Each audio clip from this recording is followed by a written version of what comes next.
Okay, let's check that now. Perfect. Alright. Pokemon Yellow. So, last time we played Pokemon Yellow, we got our Bulbasaur, which is very important to me. Got Pikachu, of course. Can't be yellow without Pikachu. Got Charmeleon, very good. And we've got, I believe this is Butterfree, yep. Okay, so now we have 2 gym badges, so it's time to get an Abra. Abra is very important for our next task, which I'm going to lead off with because it's cool and it's neat and I like it.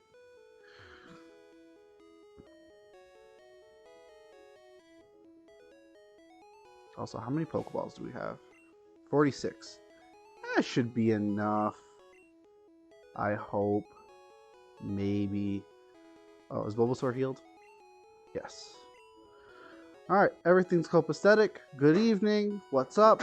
How you doing? Ignore the loud noises in the background. Things are happening. I have to go through... Oh yeah, that's right. I can't go get Nabra yet. I have to go do all the junk. I was training Bulbasaur a little bit before I did that. Does Bulbasaur have Vine Whip? Because if Bulbasaur has Vine Whip... No, it's got Leech Seed. Alright, we'll train a little bit. Do a little leveling. We do a little leveling.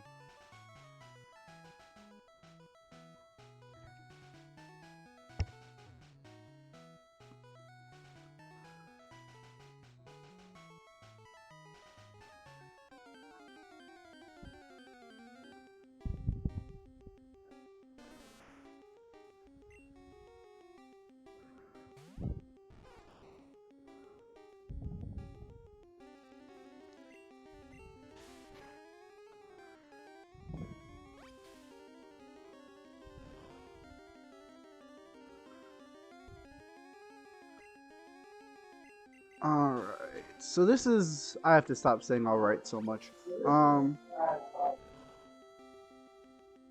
This is the slow grind until we get Vine Whip. We can start just super effectiving things. But it shouldn't take too long.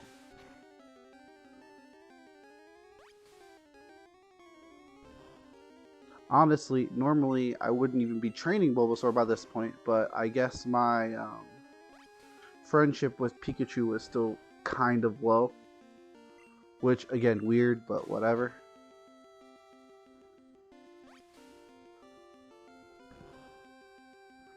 I've also already... I think I want to be kind of closer to level 30 before we fight Surge, but Surge only has 1 Pokemon, so even if we're not, we should be fine.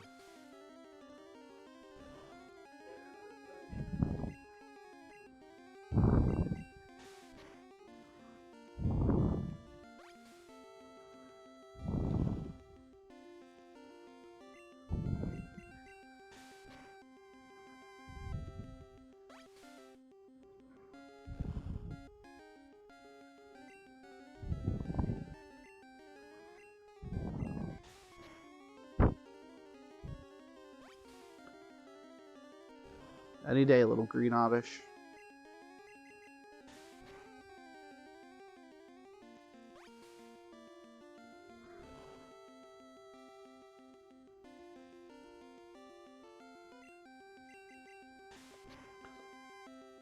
Things to talk about while I'm grinding. So, we're closing out set 2 of the 4-week cycle. And I'm feeling good about, you know, being back at streaming and stuff. I used to stream, nice, level 13. And Vine Whip, perfect. Like I said, quick grind. Okay, cool.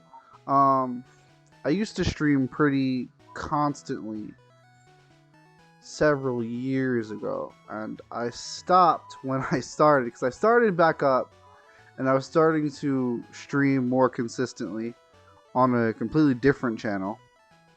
But then my computer caught fire midstream one day. That was fun. The charger port busted. And it was a huge mess. But yeah, the computer caught fire essentially. And that was the last time I streamed for obvious reasons. And it took me a long time to get a new computer. I'm talking like the computer I'm using right now, I didn't get to 2021. And I think the last time I streamed before that was like 2018, 2019 maybe. Which doesn't seem like a long time, but I feel like in the modern age, not having a computer that you use constantly for that amount of time is kind of odd. We should be good to go. Yeah, Bulbasaur should be able to one-hit most of those Hikers Pokemon, which is what I need to level him quickly. So being back and doing this somewhat consistently has been nice. Alternating between the 4 games is also very enjoyable. The one hang-up is like when I went to do Mario 3 weeks ago, I was like, man, I really just want to keep playing Pokemon Yellow because I love playing Pokemon Yellow. I'm a big fan of Pokemon, and this is very nostalgic for me because it's my first Pokemon game I had ever played. I'm even playing on the original cartridge I got when I was like 5 years old, 6 years old. So that's not to say I didn't want to play Mario, but you know, when you want to play a game, you want to play that game. Alright, so this is Machop. I'll leech seed. A lot of people say Machop. I've always said Machop. I pronounce Pokemon names consistently wrong. I pronounce many things consistently wrong. That was a crit. Ow. It's okay. Spore's got this. Now we Vine Whip. I should do considerable. Not enough. Please don't crit again. Oh, wow. Less than ideal. Okay. Do I have a potion? So I don't want to switch. Nope. Alright. We switch to Millennia. But yeah, being consistently on a schedule and streaming has been very nice, and I've been very happy about it. I've been very happy to be back playing games, and playing some of my favorite games at that. I'm hoping this coming weekend I'll be able to finish Mario, but if not, I will probably push really hard to get Mario and Yellow done within the same cycle so we can move on to more games. Metroid has been consistently hard-hitting as far as clears go, which makes a lot of sense because that's the nature of Metroid games. They're supposed to be beaten in like X amount of hours for X amount of thing. But Super Metroid might take 2 streams. Ah, that was bad. I thought he could take 1 tackle. Oh well. Super Metroid is probably going to take more than 1 stream. Unless I am incredibly low percent, which is not my nature. Zelda 2, I'm not sure how long that's going to take because I've had very opposite experiences with Zelda 2 because I played it twice.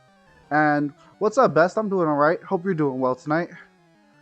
I'm just doing a rundown of stuff that I have planned. I was saying Super Metroid is probably going to take more than 1 stream unless I do a low percent, which I'm kind of incapable of because I like finding all the things. Zelda 2, I've had 2 very different experiences with, so Zelda 2 could be kind of rough.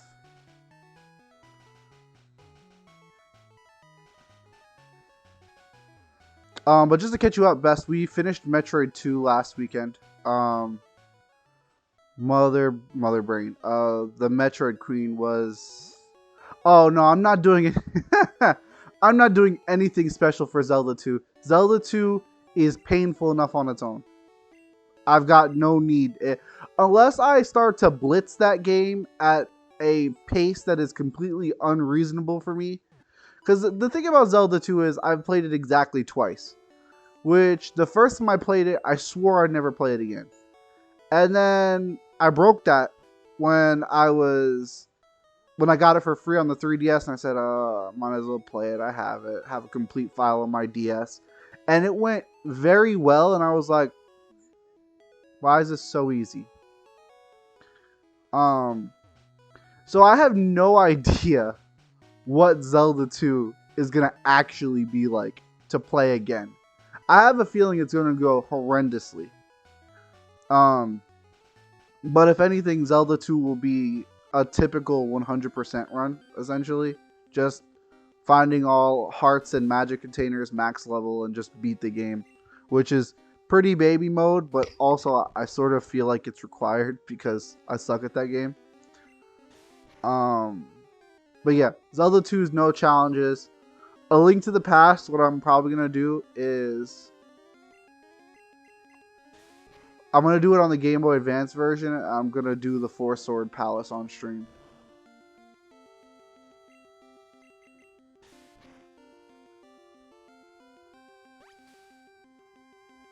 Yeah, Zelda 2 is such a game. Zelda 2 is a game.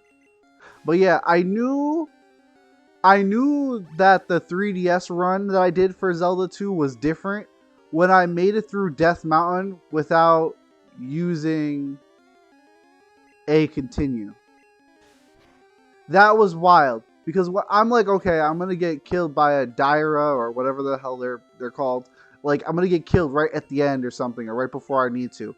And I full cleared Death Mountain without getting a game over, and I went, what is going on? Because this place destroyed me when I first played.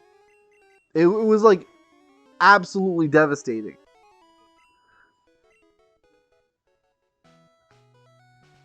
So I legitimately don't know what to expect from the Zelda 2 stream. I'm really mostly... Come on, walk. I'm mostly focused on like trying to figure out how to beat Mario. I would really like to beat Mario next stream. And if not, one of the things I definitely want to do is beat it before or alongside Yellow. Because if I'm still playing Mario when I finish Pokemon Yellow, we're kind of in a bad spot.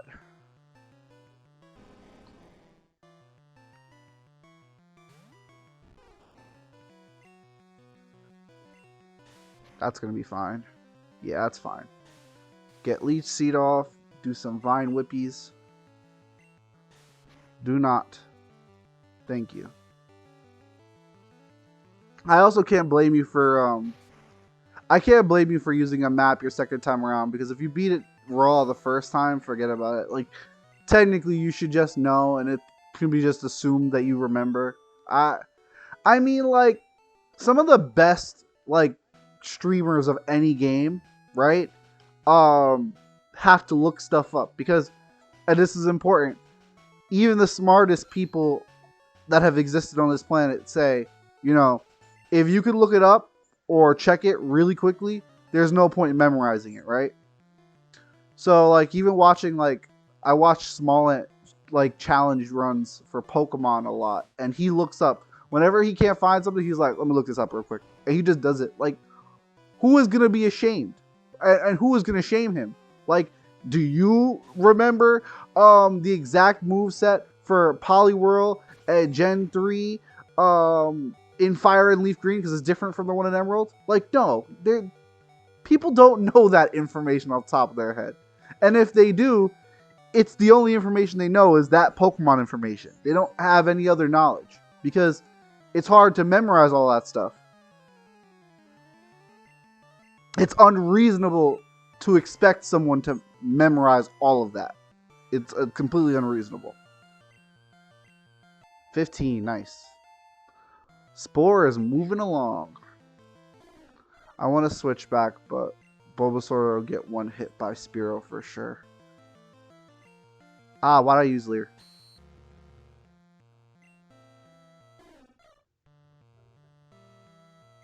Honestly, I remember I had this big genius plan as a kid that I wanted to take the original electronic Pokedex and learn how to modify computer chips so I could put all 493 Pokemon on it when I was a teenager. And I went to open it up to look at it, and I pulled the battery out and put the battery back in, and it wouldn't turn on. So I bricked it by just pulling out the battery. That's when I decided, you know, this is a terrible idea. I still have it though. It was my Pokedex. I can't get rid of it. Special.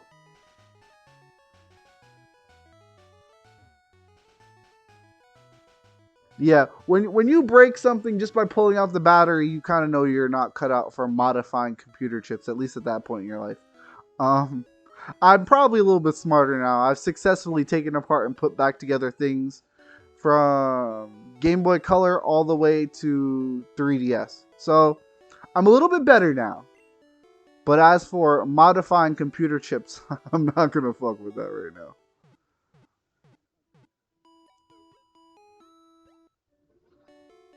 Something neat I am also working on for the stream is that I've started working on a like better layout. It's very juvenile right now, but I'm probably going to try to get it. I was supposed to have time to work on it this Wednesday, but my boss got sick and he requested me to come in and on Wednesday. That's my other day off usually. And he was like, if you're able to, I would really appreciate if you cover my shift. And I was like, you know what? Yeah, I'll do that for you, because he's been incredibly helpful and kind to me since I started, and he puts a lot of faith in me. The fact that the first one he called to ask was me to cover his shift, I feel like it speaks volumes about his esteem. And I didn't really want to let him down, so rather than work on that like I wanted to on Wednesday, I went in and did a full 8-hour shift of work. And so I didn't get to start working on the layout until a couple hours ago today. And it's going to be super simple just to start with. I have an idea of what I want to do, but I'm going to start out with something just simple. You know, good colors, some simple geometric pattern. Just to kind of like, especially for Game Boy Color games, because like, I don't know if you can tell, but I'm sure most people will be able to. This is stretched to all get out. And I'm sure it looks kind of bad to most people's eyes. This Slowpoke sprite was redone to look closer to the anime, so it's pretty good, all things considered, but also Slowpoke didn't get a whole lot of play. Did he hit me with confusion and almost kill me? Yeah, he did, didn't he? I'ma risk it. And he had like super limited time in the anime. He had like one scene where he like appeared with his tail in the water, and I think that's what this sprite is supposed to be representative of. It's probably better than some of his other sprites that exist, to be honest. Like, I'm gonna look up the red and blue sprite and red and green sprites for Slowpoke real quick, and I'm sure this is like miles away better. Tackle's probably fine. Oh my god. Slowpoke Gen 1 sprites. Okay, Tackle did almost nothing. Why are you immediately showing me Gen 8 sprites? Okay, I don't understand. And not even sprites, Gen 8 models. It's kind of a peeve I have where people call the new models for the 3D games. They're like, oh yeah, the 3D sprites. No, that's not correct. Sorry.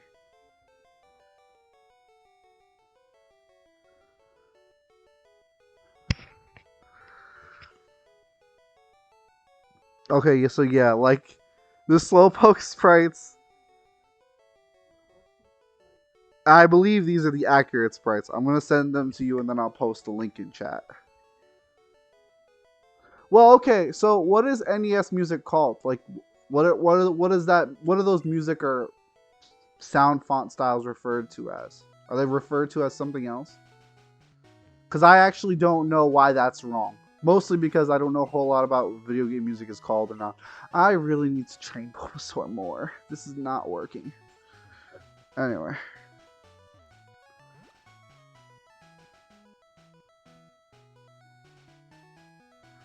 Why was that on my screen?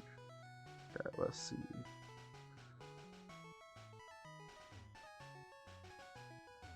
That's not... Why is there a YouTube link? Okay, hang on. Everything has gone horribly wrong. I'm just going to look up the Cerebi page real quick on my computer rather than doing what I was doing. Because I know Cerebi has all the correct sprites. I think Slowpoke is like... 50 or 60 numerically. No, 60 is Poliwag, Poliwhirl. Oh, I was thinking of Psyduck and Golduck because Psyduck and Golduck are kind of like counterparts. I'm not paying enough attention to the game. Sorry.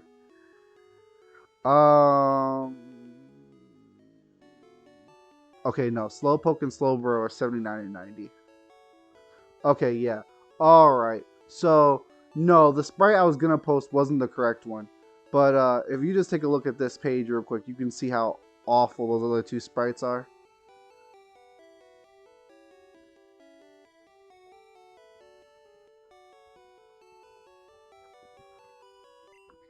Like, by far, out of the three, Yellow's got it made.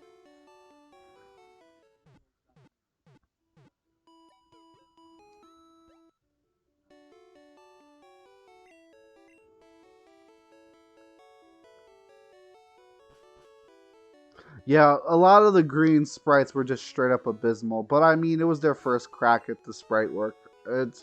It's bound to be a little rough. He's so cute. Look at him. But you see, like, Pokemon who got a lot of play in the anime got really good yellow sprites. Although, I would argue Charmeleon's not as good as we'd like him to be. Charizard's sprite is great in this game, though. He's so humble and calm.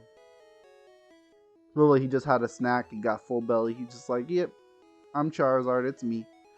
Most Charizard sprites look incredibly aggressive.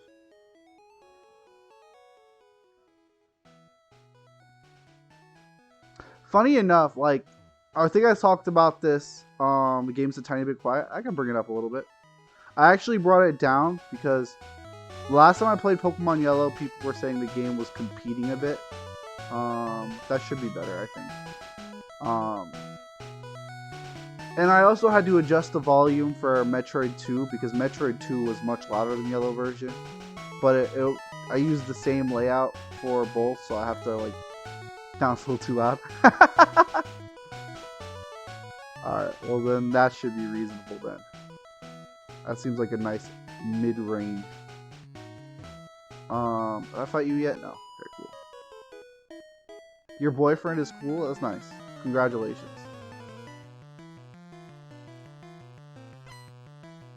Alright, please have that Bulbasaur can fight that.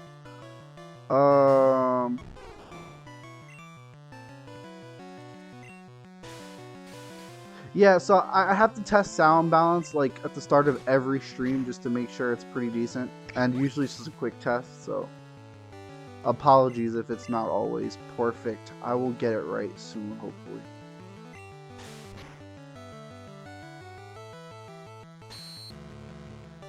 Funny enough too, like the way you can tell that I mean it probably is. So there might be more detail, like it might be like my boyfriend is so cool when he battles or something, and it just because of a character limit, obviously like shortened it to my boyfriend is so cool. But like, I doubt it's that much different, honestly.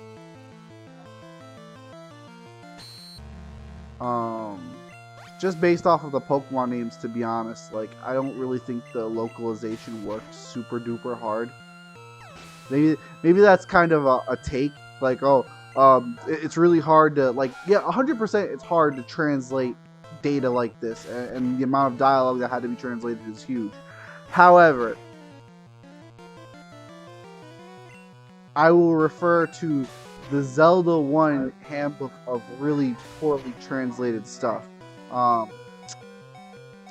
Eastmost Peninsula is the secret.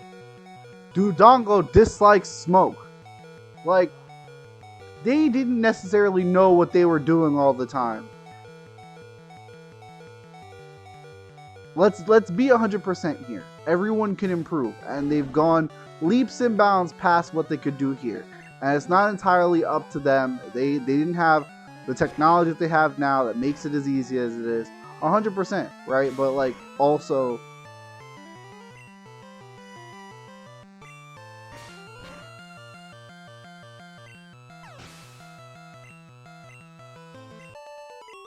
okay, I think I should just buy potions, but I'm trying to hold on to money because I'm about to do something that's kind of money intensive.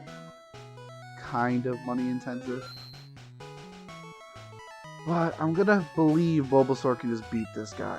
And honestly, if not, I might reset.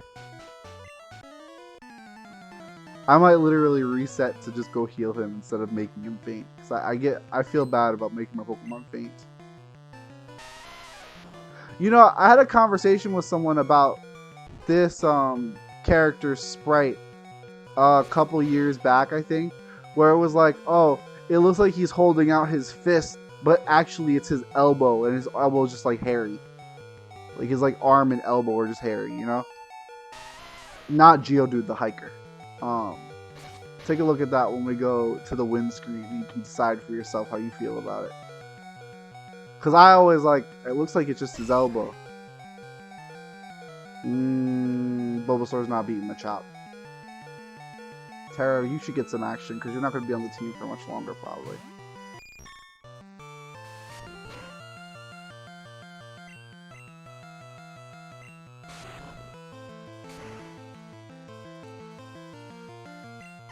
Honestly, Machop's sprite looks a little weird.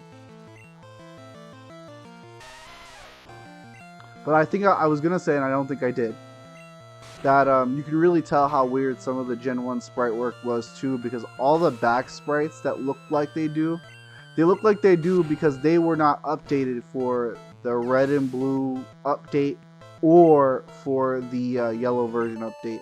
So that is the original sprite work from green version, and that's why some of the back sprites look absolutely ridiculous comparatively. Like, look at how good Ivysaur looks.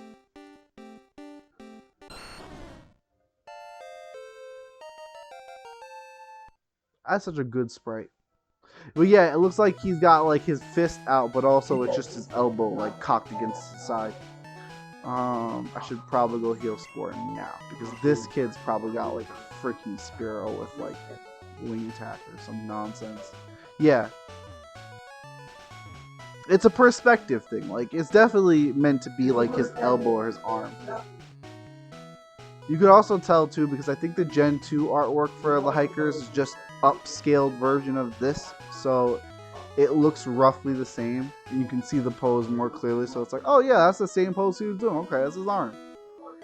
But I also like, I got into an argument with, so like,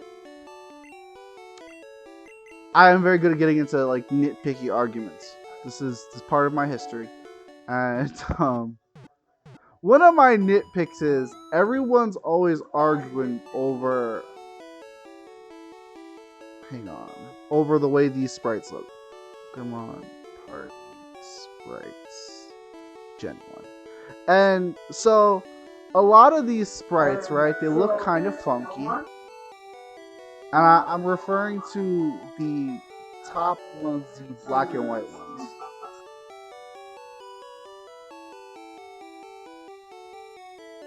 Hopefully this copies properly. So if you look at the black and white sprites, they're like the top seven, and then 1, 2, 3, 4 black and white ones on the next row after that, right? So you got Weird Flower Guy. That's definitely not a real Pokemon. Then you have your basic monster shape. That's based off of Rhydon. And then that third one, right? People always like, oh, what is this? What is this nonsense? But it's Seal. It's Seal. It's Seal. And you could tell because when you're surfing sideways, you can see the tail sticking out of the water as if it's got like a fishtail. It's modeled after Seal. And everyone always wants to argue like, no, the little black dash in the middle of the face, that's the mouth. It's like Kirby in the water. It's like, bro, why would that be Kirby in the water? Like, or why would it be just nothing? It's obviously Seal. It's based off of an animal.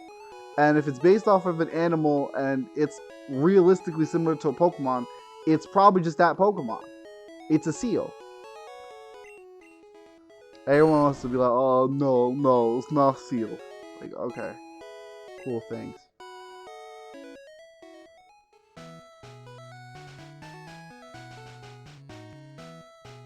But that's just my little fun take on that one. If you disagree, by all means. But also, you're wrong. I'm sorry, that's me.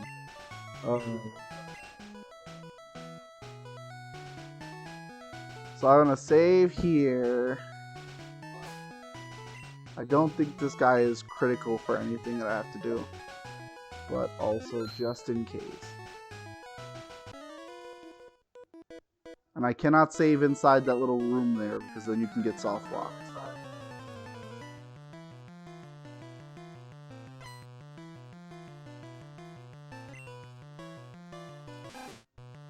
But I'll 100% agree that the rest of those sprites are pretty radical. This random bug thing, kind of Pidgey look-alike. That second one is either the second one. Number 6 is either Tauros or Rattata. I can never decide. The last one is just the basic snake, but it's got a little pointy horn. So I always was like, is it a Tsukinoko? I think is how you pronounce it, or is it a Dratini? It's funky stuff. Those are some funky sprites, admittedly.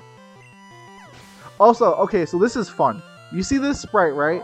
This sprite is kind of hard to see what's going on, but there's some strange lore in Ivysaur's Pokedex entry that when it evolves, eventually when the bulb on its back gets too big, it can no longer stand on its hind legs. So if you look super closely at the back sprite there, you got Ivysaur's face, right? Then the bulb, but then his little feet are in the air. And the reason I'm fairly certain that I'm correct about that is because you see those little white lines on the ends of both of those weird objects? Those are his claws. And it's also sort of reminiscent of his Gen 3 Ruby Sapphire sprite, where he's like got his back legs in the air. Just a funky little detail I don't know if is accurate or if people ever noticed. I feel like it's accurate, but it also might not be.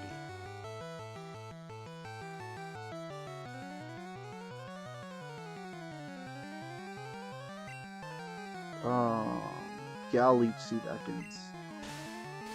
Oh, actually, no, that's not. Which gen was it where he had his back legs in the air? Because I see Bulbasaur has a sprite like that, but I'm not seeing the one. Now I've got to check, because I don't remember which one it was. So I'm fairly certain there was one for Ivysaur like that. And I'm just not seeing it. No, am I wrong? Maybe I was just mixing up Bulbasaur's sprite. Man, that's funky. Yeah, no, there's no sprite with Ivysaur with his feet in the air. Alright, I'm wrong. Weird. I swear I remember a sprite where Ivysaur was doing it too. There's definitely a Bulbasaur sprite, but not an Ivysaur sprite.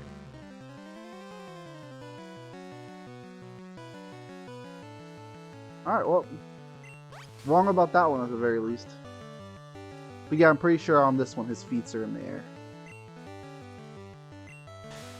And while we're talking about Ivysaur and Bulbasaur and you know, that line, most people aren't aware of this. And I also wasn't aware of this for a long time, but it makes a lot of sense. Bulbasaur's line is based off of a frog. And in the newer games, where Venusaur runs behind you, he hops like a frog too. They're based off of frogs and toads. Oh yeah, I gotta get that item.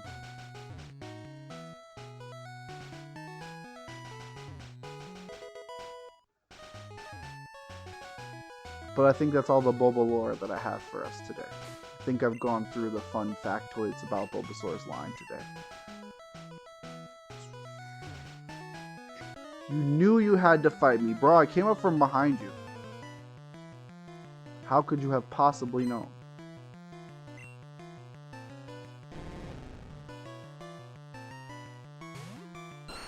Alright, another Ekans, Leech Seed. We're finally getting to do some consistent fighting to these guys. Aw, man, I got wrapped. At least I'm doing damage. You can't hurt me. I love it when stuff like that happens. It's very cathartic as a person who was stuck on Brock for ages as a kid because I didn't play the game correctly.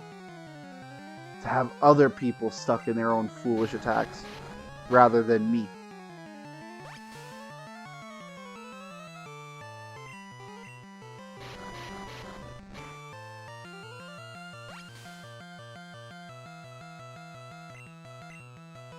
That particular style of fighting is so overpowered in Gen 1 that I'm pretty sure the best moveset for Charizard and Dragonite both always include Fire Spin and Wrap. Which is wild to think about because nowadays if you walked into any type of like battle situation and your Dragonite has a Wrap, you're just like, you're absolutely insane, or you don't know, you've never played the games before.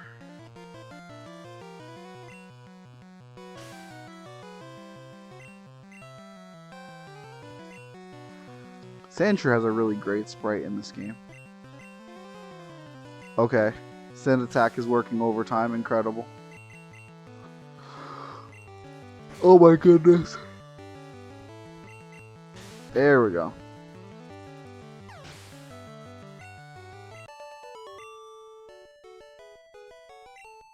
You knew you'd lose. Are you a psychic? Okay, I don't think I need this trainer for anything either. We're almost there. We're almost to the point where cool things happen.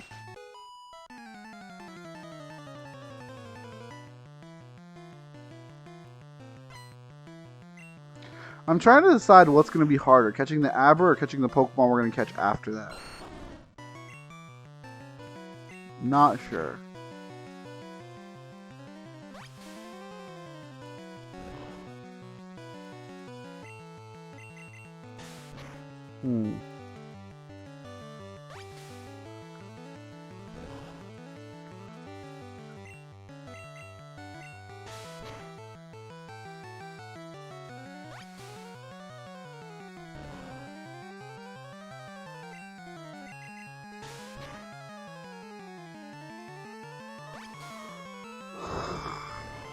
Goodness, sorry.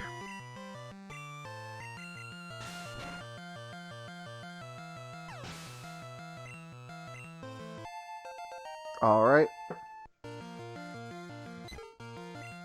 Leech Seed.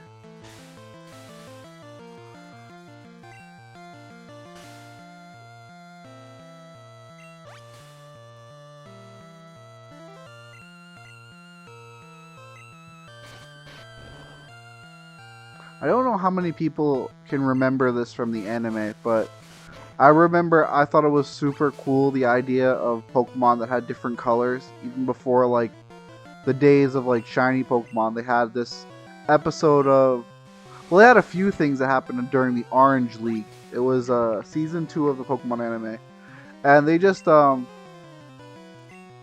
was weird. The anime were just throwing random curveballs at you, like, oh, different regions, Pokemon have different patterns, generally never demonstrated. Oh, different places will have Pokemon that have different battle types and behaviors. They're kind of starting to do that with like Alolan and regional form and stuff like that.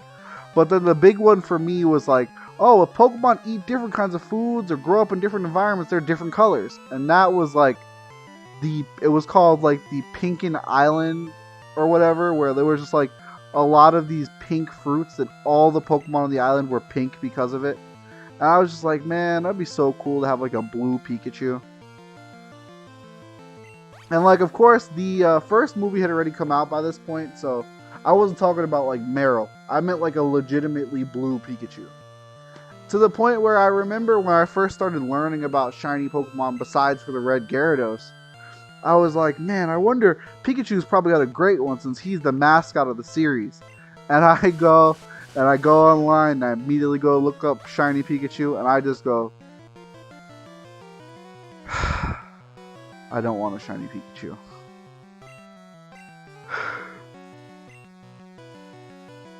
And here I am 15 years later, Was it 15? It honestly could have been more like 20. Between 15 and 20 years later, and I have a completed Heart Gold shiny badge quest, and one of the first Pokemon I caught in Kanto was a shiny Pikachu. Consistently make a liar out of my childhood and past selves. It's like, no, never gonna play this game again, never gonna do this. I don't think I'll ever have the patience to do that, and then I just wind up doing it. To the point where, like, when I used to stream, and Best, you'll remember this because it was one of your favorite streams, I think, that I did.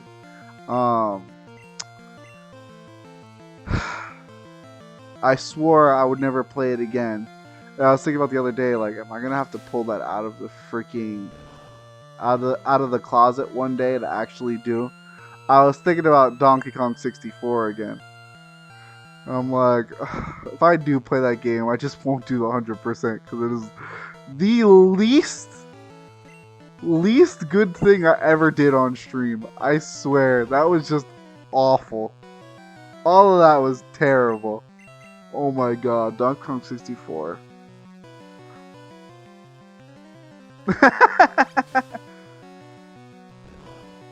See, the thing about Donkey Kong 64 is, and the reason why I definitely don't want to play it again is that, so, like, playing the game is not unfun. I'll be 100%. I liked playing Donkey Kong 64, but I hated 100%ing Donkey Kong 64. Having to keep track of so many different collectibles was miserable. I'm not gonna lie. Collecting every single freaking banana, finding all the freaking coins, it was all just excessive. Truly and honestly excessive. Like to the point where sometimes when I'm doing Korok seeds in Breath of the Wild, I'm just sort of like, there are people who can do this in like 9-10 hours. And it's taking me forever, and it feels bad because I really don't want to be doing it. And there's no real reward. Like, I don't... Oh, boy. But yeah, thinking about playing Donkey Kong 64 again, that was fun. Confused. That is one confused Pika. What's up? What? Bill, you need to get your freaking Pokemon posture fixed, bro. Look at that. Look at that arc you've got going on. Your back looks broken. True Blue Pokemaniac, skeptical look.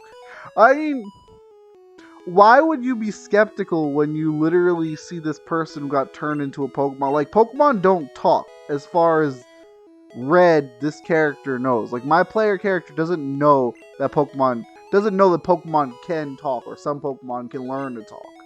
Like, so, like, you see a Pokemon talking and it says, I'm a human. You're just gonna go, nah, I don't believe you. What have you seen that makes you believe that it might be incorrect? Where does that disbelief come from? Like, you're obviously a Rhyhorn. Like, you're obviously just a Pokemon. I always love that little exclamation. Pikachu! No, I came to rob you.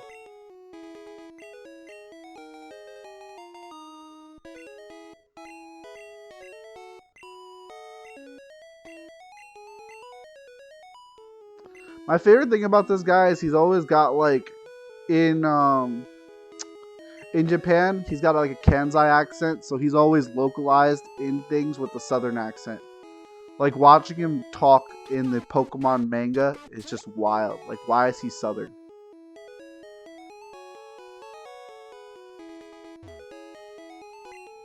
Let me look at your Pokedex pewter. Pokedex pewter, oh my god.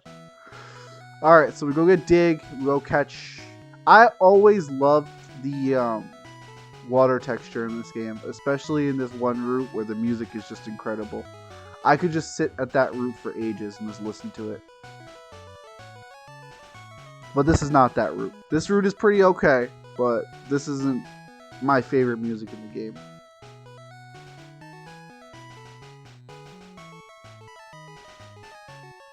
Ah, yes, the big blocky fence. Big square round fence. Okay, is Ivysaur good to go? No, I should heal. It's probably just a Sandshrew, but I'm gonna heal anyway. Because I don't want Ivysaur to faint. We need to be training Spore.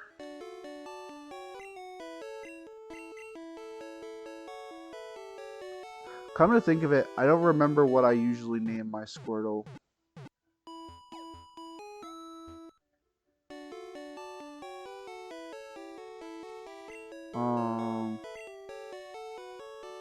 I don't have a consistent name for my Blastoise. What do I name Squirtle? Got Spore, Millennia, and...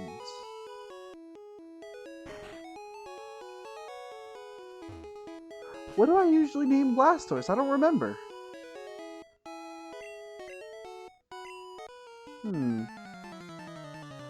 Huh.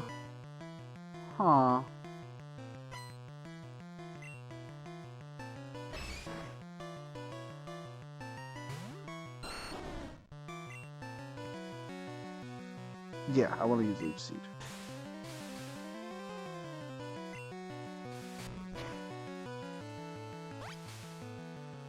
It feels weird saying this, but despite how funny and hilarious Squirtle was in the anime, he was always my least favorite of the Kanto starters in the games.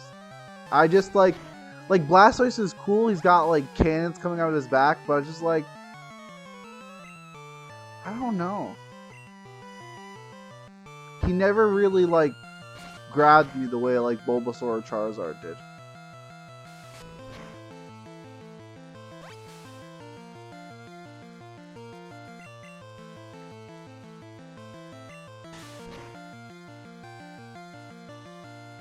I legitimately cannot remember what I named my Squirtle. I've got a little while to think about it anyway. Come up with a good nickname.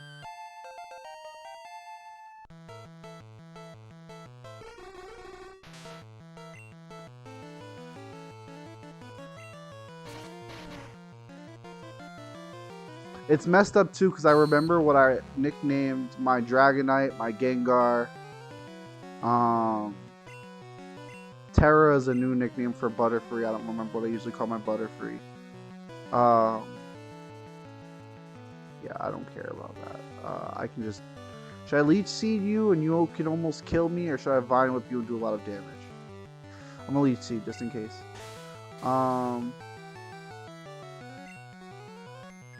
Like, I know I've named a Squirtle Turquoise before, but I don't know if I want to nickname a Squirtle Turquoise this time. I'm asleep. That's not good. Oh yeah, I've definitely named Drowsy some messed up stuff.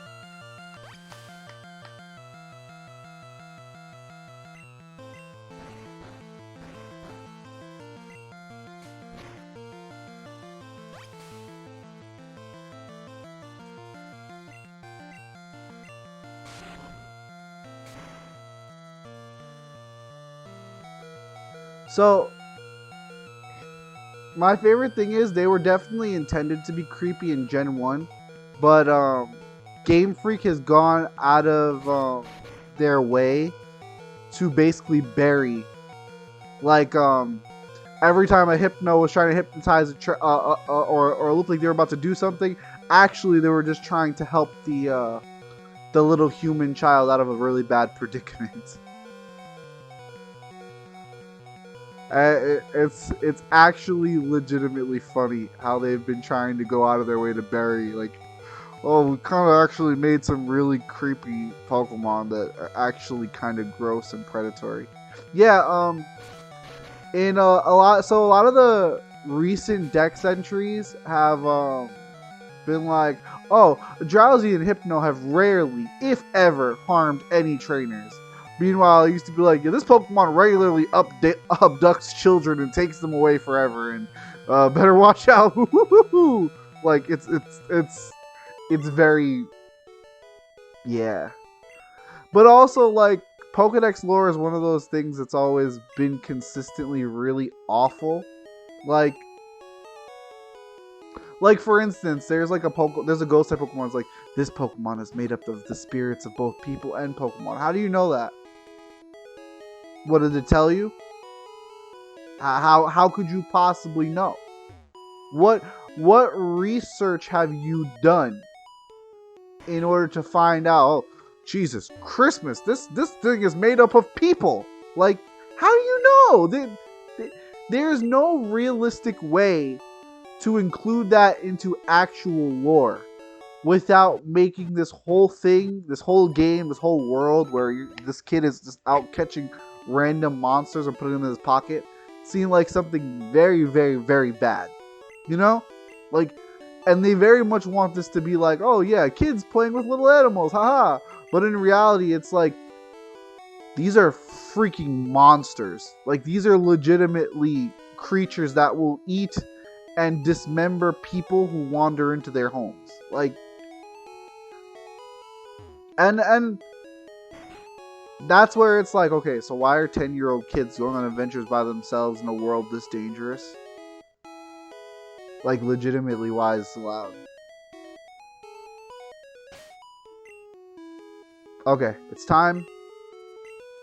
We're gonna do a cool thing. We're gonna do an excellent cool thing while I think about what to nickname my Squirtle. It doesn't help that the only thing I've ever named turtles in real life are like things that are completely invalid now. Like, I had a turtle once, his name was Thomas. I'm not nicknaming Squirtle Thomas. It would be great if this was an Abra. Now, it would be great if this Abra just got caught with the first ball.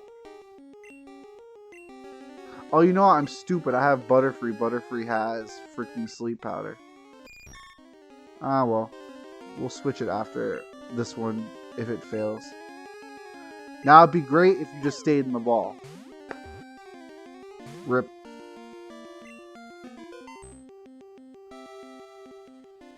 All of that's very reasonable, and the only one who failed me there was me.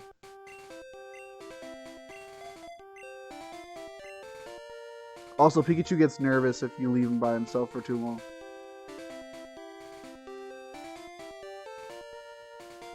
Yep. Little nervous bounce, like, hey, I'm ready to go. Come here. Let me get down there. I gotta be over there with you.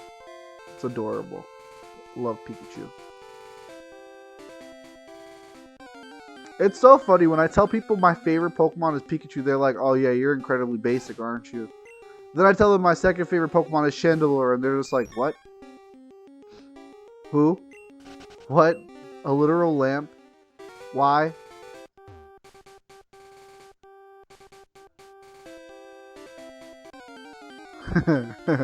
So Best, you want to know something? That was an actual cut Pokemon.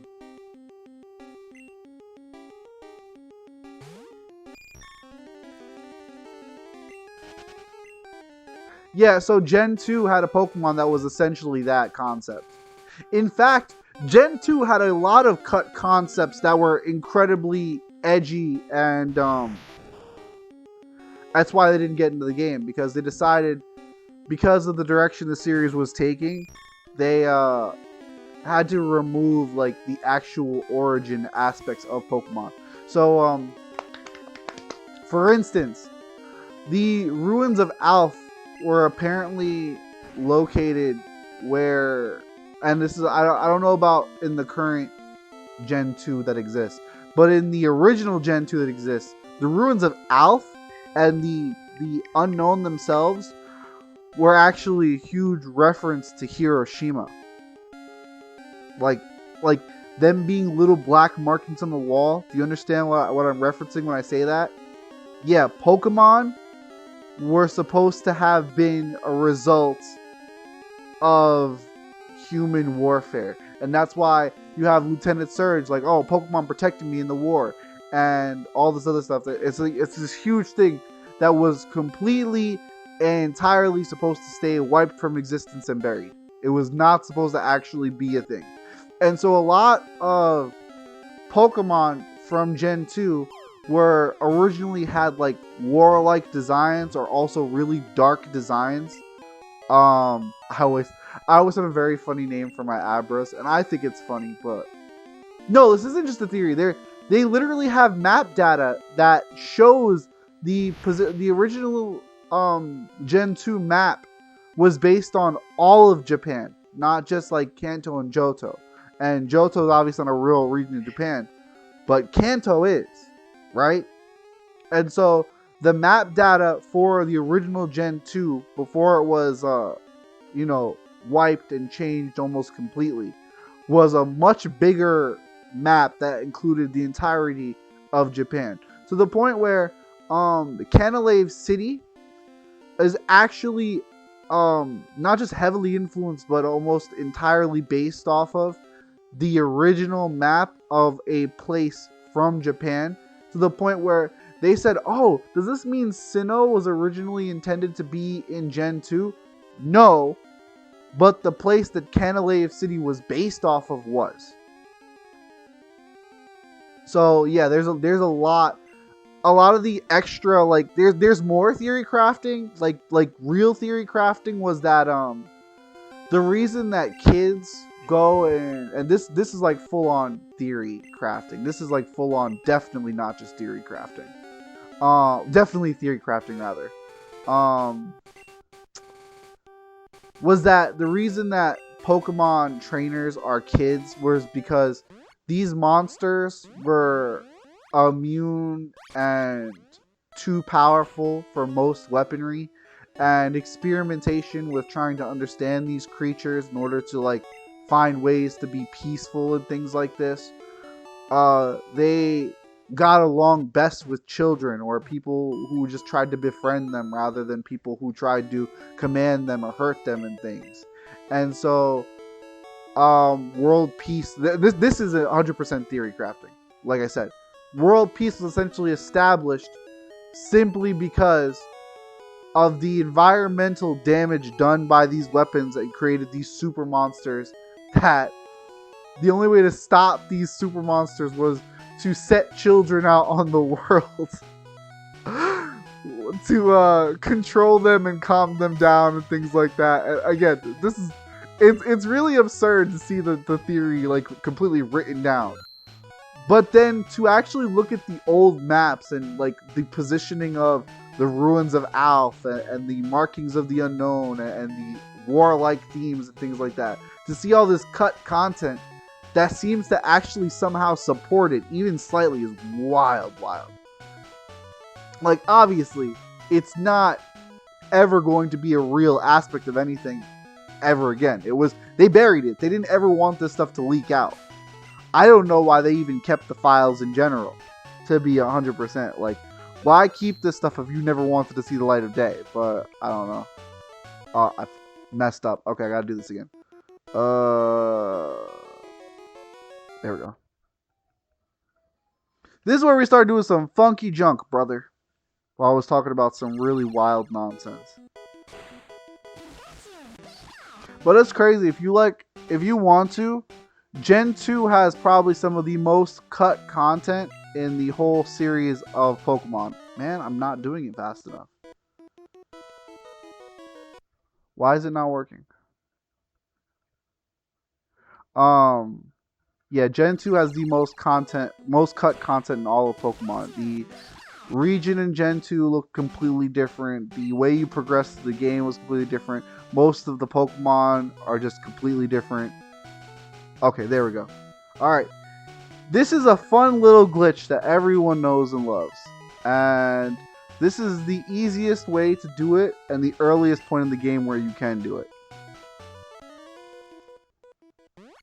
Now, if I screw this up and fail this, I absolutely... Actually, I think I already screwed it up. Yeah, I'm fairly certain I already screwed it up. I just realized I already screwed it up. Yep, I already blew it. There's a trainer I'm supposed to fight that I didn't fight. Yep, I already screwed this up. I can't do it right now. Oh man, I forgot. Never mind. We'll do this another day. because I screwed it up already. There's a trainer you're supposed to go fight after the setup. I'm going to look up real quick how to do this properly, because I don't think I can do it now. Well, this is a really fun glitch, and I want to like actually go through the steps, but I already screwed it up, like I said. Early.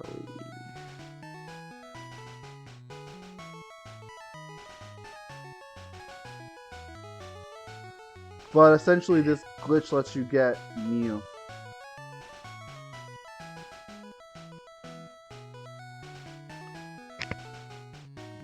Boop, boop, boop. And it requires this trainer here, but also it requires another trainer.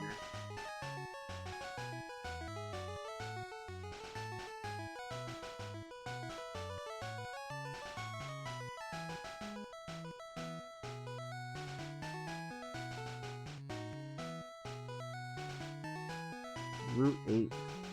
Where is Route 8? I might actually be able to do this today.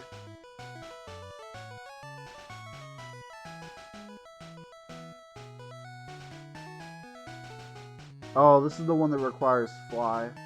Yeah, this is the one I wanted to do but messed up. Yeah, I already screwed this up.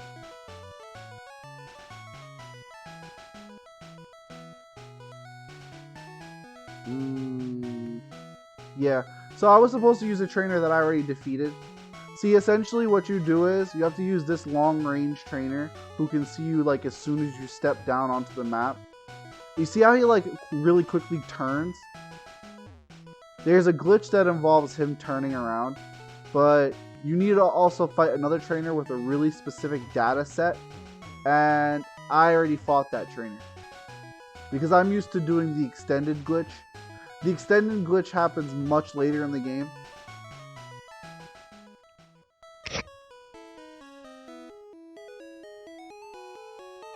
I'm trying to decide though, because I may still be able to do it if I like splice two things.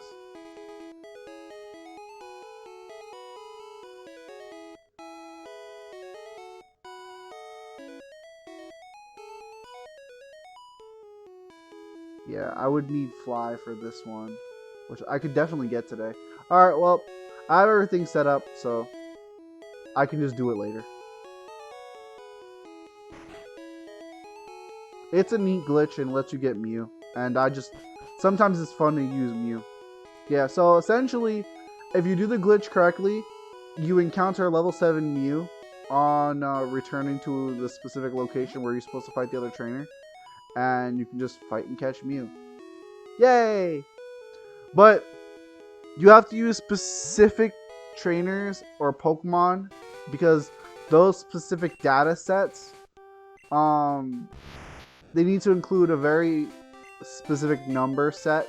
Otherwise, like if you use a different number, you could encounter glitch Pokemon that could break your game. Or you could just get a different Pokemon entirely. Like you just get Gyarados.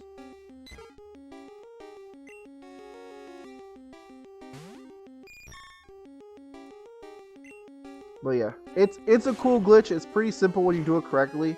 I usually use the extended version, which is, I don't know if you were here for the last time I played Pokemon Yellow, but you have to have a Pokemon with a specific special stat, and part of the benefit of using Mankey for the first gym is that Mankey, at a certain level, will almost always have the exact special stat that you need or required to get Mew.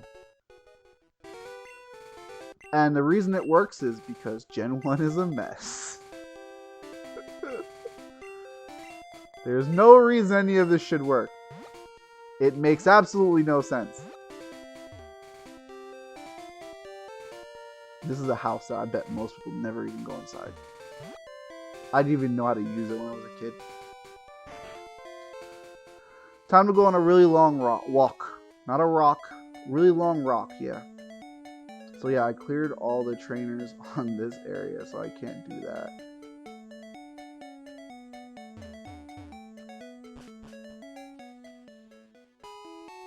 Trying to look if there's another trainer that I can use that's kind of soon.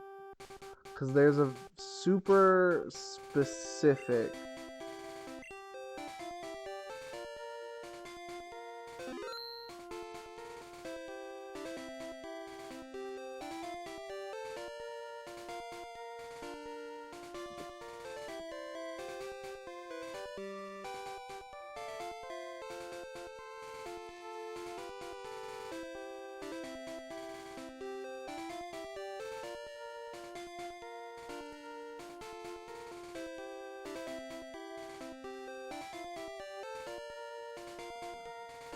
Pokemon with a special stat of 21.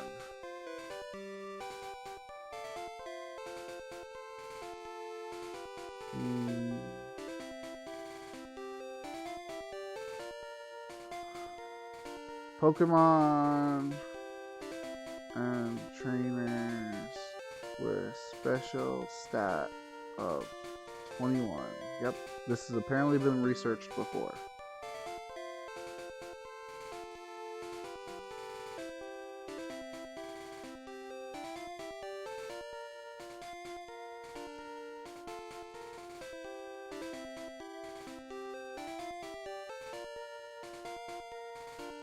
That's not useful.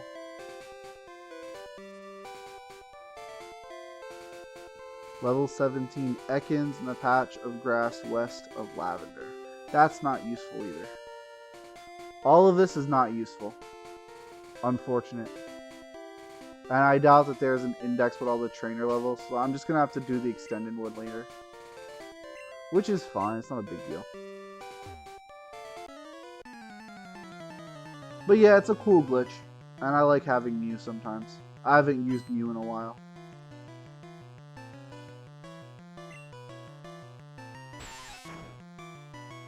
The other thing about it makes it kind of challenging, because if you have Mew on your team, it takes a while to level Mew up, so it's kind of actually sort of a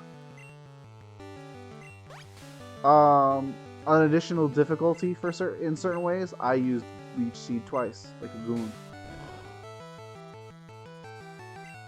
Because Mew, while a pretty good Pokemon, doesn't actually get a lot of moves very quickly, aside from TM stuff.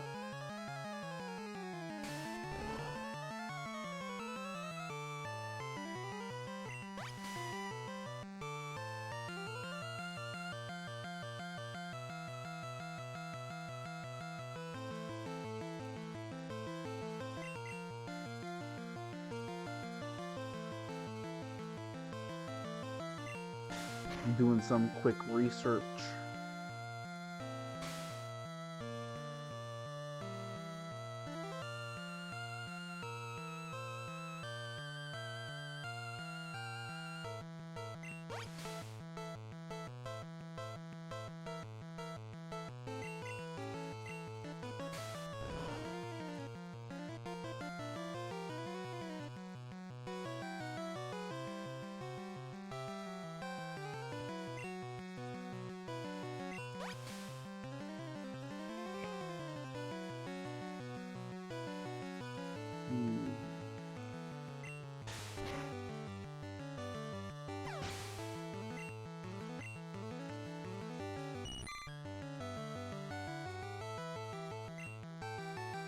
I want to use, yeah, I want to use Leech Seed because Tackle takes too long.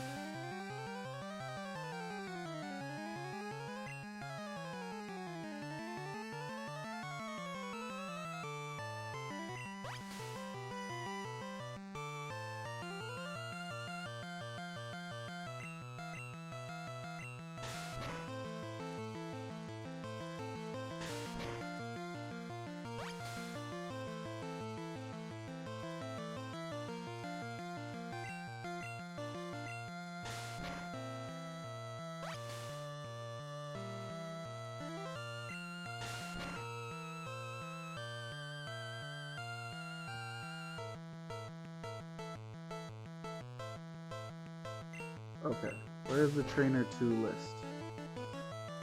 I found a really old school game facts guide, complete with like, I don't know how you pronounce it, like SCI art? Is that how you say it? I don't know. No, that's not usable.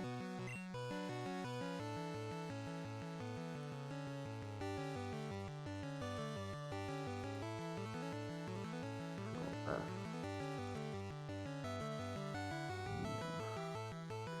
42 times.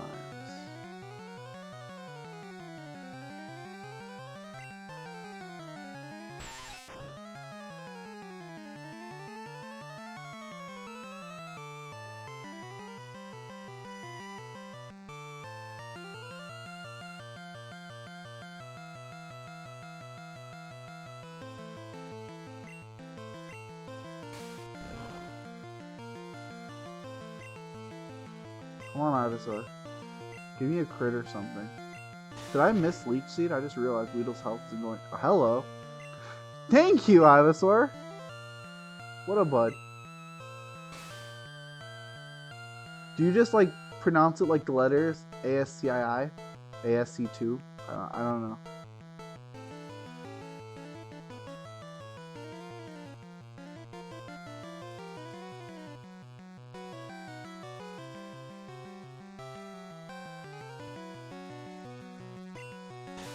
That one is not helpful. That one I can do, but I don't have a long range trainer yet. Cerulean Gym City Trainer, that's the one I already beat. I can't do that one. RIP. There's actually not that many ways to get specifically Mew. Well, I mean, at some point I've had to pronounce so many things on stream, I've outed myself for being a moron absolutely many, many times. So, alright, so the Mew glitch is actually only doable with a few trainers, which means that I'm just gonna have to wait. The easiest way to do it would actually just be to do the extended one late in the game. But at that point, Mew is basically a gimmick, so maybe I just won't bother with it.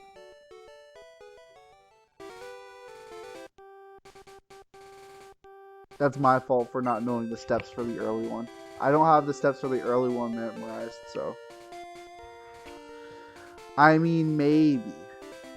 But have you ever known the internet to be very forgiving, Best? Like, truthfully.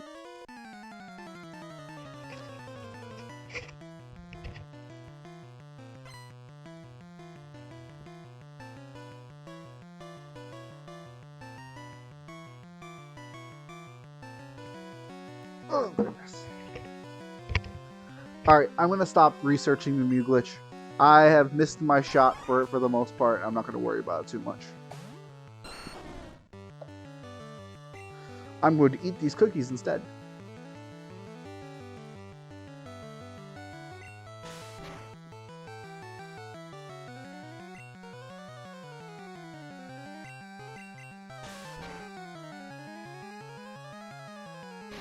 No, I don't want to be wrapped.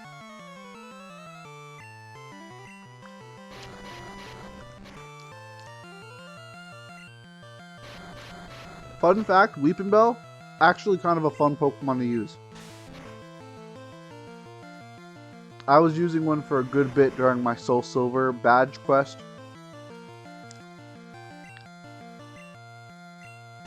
Very fun Pokemon to use. I really like using Victory Bell.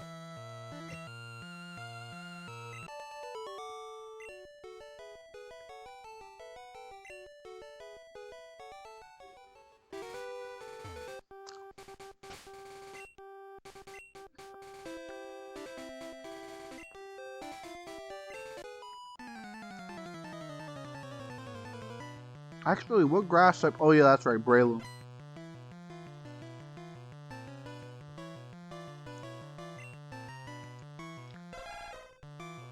Breloom is a cool Pokemon. Oop, easy Vine Whip. Get whipped.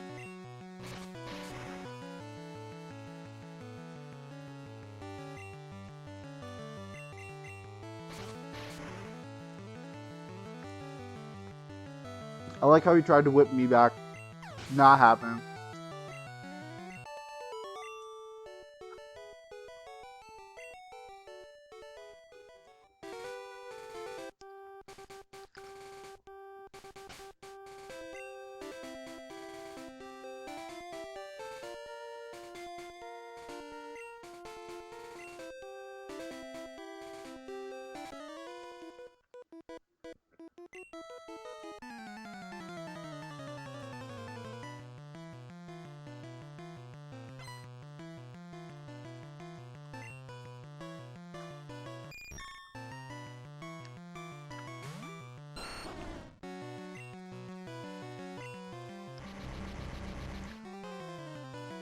Why did you confuse me, Butterfree? Isn't it bad enough that you know confusion?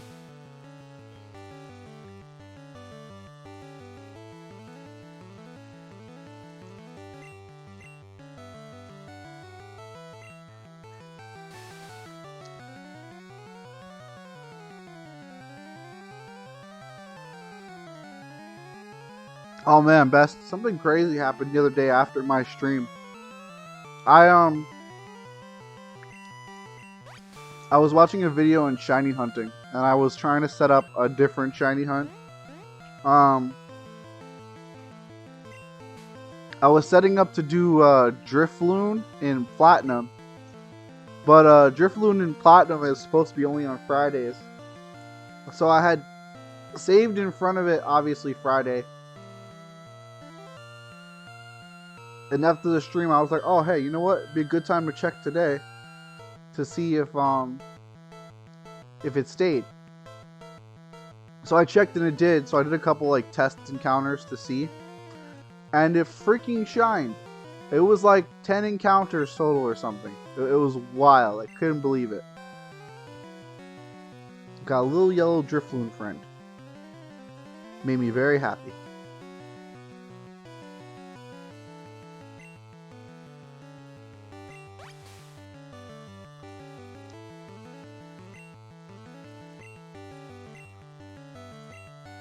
Stuff like that is like the best part of shiny hunting, when it's just like completely by surprise, super cool, and it's one of your favorite Pokemon.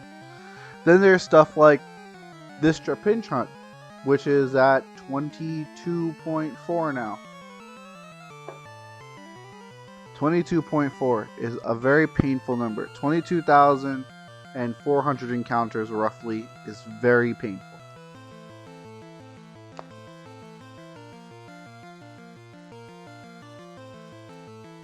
And the worst thing is this is like an average long phase for like really respected or well-known shiny hunters. It's like, yeah, that's not bad.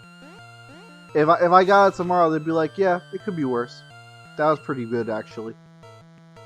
Which is insane to think about, and kind of makes me very depressed.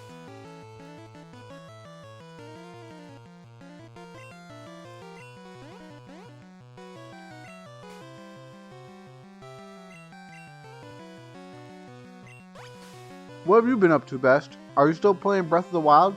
Looking for caves?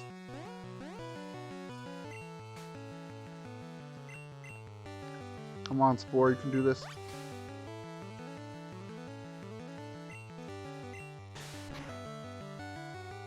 Oh, I said Breath of the Wild. I meant Tears of the Kingdom. I heard that game is good. I'm not a person who's ever really been super into Pikmin. Like, at all, unfortunately.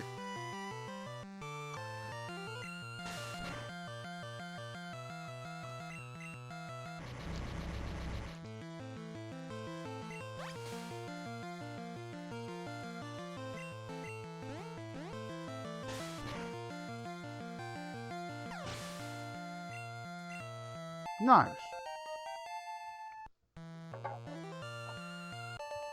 Is it like new mechanics, or is it like old stuff that's just like extra bad?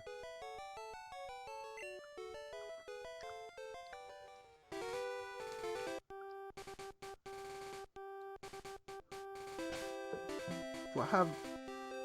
I kind of think I should switch Ivysaur out. Yeah. Yep.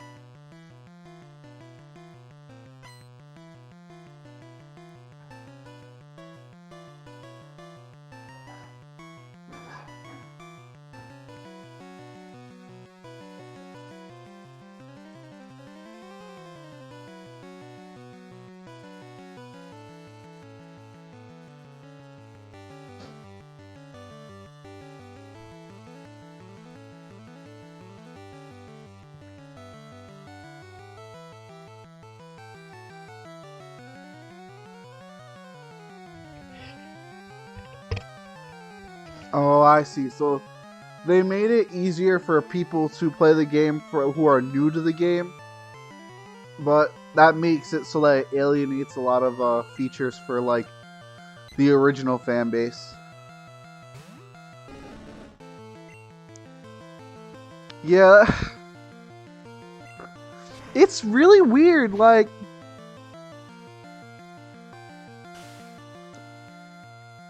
so like Tears of the Kingdom and Breath of the Wild. Instead of steering into the whole, well, we need to make this game super accessible for everyone and anyone, they tossed you into a world after teaching you how the game's physics work and told you figure it out from here on your own, right? And then like Dread doesn't feel hand-holdy at all. They really nailed like the original difficulty levels of the, original series. Even did better in a lot of ways. But then like you have Pokemon, EXP share is always on. Your Pokemon will auto level up. Super easy to find things. If you get stuck for 5 seconds, an NPC shows up and says, "Hey, did you know everything about the game?" And if you say yes, it'll still tell you anyway. Like, it's really curious. Like, it feels like they're not consistently sure how to aim or direct these games towards the fan bases. And like Pikmin is a game, like, yes, it's very cutesy, but I never see like it was, oh, this game is definitely a game that 8-year-olds are playing, you know? So why are they so hard up about making it easier to play?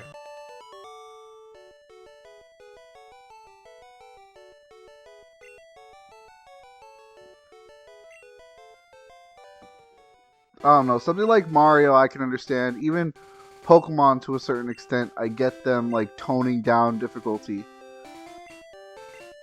But like, are they just trying to get more younger people into Pikmin?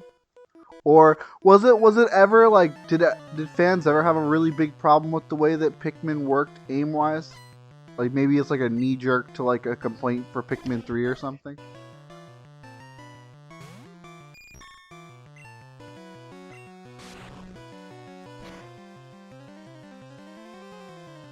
I'm dead.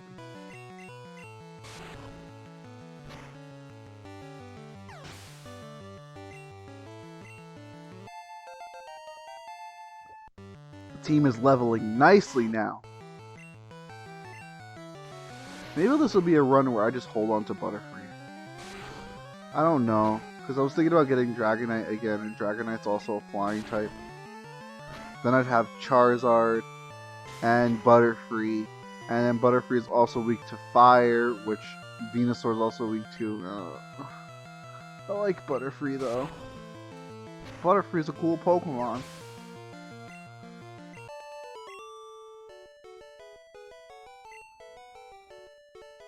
Nah, because Butterfree is also weak to electricity, and so is freaking Squirtle. I guess I can't use Butterfree. Meh.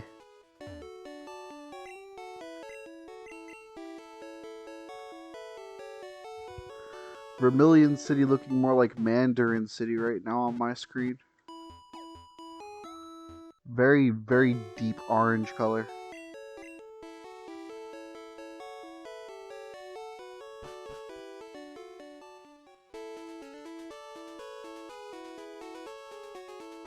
Oh, I see. So, that's weird. That is a very weird thing. I don't really know what to say to that. That's very odd.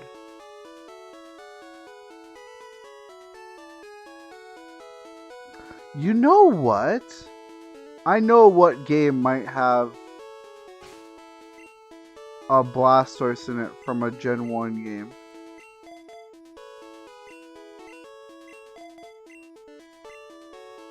Alright, let's go to SS Anne.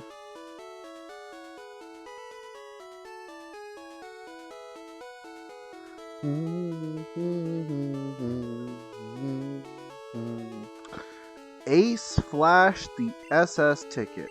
Yep, there it is.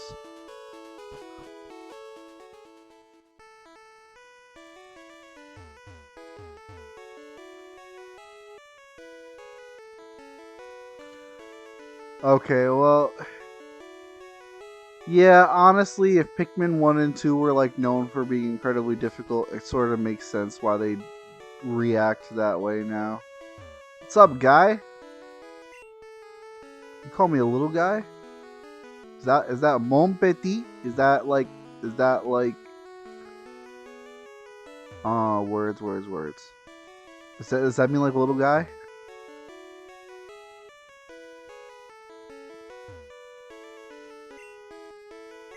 Prime beefsteak. Sure hope so. A lot of the text of these people was changed.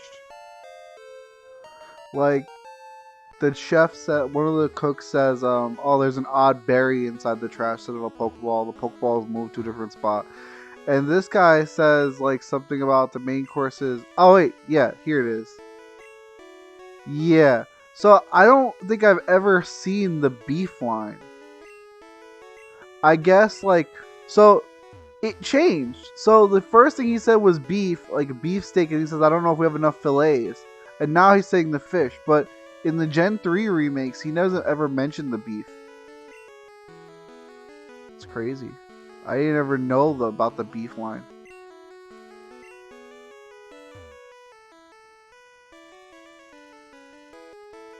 This is why I love replaying games. Sometimes you just notice things you never realized before. It's cool. What's up, guy?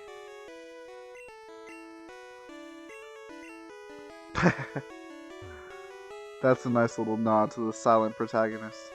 Love stuff like that. I always love how Sailor Sprite characters look so angy. Yeah, okay. So the Great Ball's in a trash can that's usually in this corner in Gen 3. Funny enough.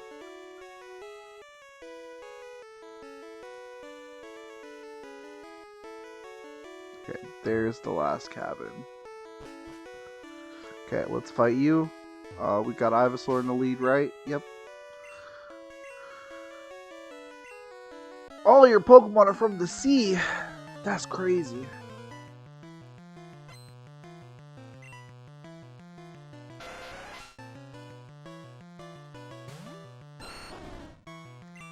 You know, Tentacool is a funny Pokemon. In a lot of the sprites, when I was younger, I could not really tell where his eyes were. I thought they were like the gemstones on top were obviously not the eyes, but then they looked like the eyes to me. It was weird.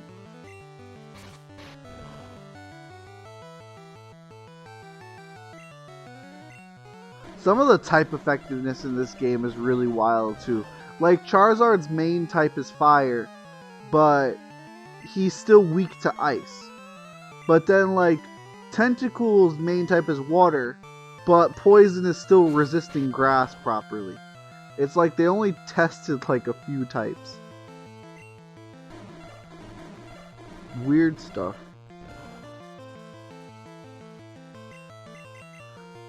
Honestly, Charizard being weak to ice in Gen 1 is like one of the wildest things. Like, oh hey, this guy's literally got a tail that's on fire. Turn him into an iceberg. It just works. That is a pretty good sprite for Staryu, not gonna lie though. What? No, don't do that.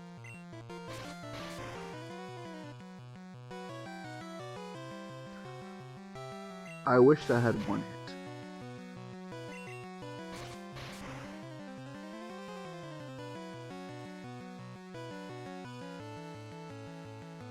Mega Man wanting you here. Yep, classic. That reminds me, I still really want to get the Bega Man. Bega Man Battle Network. That's what I was trying to say. Anyway, the Mega Man Battle Network collection for the Switch.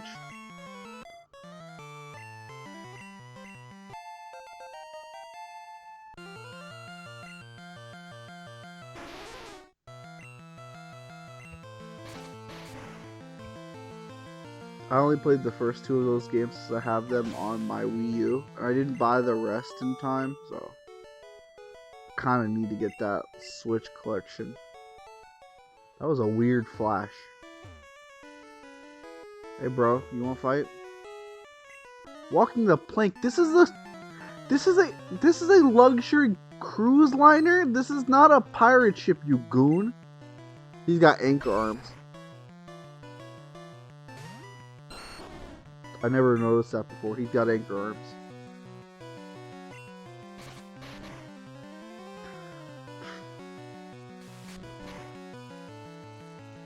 Stop trying to crit me, you jerk. Get leech seeded. I'm gonna hit you with so much redundant damage. Redundant is the wrong word, but I don't care. I'm allowed to be stupid whenever I want. That is a very unfortunate crit, but I'm alive, so that's all that matters.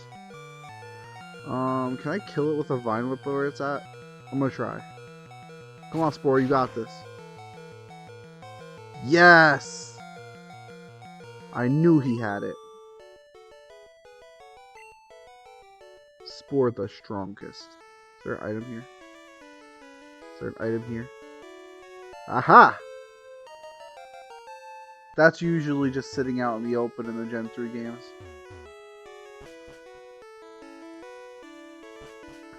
Oh, can I get a... Haven't gotten a battle with Pikachu in a while. Come on, Silver.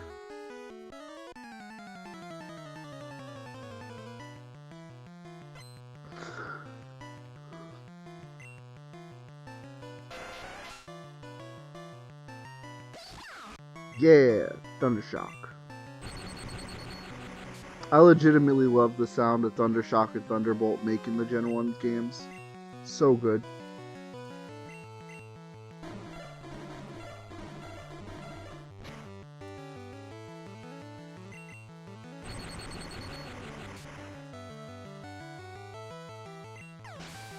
Get wrecked. Staryu? No.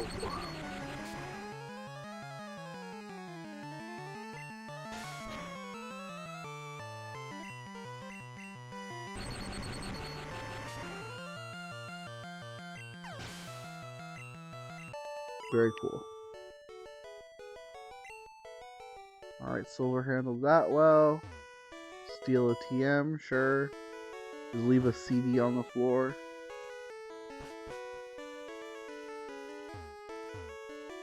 Oddly enough, apparently TMs were belts in Gen 1. Which is really weird to consider. I only know this because of the manga. It's honestly hard to imagine what a lot of these items looked like before Gen 3. Because Gen 3 is when they started giving like pictures, and those pictures were like so different from like concept arts and what have you.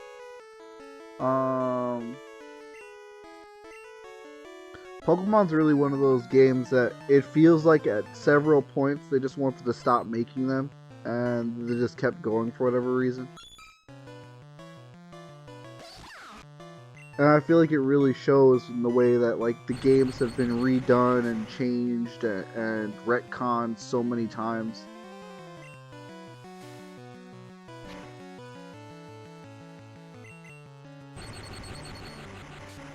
As a series too, it's changed so much since the beginning. Like,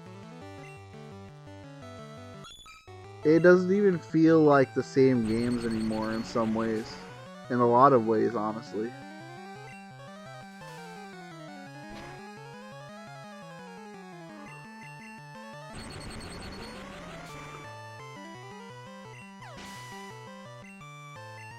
Nice. Finish him.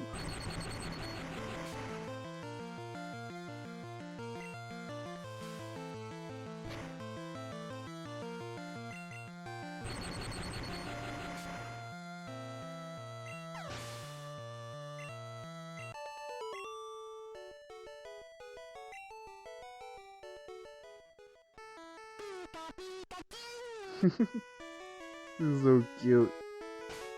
I love it. Alright, Millennia, you're up.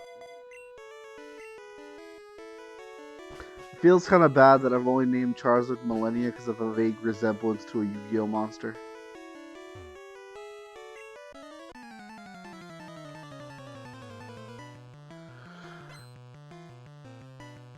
Okay, let me grab my other game real quick because I want to check something out.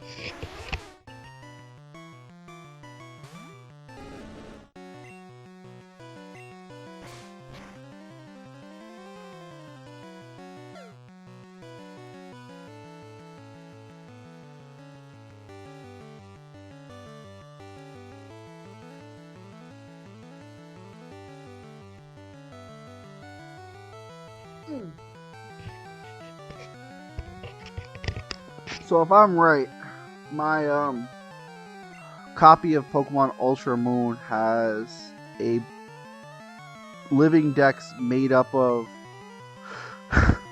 this is a very dumb and depressing story. So before Gen 8 came out, when I found out about Sword and Shield, they announced a new gen. They're like, oh yeah, Sword and Shield is coming. So I was super excited. And I had an idea, because I already had made a living dex several times. But I was like, I'm going to make a living dex, because I had access to the virtual console games for the 3DS. I'm like, I want to make a living dex with Pokemon from their original generation. So like all of Kanto's Pokemon from Gen 1, all of Johto's Pokemon from Gen 2, all of Hoenn Pokemon from Gen 3, so on and so forth. And I was like halfway through it. I think it was, I just finished Gen 5 actually. So I just finished Gen 5, and they had the announcement for E3. They were like, okay, so not all Pokemon will be in the new games. And then he says it and just walks off stage, and it was like dead quiet. And I remember feeling so freaking defeated. Like I immediately called my cousin, because me and him we were hype about the new games. And I started telling him about it. He's like, are you serious? And I said, he just came on stage, said this, and walked off. And like no one, like, there was no response. Like, I'm just like busted up inside over it. Because like, one of my favorite things about the Pokemon games was always catching them all. So I just got this Gen 7 living dex that's just, I put so much effort into for legitimately no reason. But the reason I bring this up is because I probably have a Blastoise in there with what I usually nickname my Blastoise, since it was from my yellow version.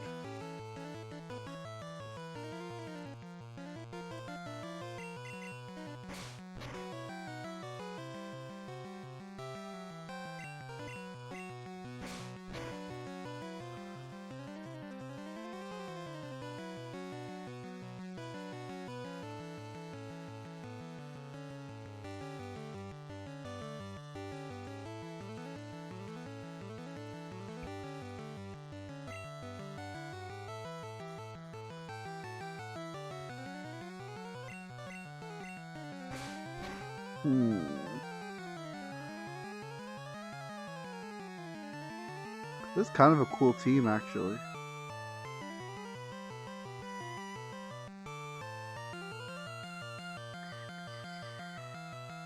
I completely forgot how to fly in Gen 7. How embarrassing.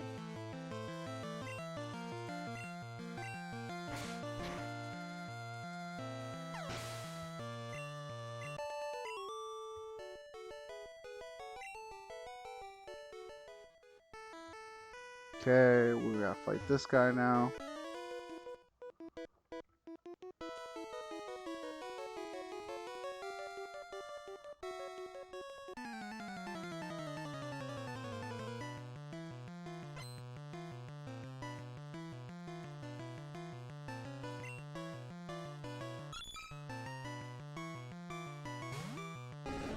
Alright, give me the old scratchity scratch.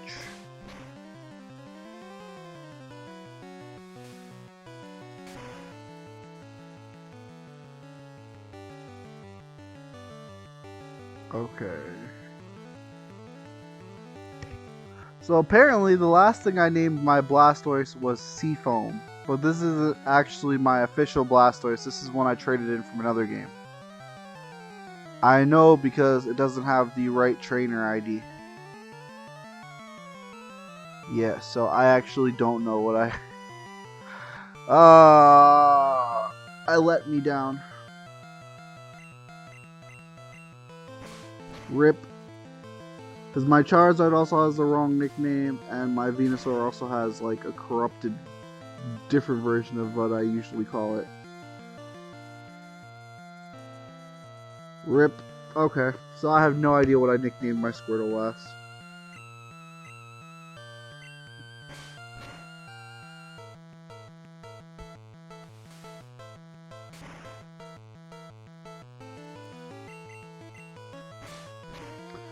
Although, the fact that I nicknamed this one Seafoam, and I remember naming one Turquoise in the past, I'm starting to wonder if I just named different shades of blue.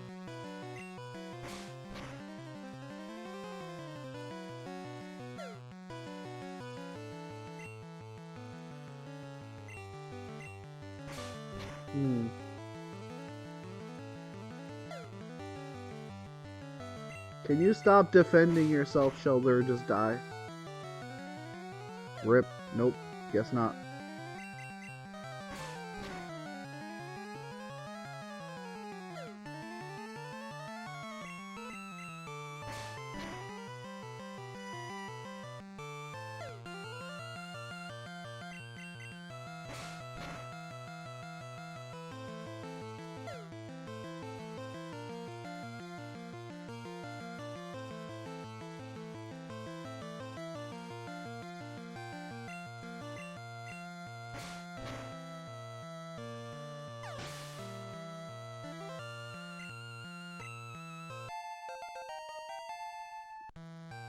Okay.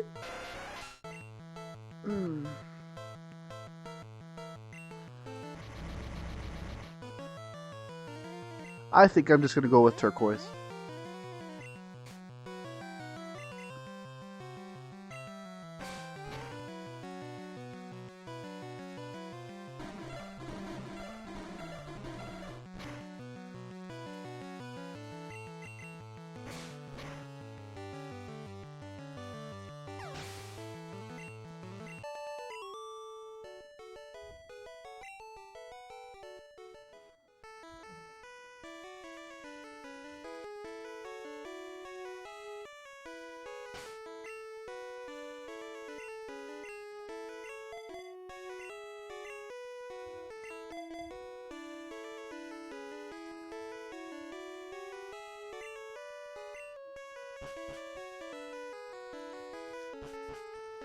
Alright, well, I've got all that sorted out. I messed up the Mew glitch.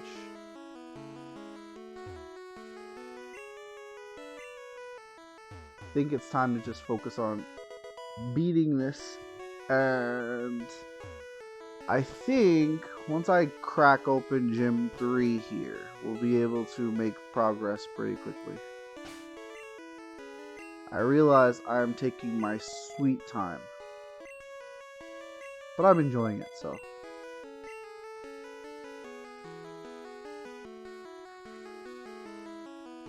I could probably heal somewhere on the ship, but I don't remember where, so.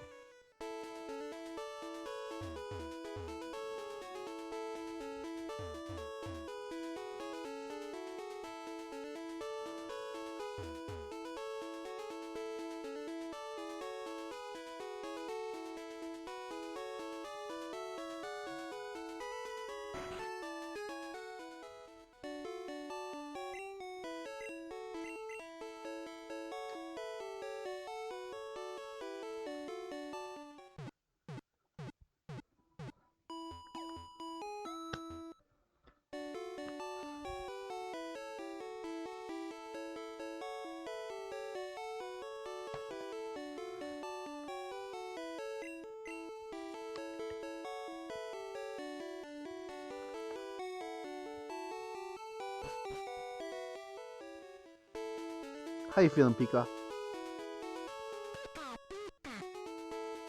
Yeah, I felt that. When he said Pika Pika, I felt that. Officer Jenny standing in the middle of the road.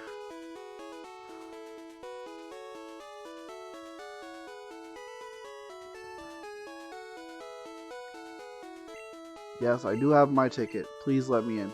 Thank you. French toast.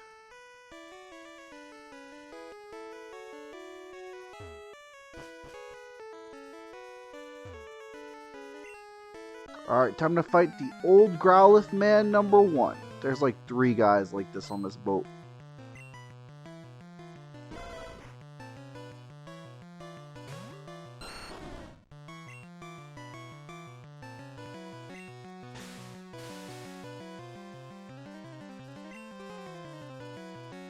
I cannot be roared. I am too powerful for you, little pup. Get poison powdered. All that residual damage.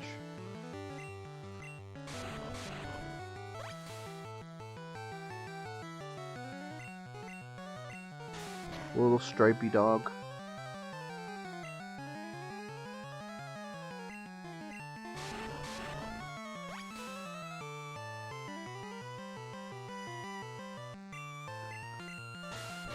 And that should do it.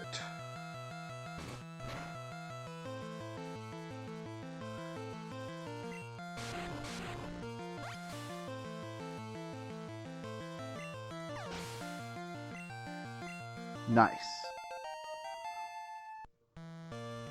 So it looks like we'll be around level 25 for the gym. That's probably fine. I don't think it'll be too bad.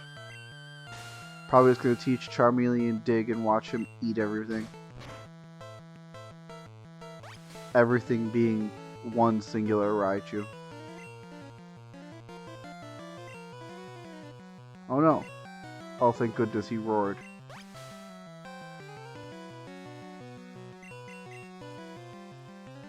Okay.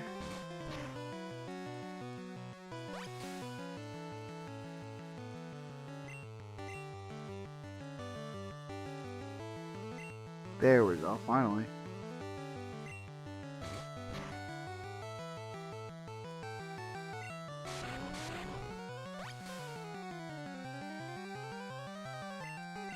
Get him with a tackle.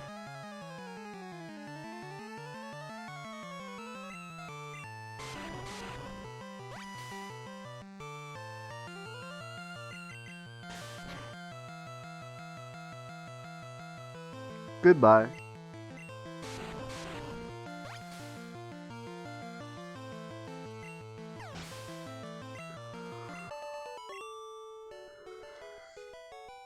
Sorry about your friends.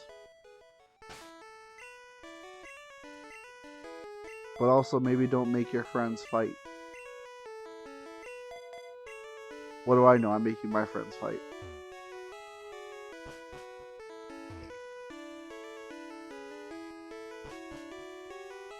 Hello, it's me, the ungrateful pup. Angry old man with another Growlithe. Another 2 Growliths? Oh no, this one is a Nidoran. Oh, this is gonna be nice. Look, just one hit. Crushed. Ah, dang it. Almost.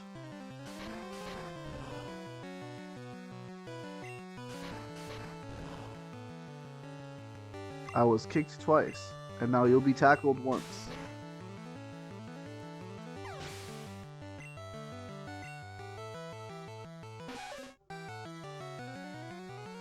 Yep, I guess he doesn't have Growlithe. My bad.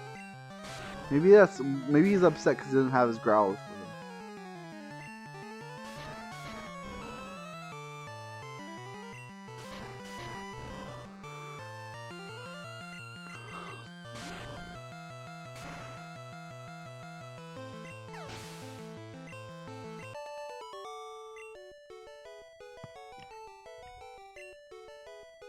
All right.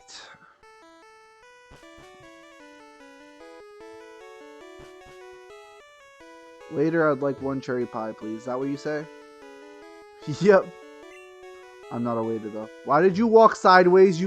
That was weird. That was weird. I didn't like it. She walked sideways. Fight this guy, or am I gonna fight the little girl with the Jigglypuff? Oh, it's a Wigglytuff. It just looks like a Jigglypuff. For whatever reason. You want to fight, don't you? Yep. All around the world, and it's like a Rattata and a Nidoran.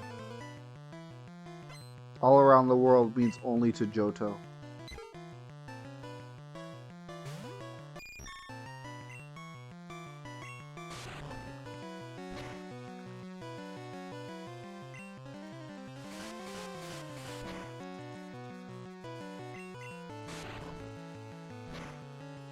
You know, it's stuff like this where, like, I get sort of, like, frustrated when they do retcons and stuff like this, but they don't change again. Like, why wouldn't she actually have, like, a Pokemon maybe from Hoenn or Sinnoh? Like, that would be cool. Like, obviously not in this game. And obviously not in Gen 3. Well, Gen 3 they could have done it because of Hoenn, yeah. Like, in Gen 2, when you go on Gen 2, in Gen 4, in Heart Gold and Soul Silver, the Gen 2 remakes is what I meant to say. They say, oh, I've got all these Pokemon from around the world. They're actually fighting with Pokemon from different regions. It was a really cool, like, thing. But in Gen 1, they didn't do that. They're like, no. It was originally Kanto Pokemon. It has to be Kanto Pokemon. It just makes so much more sense to update it if you can.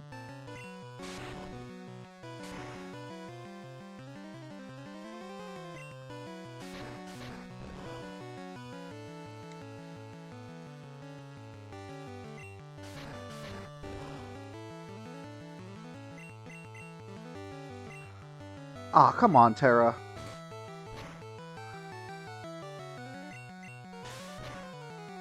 There we go. Alright, cool. We're going to keep Terra in... Do I? No, I don't need Whirlwind.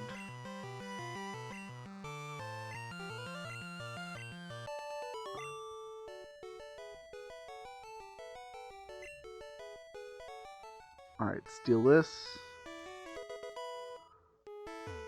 Talk to ma'am. Goodbye, ma'am.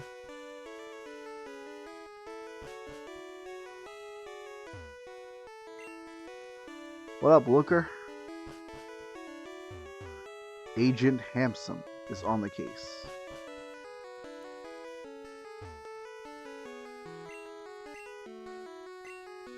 I didn't want to press A again. I should actually check out what TMs I've gotten. I don't know what the last 2 TMs I got were. Rest? No.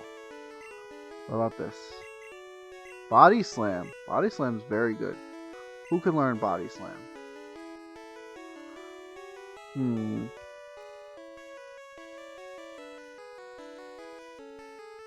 Do I want to teach Body Slam to Pikachu or Venusaur? I think Spore would function best for Body Slam. Because Charizard, my set for Charizard usually like Flamethrower, Fly, Dig, Fire Spin. Pikachu is usually Thunderbolt, Quick Attack, and on other things. But Venusaur, I kind of always fluctuate. You know what? I will teach Venusaur, well, Ivysaur, Body Slam. Let's get rid of Tackle. Yeah, we don't need Tackle anymore. Such a good move.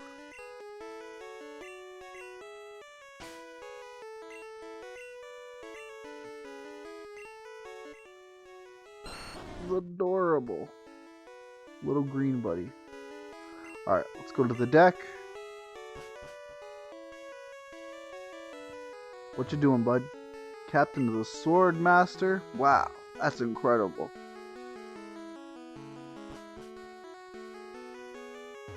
I think it'd be cooler if instead of teaching my Pokemon how to cut, he taught them how to use a sword. Just throwing that out there.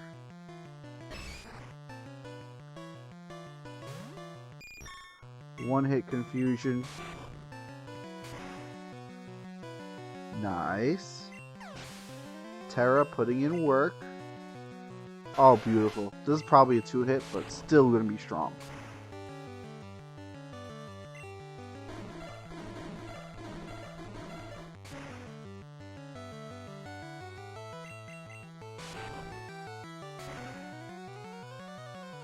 Man, I really like Butterfree.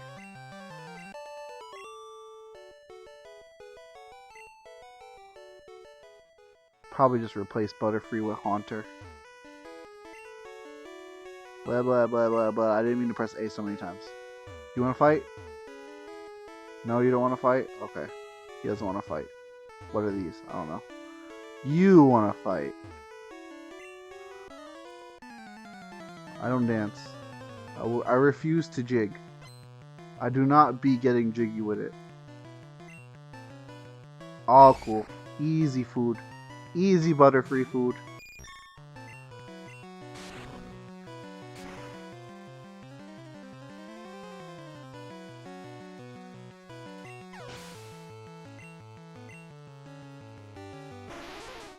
Shelter I'm not as sure about, so it's getting poison powdered. Or not.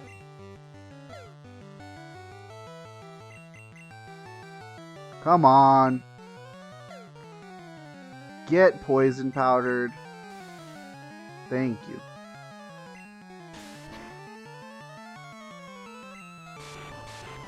Alright, and confusion.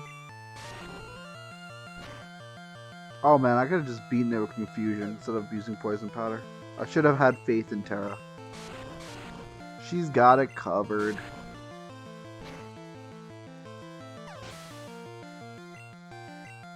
Nice.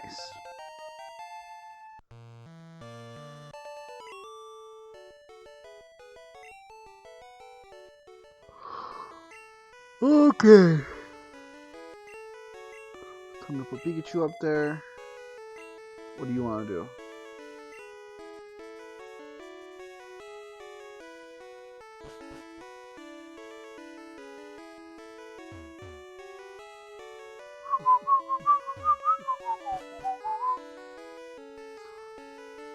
I think there's like 2 more rooms with trainers in them. This guy's gonna show me what a Snorlax looks like. Man, you never seen a Pokemon sleep like that? Apparently legendary Pokemon have slept for centuries. Go find Kyogre in a cave. Oh yeah, this guy's toast. Pikachu's got it. Goldeen has a very good Gen 1 sprite in yellow version.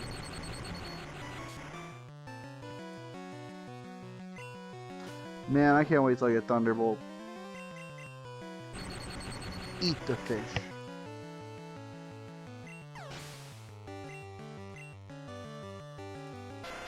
Not afraid of no Tentacool. It's so funny. You can see most of the water Pokemon that exist in Gen 1 very early in the game, but most of them you can't get until the end of the game. Very interesting.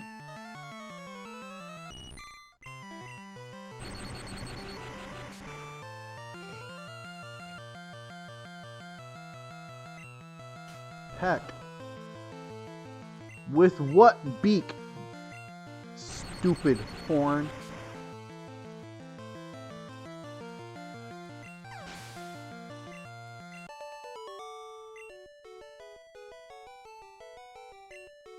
Alright, cool, that guy's wrecked. Do you want to get wrecked? Alright, old guy, do you have a Growlithe? Oh, Voltorb. See, look at that. Look at how crisp that Voltorb sprite is. That Voltorb sprite is so prime. Like, that's one of the, like, best sprites Voltorb's had in the series. It looks so spot on to its character art. It's so funny, too. If you look at the sprite for Voltorb from Blue and Red, and then you look at the one for Gold and Silver, it's almost exactly the same. And then this one exists. And this one is so good. Peak Voltorb. Oh, dear Criminy Jim. That's gonna faint Silver. Hang in there! Ah, a crit? Really? Was the crit necessary? Freaking jerk. I'm mad. Get poisoned.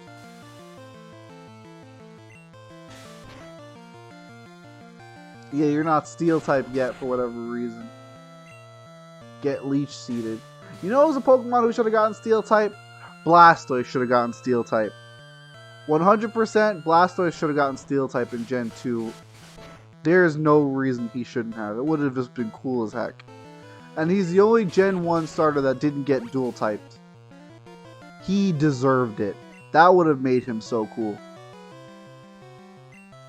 Get bricked.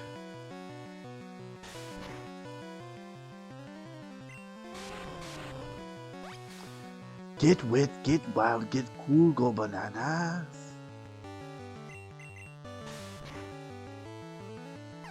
I think its Mega Evolution might have a second type, but I also don't think that.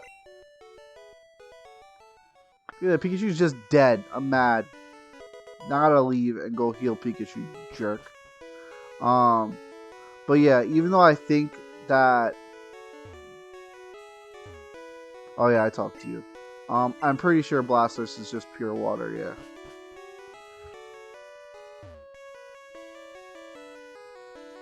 I don't know, I definitely feel like Blastoise should be part Steel.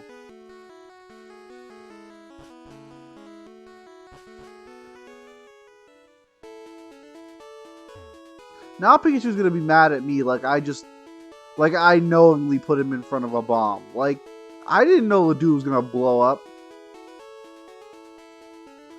Not just like the guns on his back either, but like his shell moves like his shell plates actually move like a machine too. When you look at how like his guns come out, he's basically part machine. There's no reason he shouldn't be Steel type.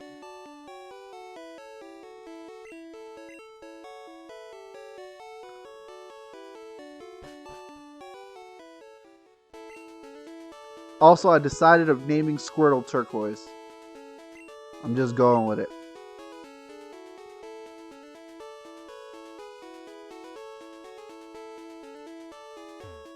If I'm correct, it's also meant to be a Blue's Clues reference. Because I think that was the name of Blue's pet turtle. Yes, that's right. A pet dog has a pet turtle. Couldn't make this up if I wanted to.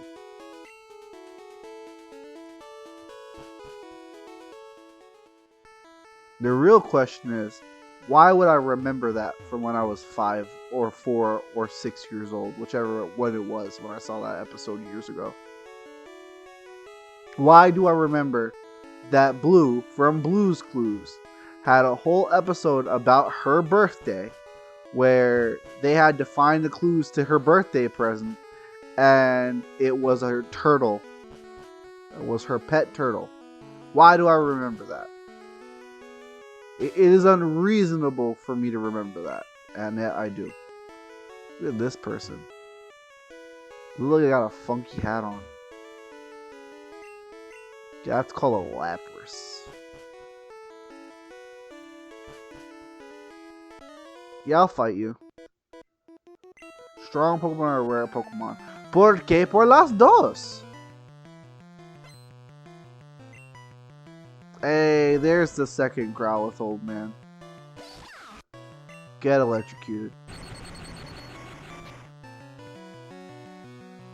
I cannot be roared, I am too powerful. I do not fear the Reaper.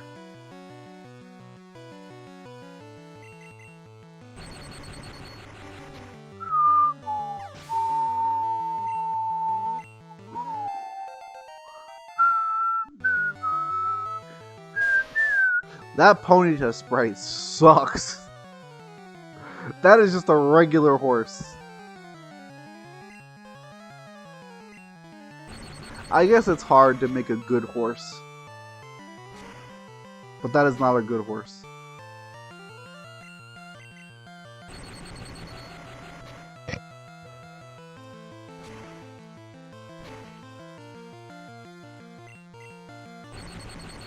Goodbye.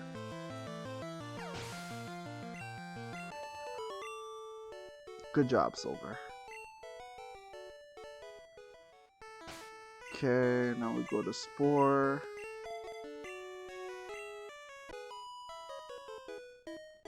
Never saw me at the party. That's because I was late. Fashionably so. A Jigglypuff with piercing red demon eyes. Comforting. Alright, I'm going to take this time to fix Spore's moves a little bit. Switch it with this. Switch this down here. Yeah, it looks good. Get Vine Whipped. Get Destroyed. No, I don't wish to be asleep. Wake up.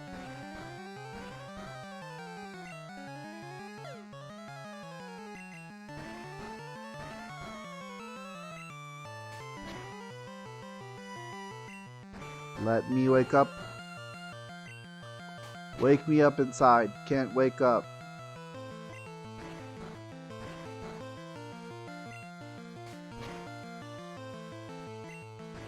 Oh my god. Why am I still asleep?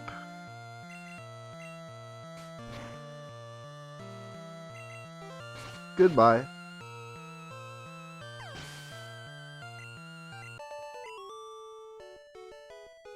Take it easy. I was asleep for 30 minutes. Let me be.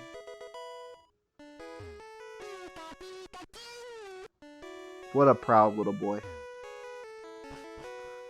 Okay, what's in this room?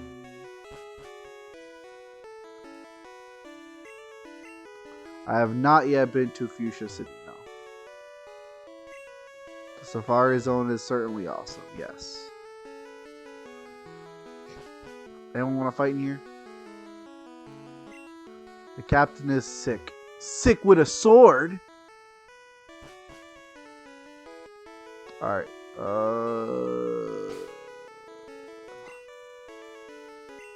I want to heal Ivysaur. So I'm going to burn this. I probably won't use silver in battle. That's fine.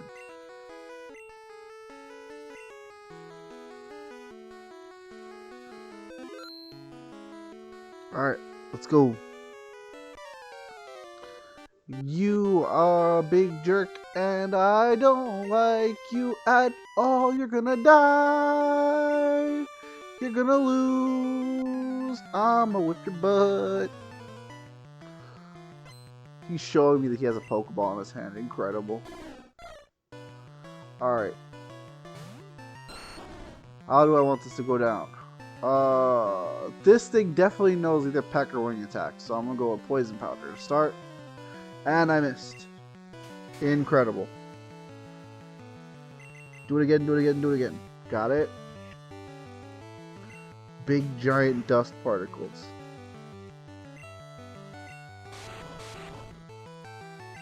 Leaf Seed.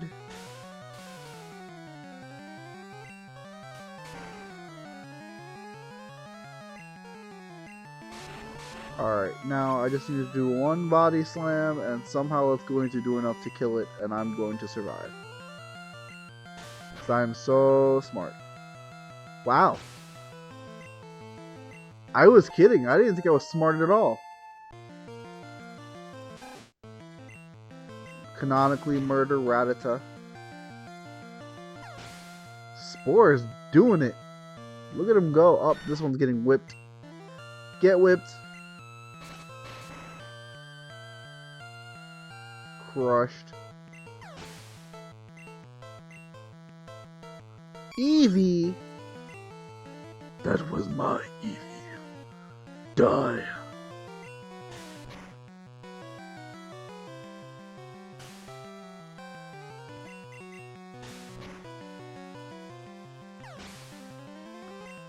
I love how canonically too, like, this Eevee was supposed to be yours, and it got stolen from you. And the dude who stole it from you was so spoiled rotten, he didn't even face any repercussions for it.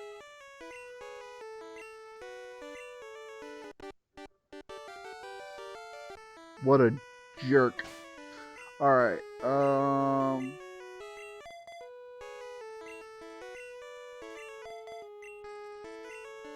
let's go get Cut.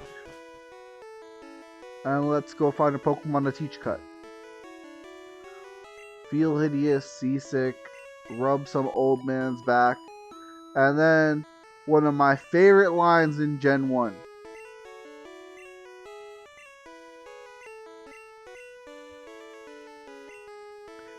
Here it comes. Ready? Ready? Shouldn't have looked. I don't know why I find that so funny.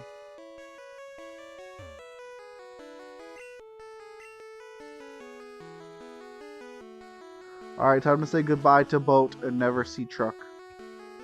Goodbye, boat and truck.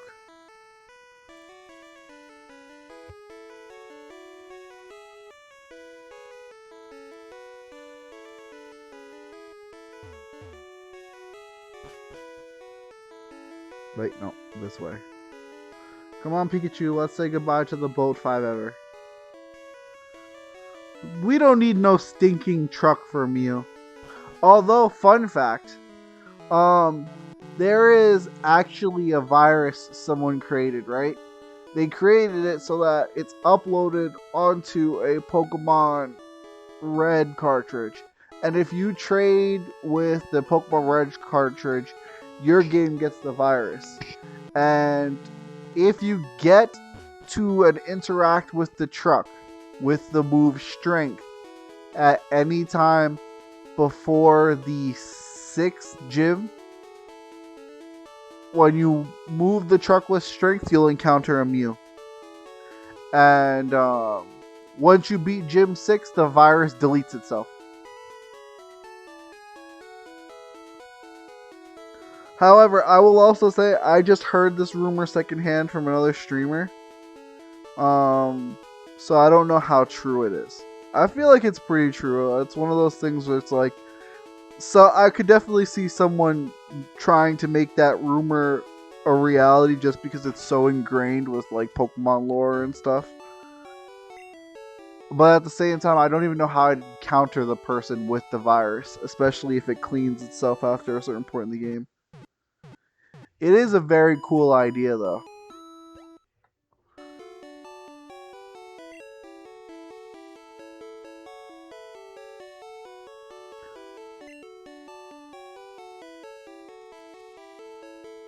So let's see, I want to dump a bunch of crap into the PC. Because now I don't need the SS ticket anymore. A bunch of these TMs are just taking up space. Get rid of that. That's just water gun or something. That's junk. That I don't need right now. TM4, I don't remember what it is. I'll sell the nugget. TM45 is not important right now. TM11. No. SS ticket is useless. 19. I think 28 is dig, so I've got to hold on to that because I got to teach a Charmeleon.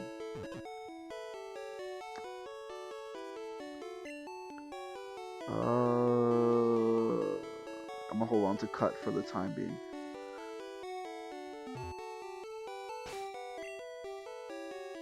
Right, I have to teach Charmeleon dig. I don't remember at what point you get... The move deleter is in Fuchsia. I might learn Fire Spin before that, so I can't teach cut to Millennia.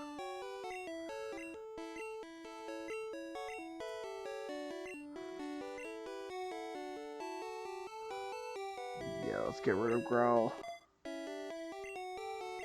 Alright, I need to find a Pokemon to teach cut real quick. I think Oddish can learn cut. Not 100%. Did I heal already? Yes. And all Millennia is going to do is roll Gym 3. It's going to be super embarrassing how quickly Surge loses to Charmeleon. I do not need Pidgey. Run, run, run as fast as you can. You can't catch me on the gingerbread man. You're a monster. Rattata may be able to learn cut.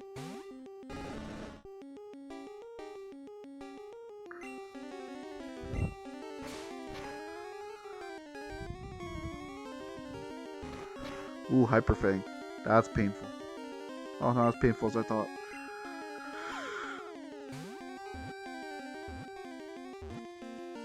Nice.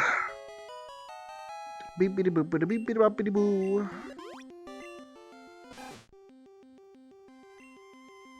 Do I want a nickname? Yes. I'm gonna name him Tattle.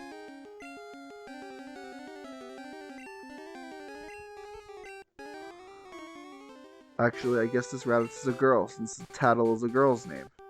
Now let's see if I can learn cut.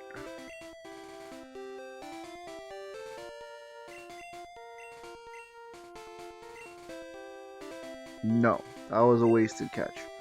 Okay, let's catch something else.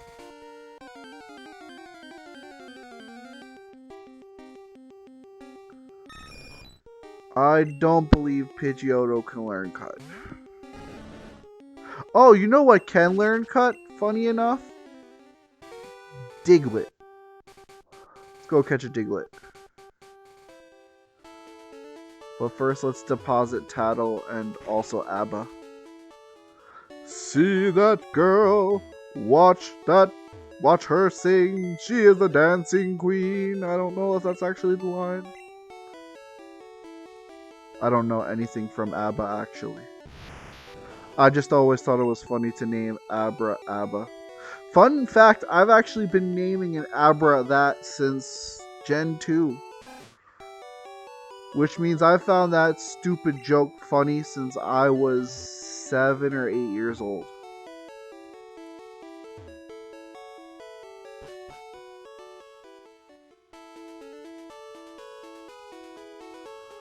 It's also wild. It means that I actually knew what ABBA was since I was that young. And I don't know why I knew that. There is no reason for me to have that knowledge. It's the best music in the game!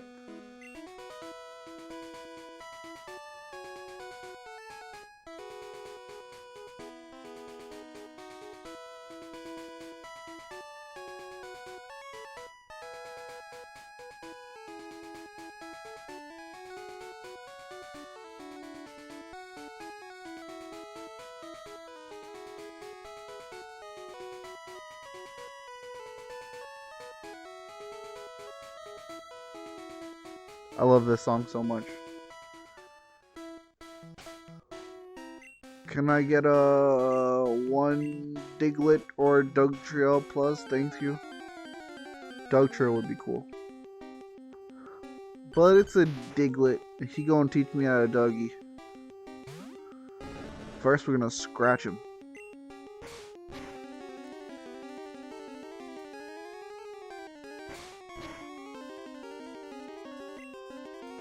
Ooh, I'm an idiot. I already taught Charmeleon cut. When did I last save? I thought I taught Charmeleon dig and I taught it cut instead. Oh, I'm so dumb.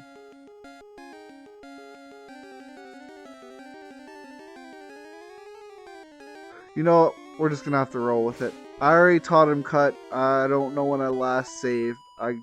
I can't believe I did that. I legitimately...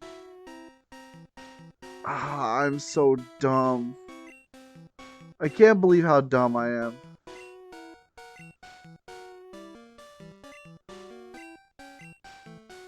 The worst thing is I taught him cut, wasn't paying enough attention to notice I taught him cut, and then went looking for another Pokemon to teach him cut.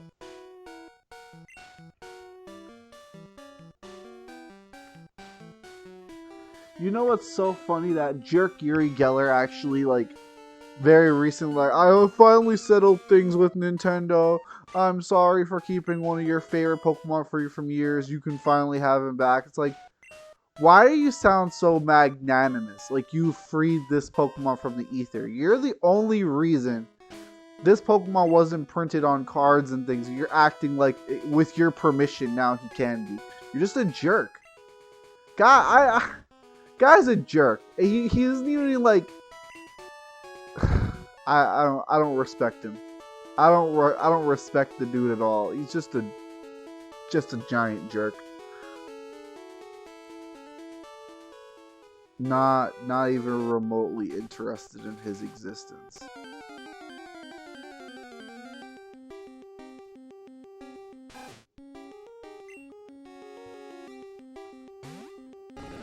Like, okay, but so realistically, right?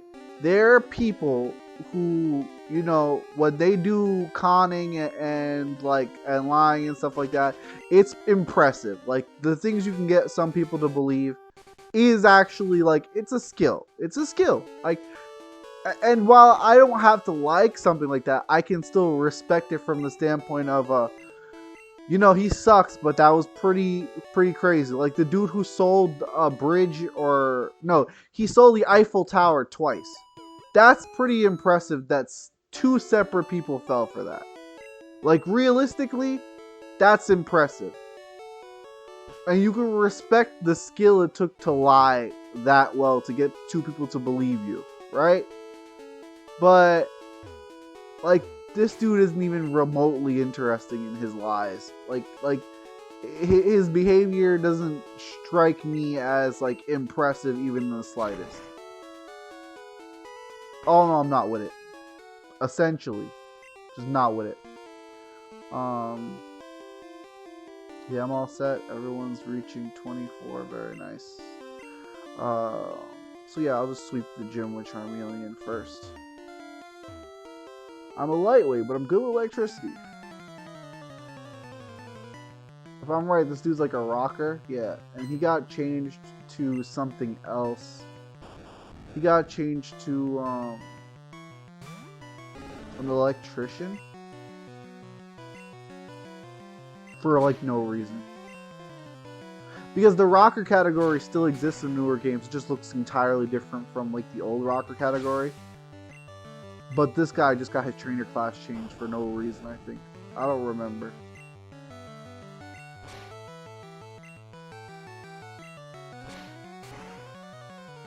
Voltorb's such a good sprite. It's impressive how much Voltorb looks. Right, no, it's not. The thing is, it's like, when I say his trainer class got changed for literally no reason, it literally got changed for no reason. Because he was a rocker, right? And he got changed to an electrician, and the electrician also still exists. Like, both trainer classes still exist, but this guy's got swapped for no reason. And the only reason I believe I remember it having gotten swapped, and the only reason why I'm almost positive it did, is because I don't remember a rocker saying that line in Gen 3. I remember it was an electrician that says it. Because what rocker would call himself a lightweight, you know? Like, it doesn't make a whole lot of sense. There's no place for kids, bro. 90% of the trainers outside of this city are children. Like they're like 10-year-olds, they're on dates and stuff, and you're saying this is no place for kids? By whose boundary? Who makes the rule there? I mean, you're so lucky this is Gen 1. You would have been dead 3 times over, bud. Get cut.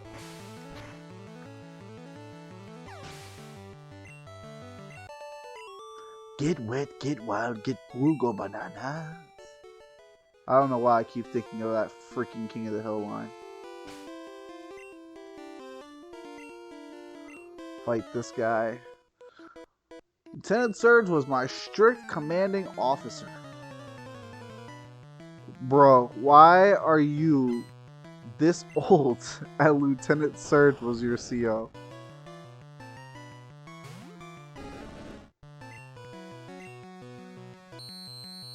Ah, what a terribly wonderful sound. It makes my ears ring with joy. And blood!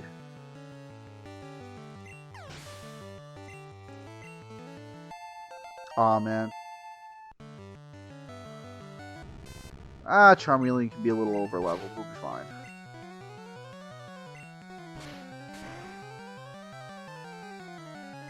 Nice crit. My favorite thing about Charmeleon using Dig too is talking like a song from The Lion King. What?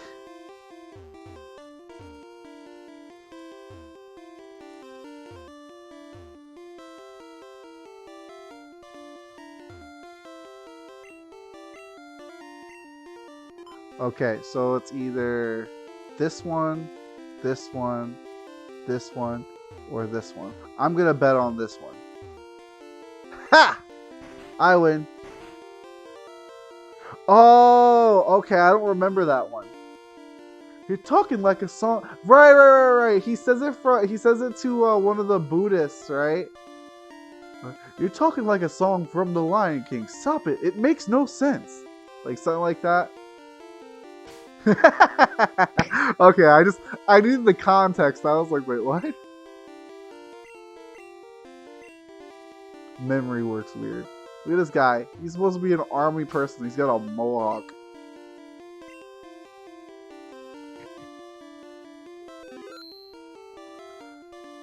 Why are you like the opposite of a soldier? Why are you punk rock? I don't understand. Explain.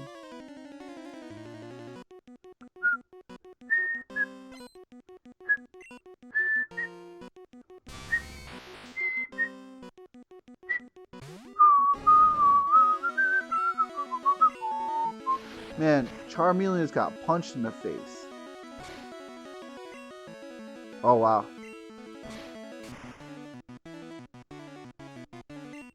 That's not good. Burn! Uh-oh. That might KO me.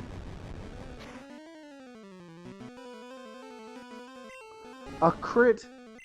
That doesn't feel necessary. Get punished. By quick attack. This is probably not going to kill. That might kill though. Just like the anime. Can't believe Raichu didn't know any speed attacks. Can't believe he evolved his Raichu right away, so it didn't learn any speed attacks. God, I'm cringing just repeating it. Like, just saying it, making my like, Anime was so good and so bad at the same time.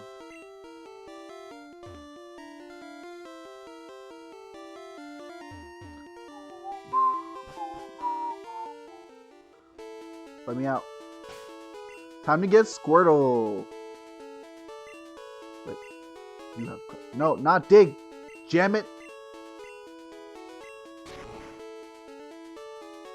Squirtle, please. Yes, I am a very powerful trainer. Thank you for my Squirtle. His name is Turquoise.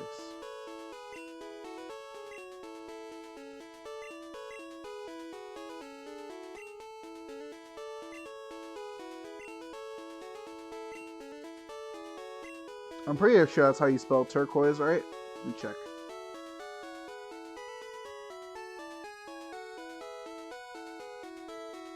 Yep. Nice, I remembered.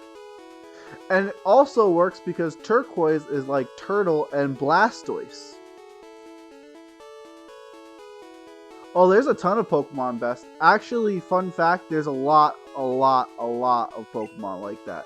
Specifically, there are Pokemon who, if you don't evolve, they learn completely different moves. But also, there's Pokemon who... Most of the Pokemon who evolve via stones or trade...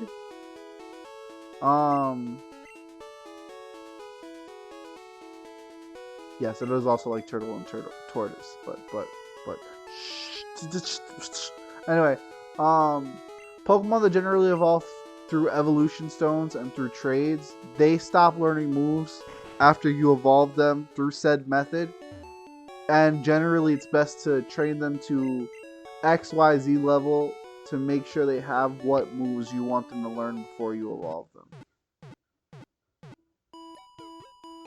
But yeah, a lot of movesets differentiate between evolution lines. A good example of this is the Shroomish line.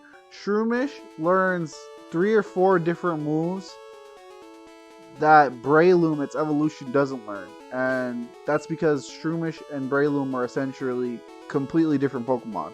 A move tutor can help, but there's limits. Like, in earlier generations, specifically before Gen 8 or 9, I don't remember which one, that's when it changed. a Pokemon could only remember moves based off of what form it's currently in. So if you have like a level 50 Pikachu, right?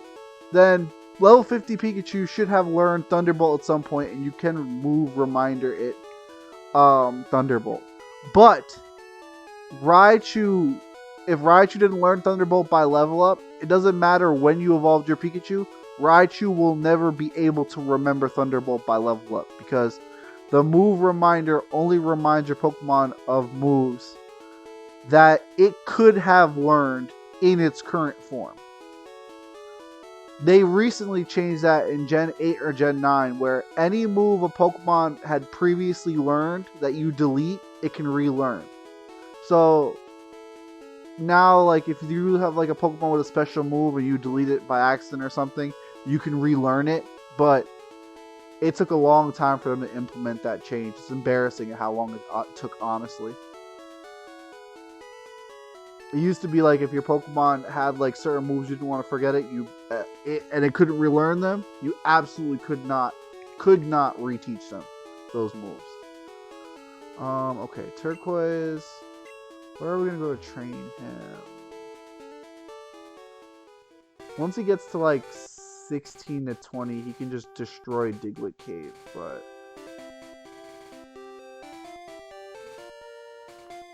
oh, you know what? I should go get the bike voucher. Yeah, and that's definitely a new thing. That's not something you used to be able to do. There's a lot of, which is unfortunate because it frustrates the hell out of me. There's a lot of like quality of life changes that they made that are very good to Pokemon. But then they also undid other things that is kind of really rude too. Like in Gen 5, they made it so that TMs are reusable, right? So what did they do in Gen 8 or 9? They added technical records, which are technical machines, but they break. And they turned all the old TMs that were good and reusable into technical records and made them hard to get again. Which, at that point, instead of adding another tier of item and pretend like you're not being a jerk, just retcon the change. Because honestly, it's just stupid. It's just stupid. Like, you're pretending you didn't change something good. You're like, oh, well, we just added these new things, technical records, and you moved all the good moves to them. Like, you're not even remotely sneaky. It's just rude. I hate, there's this one aspect about me streaming Pokemon that I hate right now, and I'm just so very negative about modern Pokemon. And I feel very bad about it. I was thinking about it earlier. All I do is crap on modern Pokemon while I'm streaming these older games. It makes me feel like, one, that I just sound like a Gen 1er.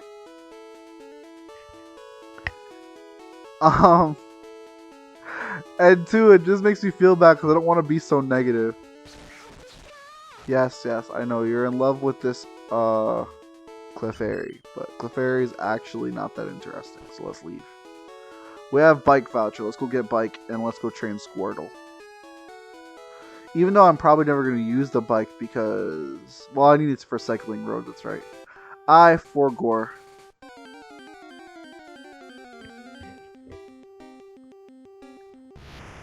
All I know best is like stuff like that, like them going back on changes that were really good. And they do more good quality of life changes, but then they take away others. It's like, why even pretend you're improving things anymore? The biggest thing for me that I've been mad about with Pokemon in recent years has been the Dex thing. Because not only did they say, oh, okay, not all Pokemon are going to be in the game, right? But then they add DLC, which puts almost all the Pokemon in the game. They're like, well, if you want to play with the old Pokemon, pay us money. So you're assholes.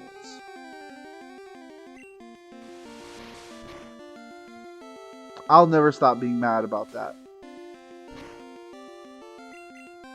And I think the thing that makes me extra mad about that, I don't know why I just let Squirtle faint. That was very stupid. The biggest thing that makes me mad about that especially is that people are fine with it. People are actively defending the choice. Like, oh, you just want to beat the game with the strongest Pokemon that ever existed because you raised them. No. No. I will literally remake my same team 1,000 times. It doesn't matter to me. I want the option to be able to do that, though.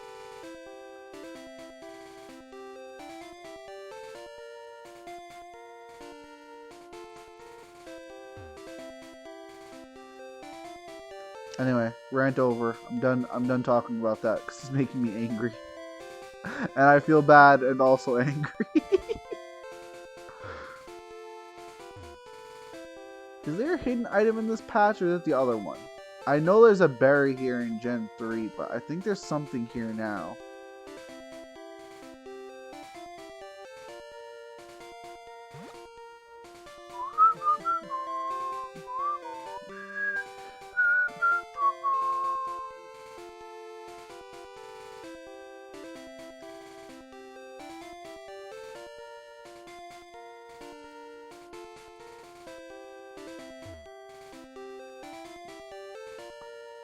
So, well, the thing about that is, Best, let me tell you a little story.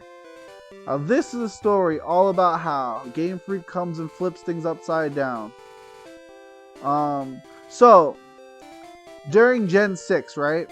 During the change from 2D to 3D with Gen 6, they had an excuse that they made for why Gen 6 had so few new additional Pokemon. Now, before Gen 6, the baseline addition for new Pokemon was always 100 new Pokemon, right? Gen 6 added something like 70, maybe 72. And people were asking questions. Why so few new Pokemon? Why were there so few new Pokemon? And so the people at Game Freak, they said, well, you see, we had to spend so much time making these new models that this gen had to be really low on Pokemon.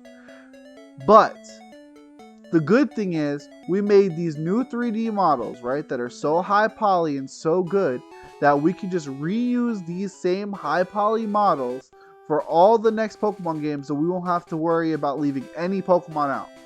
And so it's very good, and next time we make a Pokemon game, we'll be able to add more Pokemon, and it'll be great. This is something that apparently Game Freak actually said. Gen 7 came around, and Gen 7 was still low on the Pokemon count, but they added all these new forms, and it was so cool and neato. And then when people said, okay, what about the things they said back then for why they couldn't add new Pokemon? They said all these new models would let them add more Pokemon. And everyone suddenly went back on that and were shouting at each other, and they were saying things like, no, stupid, the Mega Evolutions were the thing that took up all the design time. Everyone knows that. Mega Evolutions count as new Pokemon designs. Duh. It was never about the high poly models. But Gen 7 did reuse all the models from Gen 6 and only added new ones for the new Pokemon. That is a thing that happened, right? So there was always an excuse for Game Freak. So going into Gen 8, shit really hit the fan because people started getting up in arms about the whole, Dexit thing. It was a whole thing. It was a little excessive. It was a little nonsensical. They're talking about, oh, we should boycott the games. And I was already like, hey, what's a boycott? What do we mean by boycotting it? Like, because I'm just not going to buy the games. It's the easiest way to show people that you're not going to play their junk is to not buy it. Straight up. That's all you got to do. Don't buy the games. And there was all this nonsensical arguing about this, that, and the third. And they talked about, oh, well, the thing is, it's so hard to make, like you said, it's so hard to make new models for the Switch and all these things. So people started saying like, okay, so it's so hard to make new models for the Pokemon, but they said years ago, and this is where it came up again. They said years ago that they made these models so they wouldn't have to worry about making new models every game. That they were just going to use these old models. And we were supposed to be fine with that, right? And they're like, oh, well, obviously, since it's on the Switch needs new models. There's no way they couldn't make models they didn't make models from scratch. And you're going to see on the Switch, all the Pokemon are going to look way better than the 3DS Pokemon. People were pissed because that not only wasn't the case, but people would when they did the data mines, people would pull up models and they said they are barely different from the old models. And when they are different, you can tell they just inserted more detail into specific spots rather than detailing the models over again. Apparently this was a whole big thing when Gen 8 came out. That they looked at it and it didn't actually look like the models were completely redone at all. And the fact that the animations weren't better and the game didn't look better and all the things about trees from Ocarina of Time and all the glitches. It was a huge deal within the internet fan base that it was like, oh, this is not worth what we lost. But it was already too late. Because there wasn't enough of these talks and these complaints during Gen 6 and Gen 7, right? Because Gen 6 and Gen 7, they were on 3DS, and people were already, when Gen 7 came around, I think people were already talking about, when's a Pokemon game on the Switch? Pokemon game for the Switch. People didn't care about the 3DS, and so they didn't care about complaining about games on the 3DS. So when Gen 8 came out, and it did incredibly well, one, because of all the people talking about how shitty the games were going to be. And people were like, nuh-uh. And two, because the Switch just sold so well that everyone has a Switch. Of course, anyone who liked Pokemon and hadn't played on the 3DS or didn't care about the 3DS was going to buy it on the Switch. So, long story short, Pokemon is death-proof now. Pokemon is never going to improve because it will just never have to, because people will keep buying it anyway for XYZ reason, because they always have an excuse. I think my least favorite excuse was when they did this crap. They said, oh, well, we have Pokemon Home, and you know, every Pokemon game from now on is not going to have all the Pokemon in it, and sometimes the Pokemon are going to be too cold, so they're going to stay home.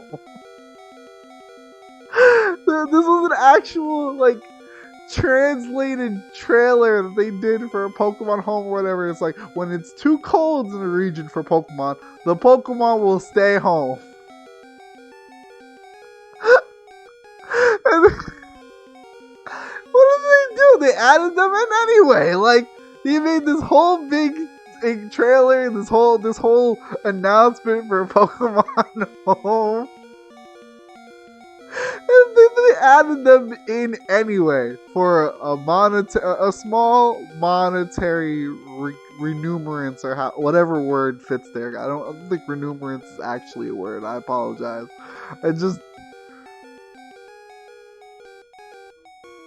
I can understand, like, if they didn't add them. I can understand if they just kept them out completely and stuck to their guns. But adding them in later, you know what I'd rather they do? And here's the thing that a lot of people online have been saying. Why don't they just delay the games a little bit?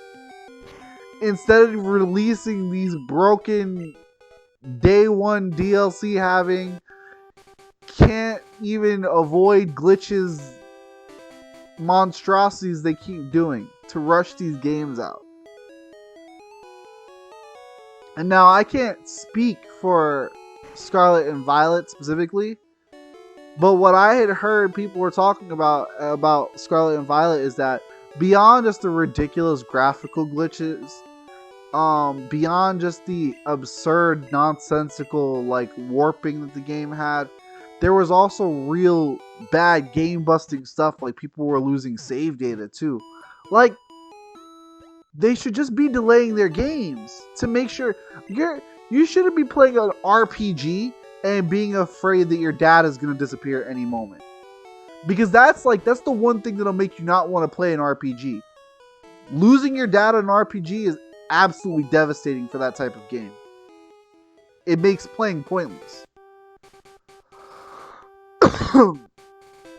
But I don't know, like, Game Freak is stuck hard up. Everyone says, "Oh, Nintendo should just stop Game Freak. Oh, Nintendo should just stop forcing Game Freak to release the games." But to be honest, I don't really think it's Nintendo. I think Game Freak just is comfortable doing this.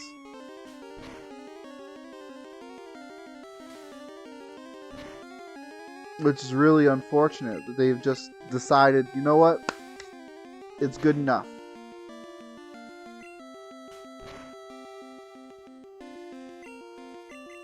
And I was honestly thinking about giving Scarlet and Violet a chance, but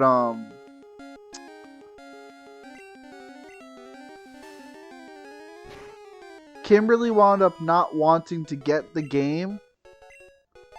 And that was going to be the only reason I was going to get the game was to play with Kimberly. And so when Kimberly's like, "Nah, I don't know if I want it," I was like, "Fine, screw it. I don't care. I don't need it." And so now we wait to see what Gen 9 is like in like 3 years. If they do a Gen 9, I don't know.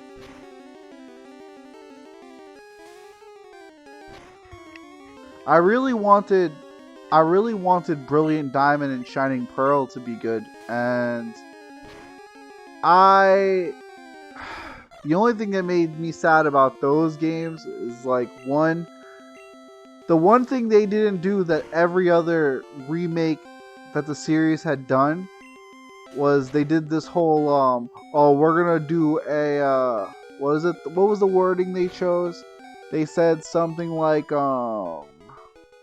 historic or like an honest remake, which the way they said it was implied, it's like, oh, this is gonna be like almost 1-to-1 to what Pokemon Diamond and Pearl were, which is really bad because it didn't include any platinum improvements, and those platinum improvements were very good. Like, they were things that made Diamond and Pearl even better than what it was originally. And like, so for the Gen 4 remakes, the Gen 2 remakes for Gen 4, right? Those were really cool because they added a whole bunch of stuff. And while the Gen 3 remakes were not as good with adding cool stuff that Gen 2 remakes were, they still added quite a bit. Like, there were new Mega Evolutions, that was really cool. There was new ways to adventure through the game and new different types of battles and stuff like that. They made certain Pokemon more available. Like, stuff they did, like, I didn't like the Gen 3 remakes as much because I didn't like Gen 3 as much, and there were other things that were missing that, while weren't important to me, were important to other people. Battle Frontier is a big one. The people were so upset didn't get put into the game.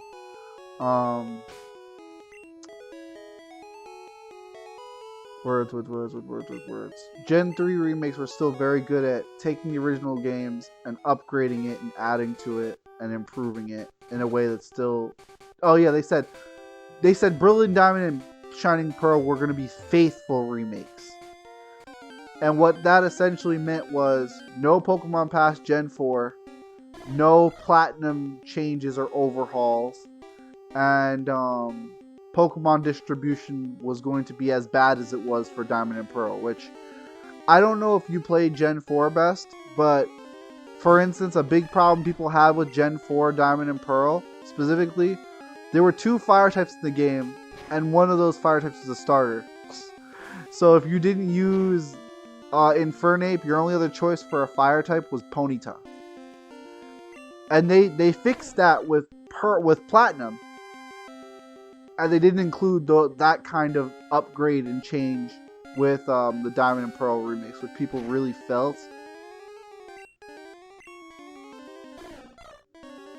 But then the problem that a lot of other people had with Diamond and Pearl that the remakes that I didn't have was the graphical style. I thought the chibi style worked. I didn't have a problem with it. So, if I had to say, the reason it worked like that is because they had a lot of Diamond and Pearl had pretty big post game, but they also hard locked a lot of newer Pokemon to post game too because they wanted to make post game worth it. So I think the idea was, oh, if we keep these Pokemon locked to post game in Diamond and Pearl, the original Diamond and Pearl, it's like it'll get people playing it more. But in reality, it made people frustrated that they couldn't get and play with those Pokemon the whole game and do them in post game. Which is why Platinum changing that and fixing it was very cool, because it increased distribution, changed team comps. It made the game a lot more enjoyable for a lot of people. Let me just put it to you like that. Like, Platinum is lauded as one of the best games in the series for most people. No. It wasn't that they forgot to put Classic Fire type in the game instead. It was strictly that they didn't want to put, like, okay, so in Diamond and Pearl in post game, there was this area, this huge volcanic area called Stark Mountain. You could get Macargo, Slugma, Magmar. Was there more?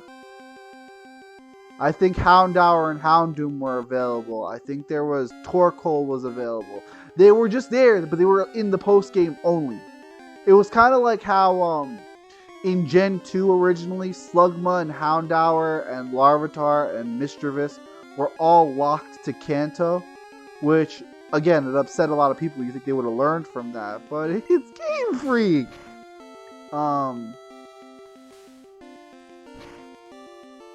So yeah, Platinum was like far and away a much better version. It wasn't like how Crystal version was pretty good compared to Gold and Silver, and Yellow version was pretty good compared to Red and Blue. It was like Platinum was leaps and bounds, just the ideal and better version of the game. Like, there was no doubt in anyone's mind, you know? Come on, don't faint from low kick. Ah, man. No, I don't care.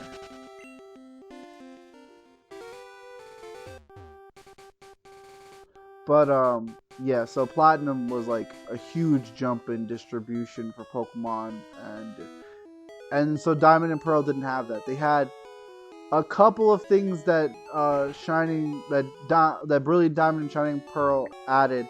They added the Grand Underground, which lets you get a couple of different other Pokemon before you beat the game, but it wasn't the same. Like, you could get Houndour and Houndoom, but you couldn't get Magby or Magmar to use Magmortar, which is like peak Gen 4 Pokemon, you know? People didn't like the art style change. People didn't like that it wasn't an upgraded full 3D game the way Omega Ruby and Alpha Sapphire were. People didn't like that there weren't enough positive additions and changes. And it was worse because people were blaming Game Freak and Nintendo both, but what Game Freak did is that Game Freak didn't want to do the Diamond and Pearl remake. So what they did was they just outsourced it. So, see, when you have Game Freak, which is a third-party studio, outsource their work to a different studio, I mean, it kind of speaks for itself the way the quality is going to change. I don't know how hands-on Game Freak was with that, but that whole Faithful remake thing really did a lot of damage, and at least from what I see. And the fact that, again, that like the Gen 2, I have no idea, Bess. It's a good question. I was trying to figure that one out too. The Gen 2 remakes included all the Pokemon from Gen 4 in them. It wasn't just only, oh, you can only use Pokemon from the original Gold and Silver. And then the Gen 3 remakes included all the Pokemon that were in Gen 6 too. So that was another thing. It's like, when we said Faithful Remix, it's like, this means there's going to be no Pokemon past Gen 4. Sorry. And that was it. And so that kind of struck people as rough too.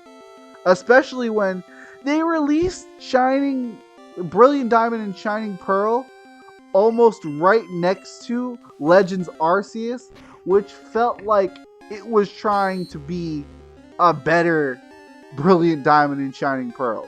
You know, it had a better story. It had the same upgraded character look. It had full 3D environment with all the original Gen 4 Pokemon and then some added Pokemon too. It seemed like it was a slap in the face.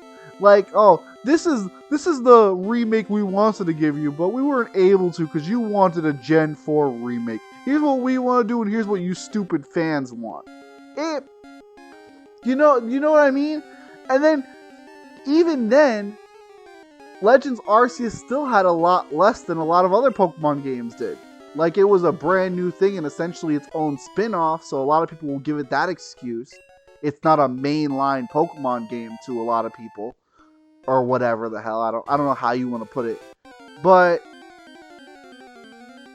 it kind of feels like that Game Freak is trying to teach us by showing us. It is like, this is what we want to do, this is what you want. You want to keep asking for stupid things, or do you want us to give you what we think is good? To the point where people, there's like a very big split in some of the fan base that are like, okay, well, so how bad is Gen 5 remake going to be? And people are like, we don't need a Gen 5 remake. Don't even ask. Forget about it. Leave Gen 5 alone. Leave it just the way it was. Like, it's actually a kind of big meme from what I've seen on Instagram. Is there's like this character from the Spider-Verse with their as like one scene they're very happy from the original movie, and then from the second Spider-Verse movie they're very sad. And it's like, oh, I can't wait for the Gen 5 remakes before Gen 4 remakes came out. Then afterwards, it's their like depressed stuff like, we don't need Gen 5 remakes.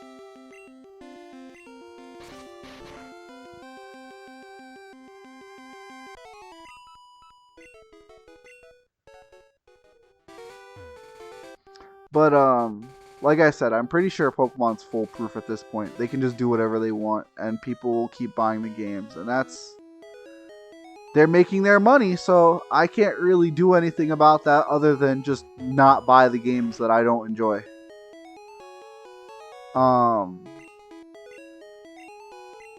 Which again is fine. I am not willing to tell other people, oh, you guys are terrible for buying terrible games. People are enjoying them. People really liked Scarlet and Violet, and you know that's good. That's really good. I'm glad they enjoyed it. I really mean that. It just sucks because I wish there were the type of games I would get to enjoy.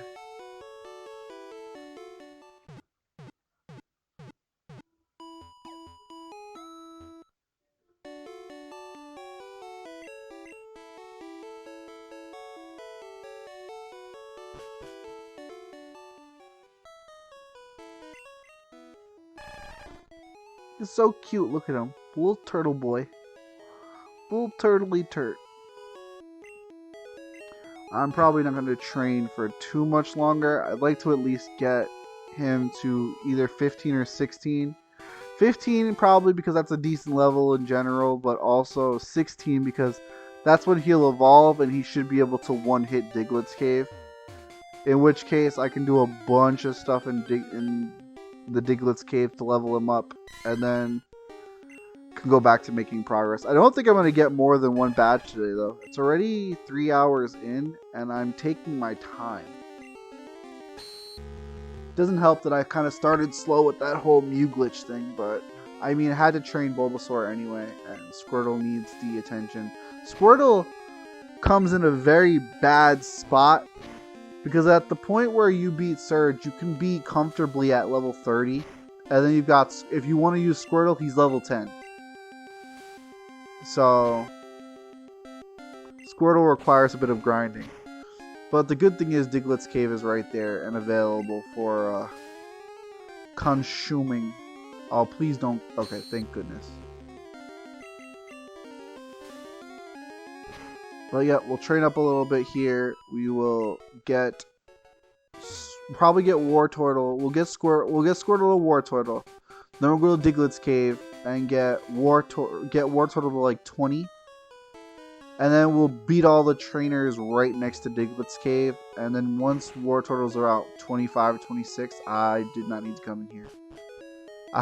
Sometimes I'm not paying attention. I see the Pokemon Center shaped buildings and just go there.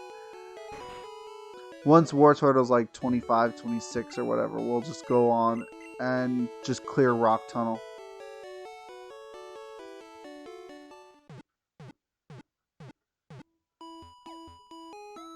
Man, it also doesn't help that you get Squirtle after the Electric Gym, but before the freaking Grass Gym. So Squirtle is not partaking in any major battles for quite a bit. Unless you count Giovanni, I guess. Squirtle could do a lot of damage to Giovanni's team and the Rocket Hideout in Celadon.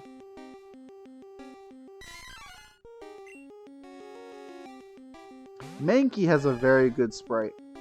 I always recognize how good Mankey's sprite is in this game. It's a very, very well done sprite.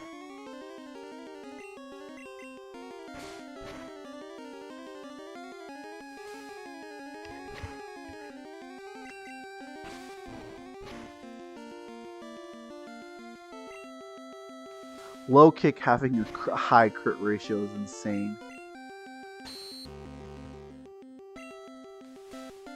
Just Gen 1 things.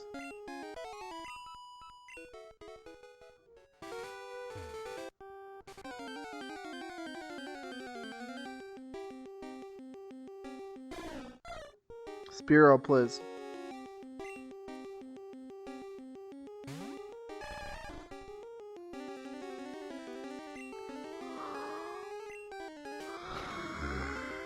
Goodness.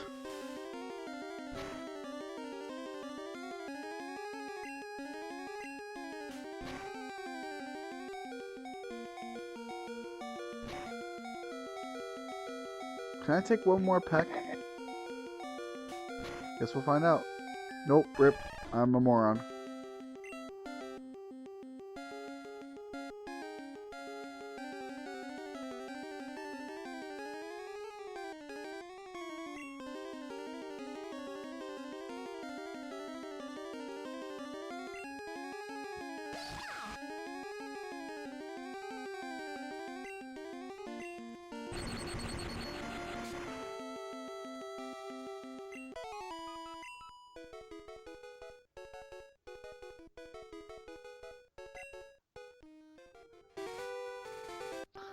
Alright.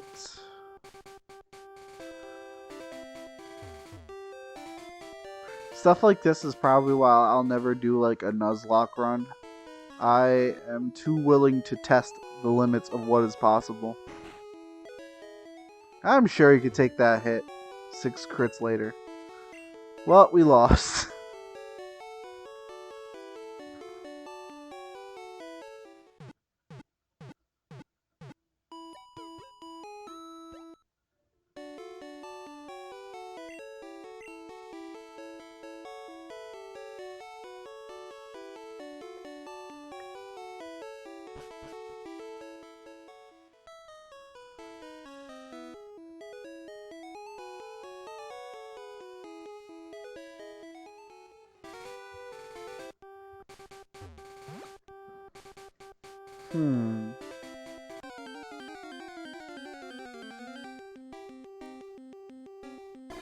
What's up, Spiro? Angie Bird.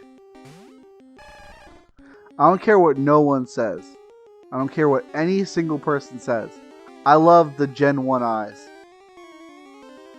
What's that? Every Pokemon's got an angry expression or a really cute expression? Good.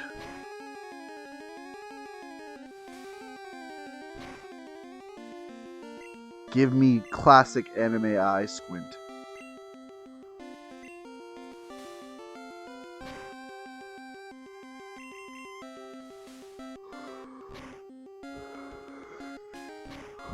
I miss Ken's old art style so much.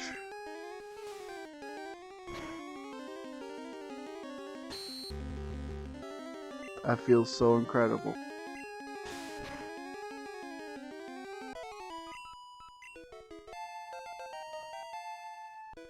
Two to three more levels to go. It sucks because I can't train on the routes north of here because it's mostly grass types and they'll just eat Squirtle. It cannot be allowed. Get burbled. Why is everything crit? Oh yeah, that's right, speed. Fun fact, for anyone who doesn't know, Gen 1 crits are based on the speed stat.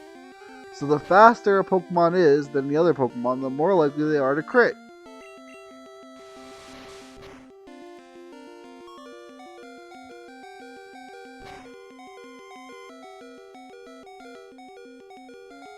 That was a good bet.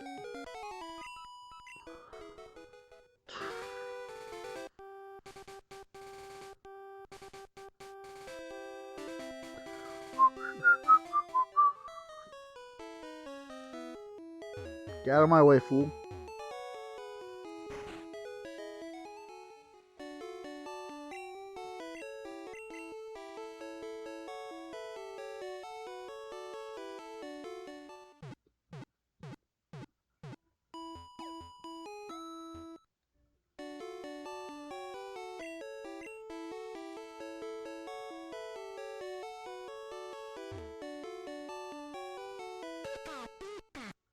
Yeah, I'm feeling pretty good too, Silver.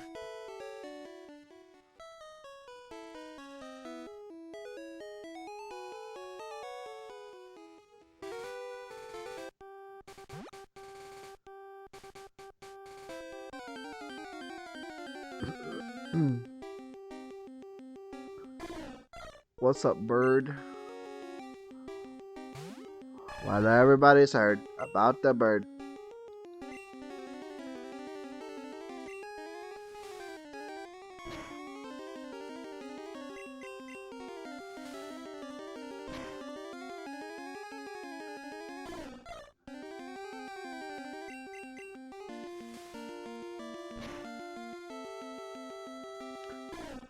I was thinking about making this an all dex run. Or do you mean literally everything, as in every Pokemon I come across, I literally catch? Because that would just be a Let's Go Pikachu, your Eevee run.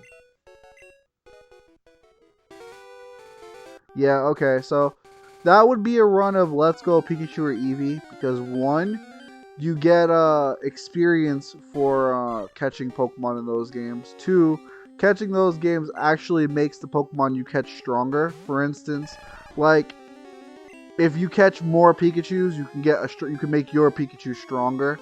Like, to do that in these games would be so incredibly wasteful time-wise. You would you'd run out of money.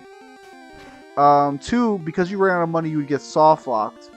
And three, it would just be so much time spent throwing balls that don't actually catch Pokemon, because the catch rates are really weird in these games. Yeah, so it's not terrible. I'm personally not super into it. Like, Let's Go Pikachu and Eevee are like the type of games you play if you like Pokemon but don't want to put a whole lot of effort into the games in general. Like, there's only the original 150 Pokemon, 151 if you count Mew, which you need an event to do. And you don't battle wild Pokemon, you just catch them. But when you catch them, you get experience, and you can transfer them or release them to get candy, which makes your regular Pokemon stronger. It's an okay casual game. It's not something I'm super into.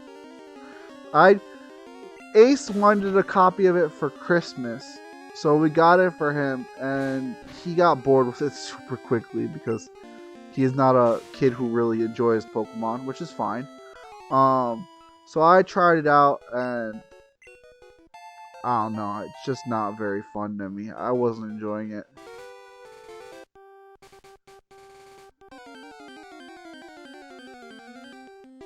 And like, there's definitely like difficult things to do. Like, there's like 150 trainers that like you have to fight them.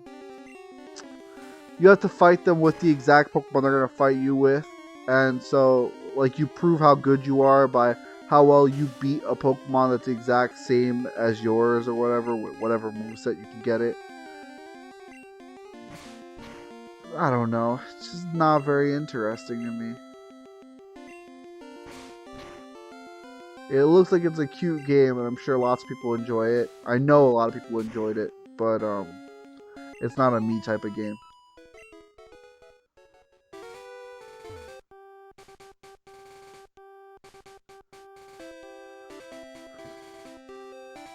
It was a big game for people who like to do shiny hunting, though.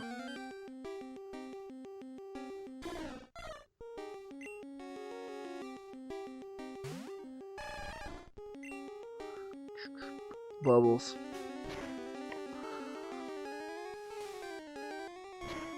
I think if I were gonna do like something different as far as Pokemon went, I would probably do like a ROM hack, like Renegade Platinum or something.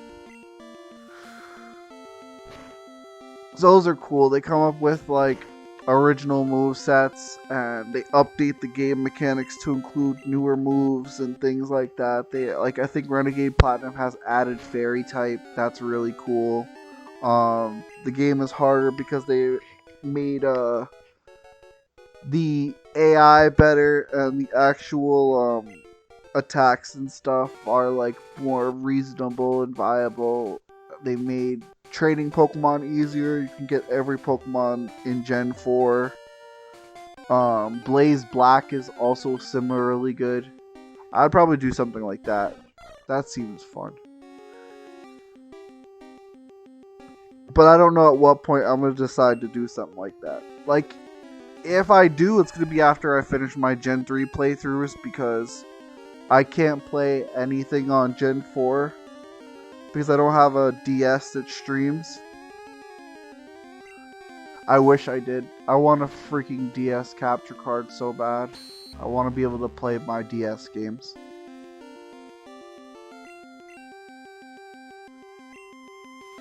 But they're kind of expensive. And I am no money man.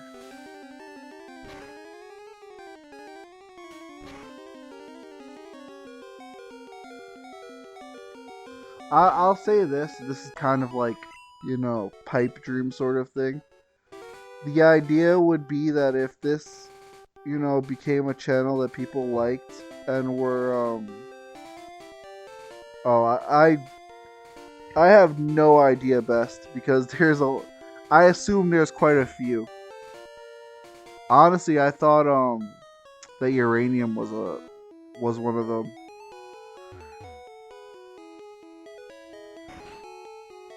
But yeah, it's sort of like a pipe dream, but if this channel like were ever to like jump off and take off, I would love to use whatever people wanted to give me as far as like funding goes to just improve streaming and what things I could stream from.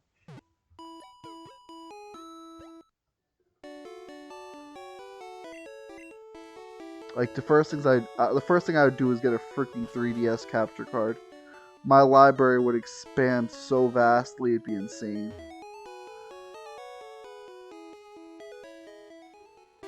Like, it's actually insanely wild to think, like, half of the games that I own are on my 3DS and DS.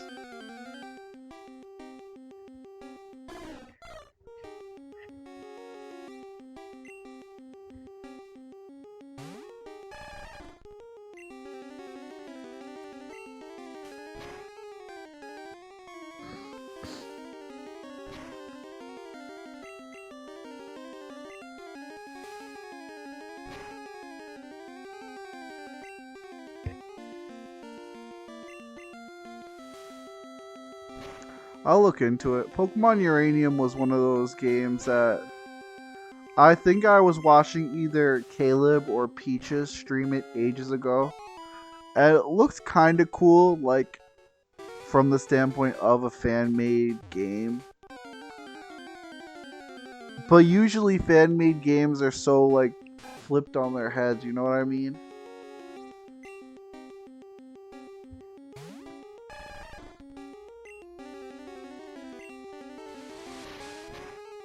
Like, most of the time, fan ideas are like, what if this thing got hit by a brick and died and came back to life? Like, okay, that's certainly a place to take it.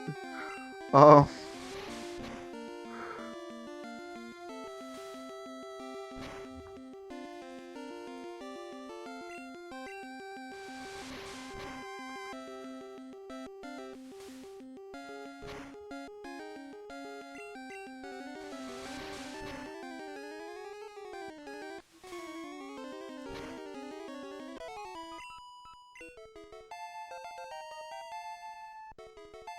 Hey, water gun. Now we can do 10 more damage per attack.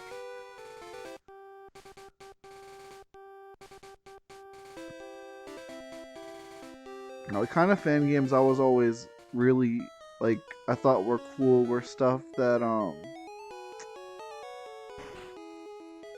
really captured the essence of the original game.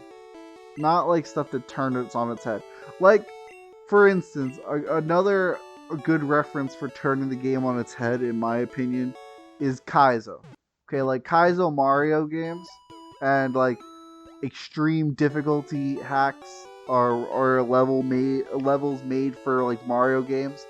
Stuff like that is like, why does this exist? To challenge your understanding, to subvert what you know about the game in ways that like if I made a Zelda ROM hack, right? Let's say a ROM hack of Ocarina of Time. I wouldn't want to make a ROM hack based off of what ZFG can do with the game. Like, oh, you've got a mega flip over this with this glitch, and then do a Hess all the way through this part of the game the super specific way, otherwise you can't beat it. I wouldn't want to make a ROM hack like that. I would want to make a ROM hack that really captures what I love about the series, that anyone could see. Like, with their own eyes would be like, yeah, this is what makes this series incredible. You know, like, whenever I see stuff like Kaizo, I'm like, that's really cool, but it doesn't even feel like I'm playing the same game anymore. It just feels like this game's physics on a completely different dimension.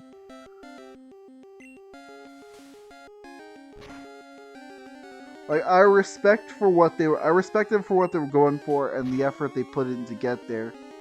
But for me personally, it just doesn't feel like what it's supposed to. And when it's so far away from what it was originally, it doesn't even feel like the same thing anymore. At that point, are you even a fan of the game, or are you just a person who wants to use the characters to make your own game? It's the same kind of arguments that I feel about, like, oh, this is a movie about Batman, but this is not Batman like you ever seen him before, so I'm not really interested, because I like Batman exactly as he is. Like, oh, this is a movie about Superman, but this Superman is not like your average everyday Superman. You know what? I don't want to see it then, because I like average everyday Superman. I want to see Superman. I don't want to see whatever this is. I'm not interested in Power Guy. I'm not interested in Flying Mammal Dude. Just because you like the characters doesn't mean they fit into the world you're trying to create for them. And that covers a lot of things that happen a lot in current day media. Link is not randomly going to go berserk and start stabbing normal people.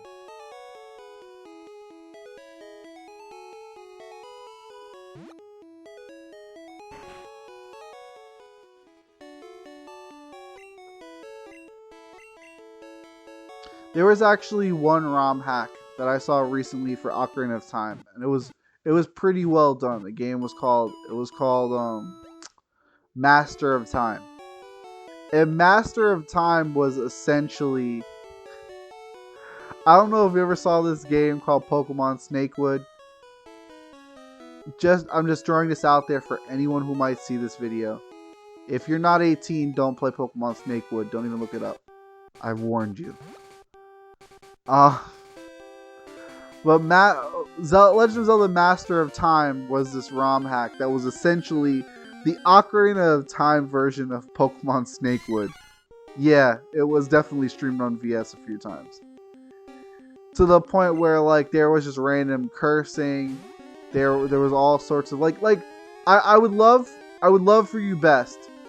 Look up this guy ZFG and look up his VOD channel and look up his playthrough of a ROM hack called Master of Time.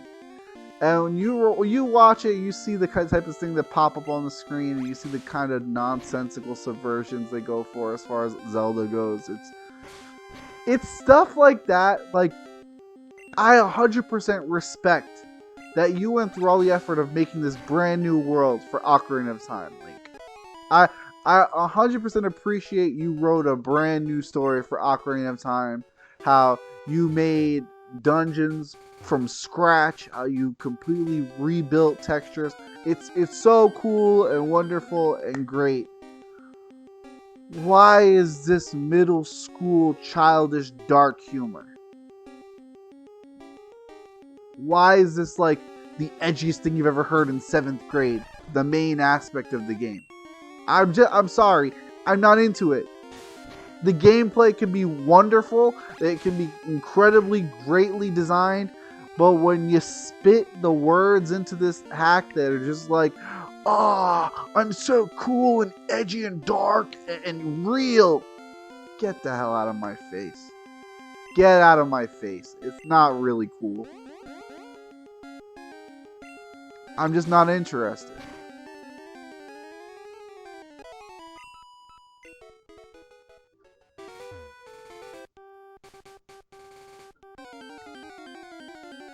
It was definitely interesting to watch, I'm not gonna lie. But to play it myself, nah, I'd never be interested. I feel the same way about Snakewood, it's just childish.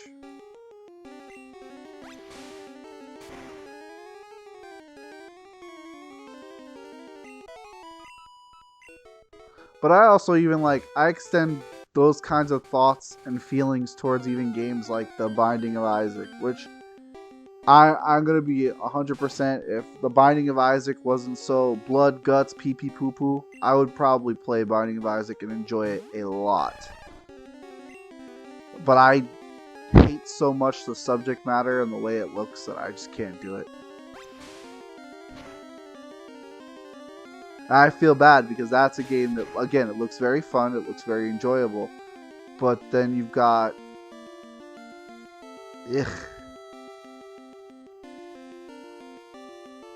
Yeah, exactly. Like, I wouldn't want to play something like that, Best. Not at all. It doesn't seem good.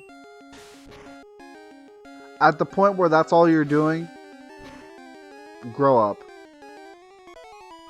You aren't making your beloved child franchise more palatable for people like you. You're just making it less palatable for everyone else.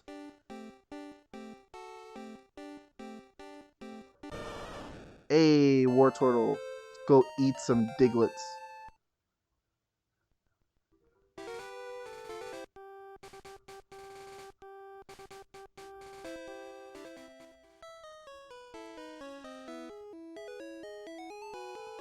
The thing is too, like, I don't even think that the way I'm feeling about like these things, the way I feel about these things, I don't feel like it's a hot take at all. I feel like this is very baseline feelings that people have about these sorts of things, but most of the time people just don't bother addressing it because it's so obvious. They're like, yeah, of course, everyone feels that way. Why do you think you're special for saying those feelings? Like, this is just the way everyone feels about things like this, you know? I always forget that cut doesn't work unless you select it from the menu. I always forget it. I'm just like mashing the button on this tree like, why isn't this cutting?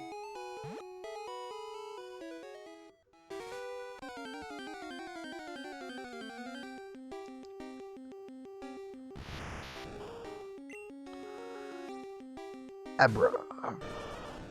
Can I hit it before it runs? Probably not. Oh, wow. Can I kill it? Nope. Oh, yes. Okay, bye. I forgot teleport can randomly fail because Gen 1. Classic Gen 1 moment. Every move has like an incredibly low percent to fail. It's like 1 in 255 or 256. I think it's 255. No. No, it's 1 in 256 because it includes a 0 byte. Is that correct? I have an Abra already. I don't need another one.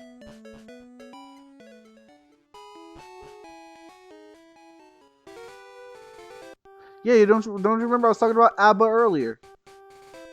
He's in the PC right now.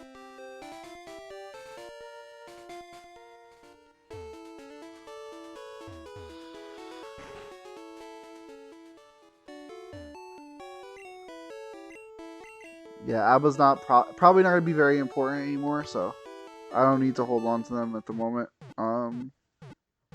I could probably evolve Clefairy, but I don't know. The more I play this and I'm enjoying playing it, the more I feel like, this is one of those things. I don't feel like it's a good time for a Pokedex run.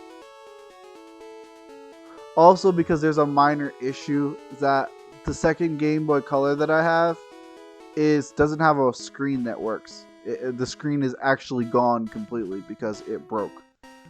So it functions. You can play it, but you have to play it blind. And so it would be annoying to have to trade over all of the exclusives from Red and Blue. I could definitely do it. I've done it before, but I'm not really interested in doing it. And at the point where I do an all Dex run of this game, I would probably feel like I have to do it for the Gen 2 run. Which means trading even more Pokemon because of all the freaking Gen 1 only Pokemon. I don't know. It doesn't feel like it's the time. Although, I have access to Pokemon Stadium, and that has a PC system in and of itself. I could use that to transfer Pokemon quickly. But I can't do that for Gen 2. Because I don't have Pokemon Stadium 2.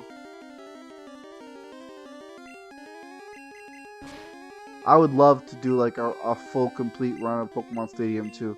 That game actually has a lot of content. And I've never played Stadium 2, at least not for... Come on, really? A crit dig? Really? I'm mad. Angry. Oh, now you're faster. Punk.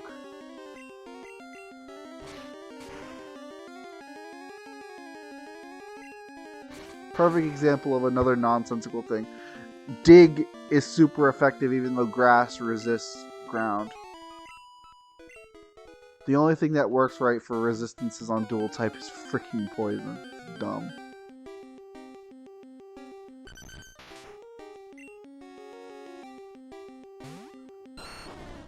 Get whipped.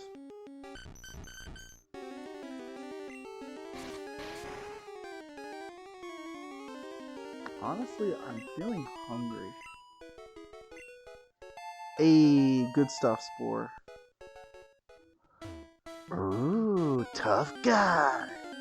That was a terrible Yao impression.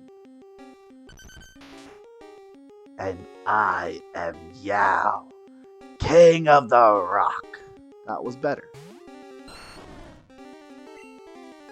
Gotta have that raspiness.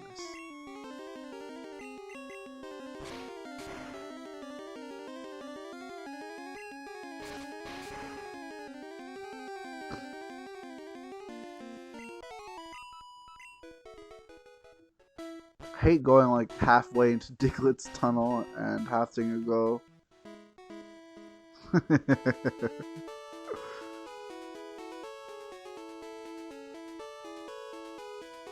I haven't watched that movie in a long time, but it's one of my favorite movies. I did not watch the live action remake though. And no one talked about it, so I can't expect it to be any good. All I heard is no Eddie Murphy Mushu, and I was like, no me watching it then. Dishonor on you. Take this down. Dishonor on you. Dishonor on your cow.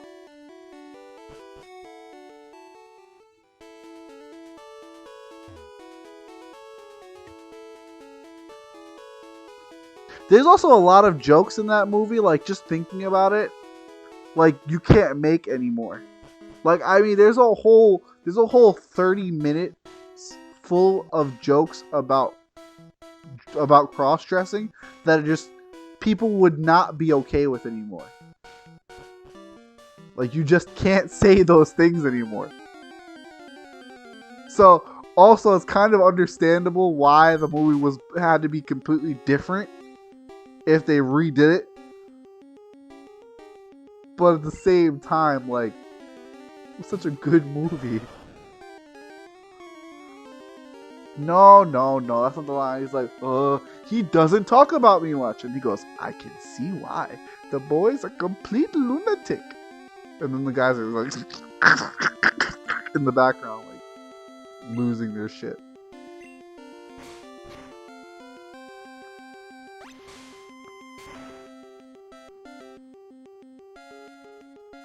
Hey, one hit. Nice. Diglets are also worth a lot of experience, too. Also, I apologize for correcting you. That's a bad habit that I've gotten from my son lately. Because my son, he loves SpongeBob quotes. But if I don't say it exactly one-to-one correct, he corrects me and I'm just like, boy, please. I'm sorry I don't remember SpongeBob as well as you do. But do not cite the old knowledge to me. I was there when it was written. Like, I like... Again, I'm sorry for correcting you.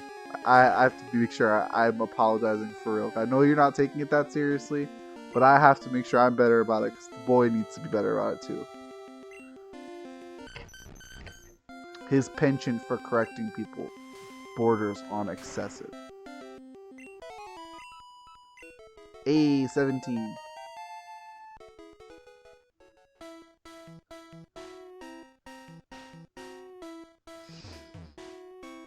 You know, it's so funny. That line, right? That line being like literally only 2 letters off. I feel like at that point, why is it so bad that people say it wrong all the time? Like you could literally take where like the take off the like no Luke part and like take off that whole apostrophe and it's still a solid quote on its own. People are like, no, that's not the line. That's not the... Like I have a friend who's like that. It's like that's not how you fucking say the line. I just look at him like, why do you care so much?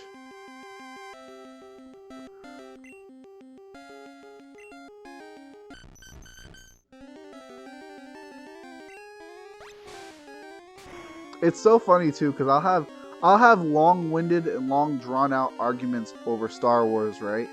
But I don't even like Star Wars. And part of the reason is because of the things that I'm arguing about. Like, I don't understand why it's written or done in certain XYZ, why certain things are done in certain ways. It doesn't make any sense to me.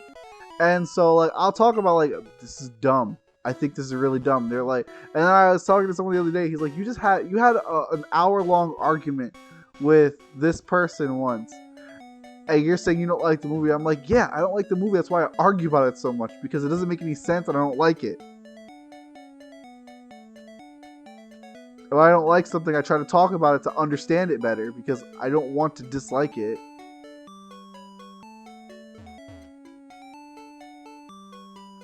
Oh man, that dude has done so many voices. Like, do you know about Wayne's World? That was a movie I loved as a kid, but I don't remember a whole lot about it because I haven't watched it in recent years. But Wayne's World, there is a part where he's gonna fight, and it's the dude who does that voice, who voices that character rather, and I love the actor. He's always very funny. But they're speaking Chinese to each other, and he goes like, all right, we can fight, and they're speaking Chinese, but can we do this dubbed then? And it switches to a really obvious fake dub voice because you know that's how the old kung fu movies do. It's like, if that's your style, so be it. And I saw the scene the other day and I started crying laughing. I was like, no wonder I love these movies. That's just so perfect. It was so dead on point for how badly these movies get dubbed. I was crying laughing because it was just the simplest thing, but he just goes, if that is your custom. It's so good. It's so good. It's just incredible. But talking about Big Trouble in Little China, I don't remember if that's the one It's either that one or there's another one that Jackie Chan did, where the movie starts and they're talking to each other. It's funny. Jackie Chan is the only character in the whole movie who I could be wrong, but he actually does his own voiceover, and it's so funny because you hear Jackie Chan dubbing his own character, but then everyone else sounds incredibly white. Like, he's still talking to other Asian people, but they sound incredibly white. Okay, so it's not Big Trouble then. Okay, I'm thinking of a different movie then, cause there's a movie he did where he was either a cop or he had just moved into China, he moved into America from China, and he was actually alongside this other big Chinese actor. I don't remember her name though. But she's incredibly good. She worked with him on Drunken Master, I think, was the other movie she worked with him. But she's an incredible actor. She's also a very good comedy actor too. So sorry, that's my bad. I swore he was in Big Trouble in Little China as well. That's my bad. What was I doing around here? Just walking around. I got Flash, even though I'm not going to use Flash.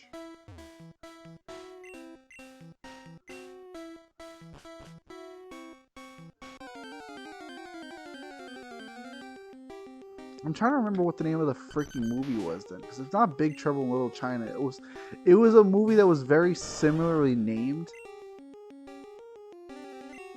but I can't for the life of me remember. I do know that while he was filming the movie, he apparently broke his leg, and he still did like the rest of the movie with his leg broken. But I can't for the life of me remember what it was. Very good movie though.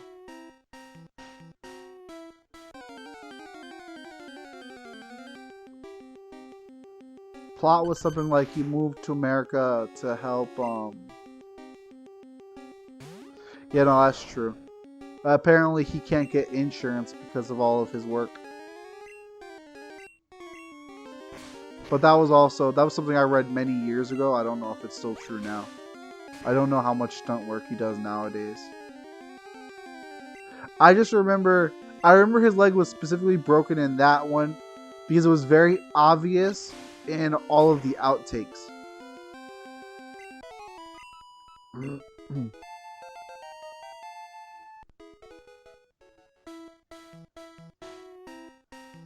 I mean, you could say that, but also someone who's in shape can consistently do that type of work without a problem. Like you're thinking like, okay, you're older, your bones get more brittle. Yes, but also if you're active and you take care of yourself, the benchmark for being older is pushed further out, I'm pretty certain. Like, obviously, eventually you get to a threshold where you hit it and you can't do whatever the hell you want anymore, but like...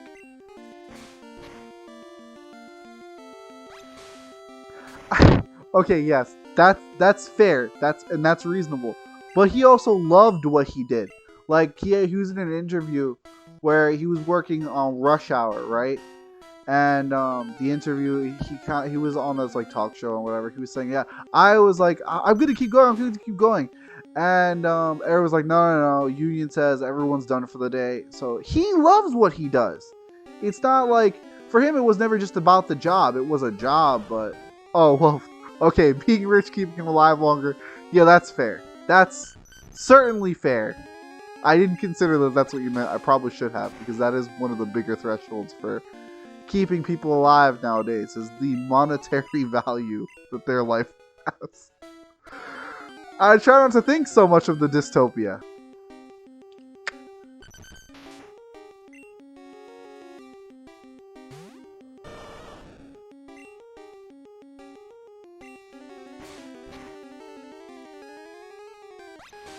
You know, interestingly enough, there's this whole big thing with Diglett's Cave in Gen 2.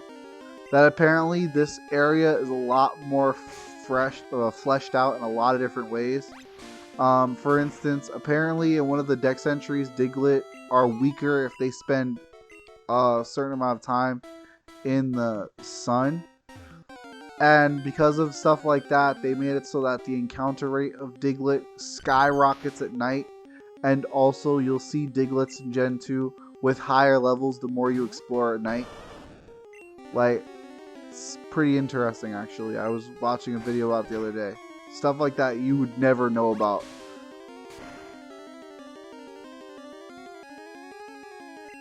It's also weird that, like, they went out of their way to flesh out a one-off location in Gen 1 with only one Pokemon is encountered in the area.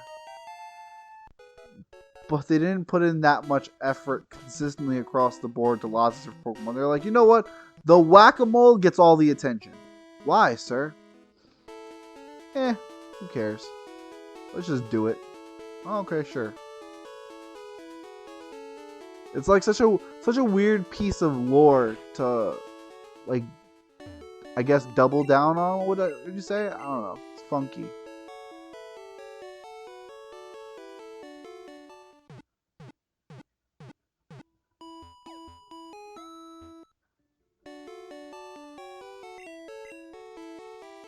The equivalent would probably be like, okay, if they added weather effects to a generation and they said, oh yeah, Pikachu specifically is attracted by lightning storms and thunderstorms, so this whole area will literally be covered by Pikachu. What about other electric Pokemon, sir? No. Just Pikachu. Pikachu is the only Pokemon who cares about thunderstorms for whatever reason. Like, it would make more sense because Pikachu's like the mascot, but also it would be kind of dumb to introduce a feature specifically only affecting Pikachu for whatever reason.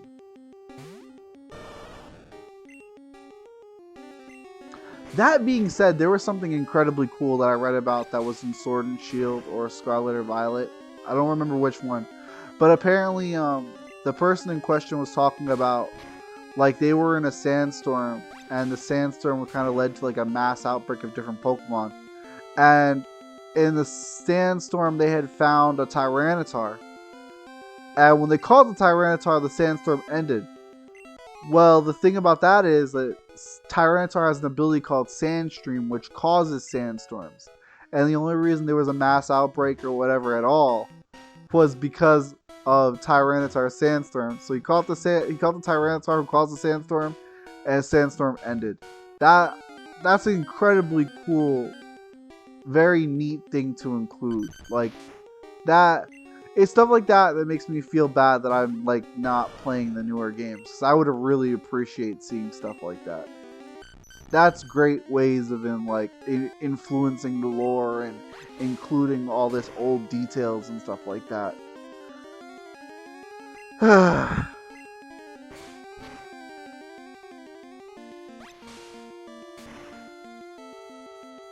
Pokemon, man.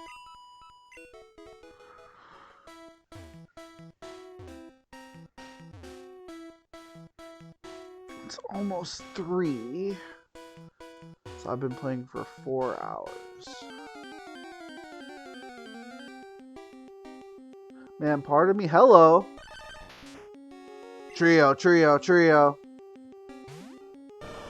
gonna try to catch it. Get water gunned. Don't crit.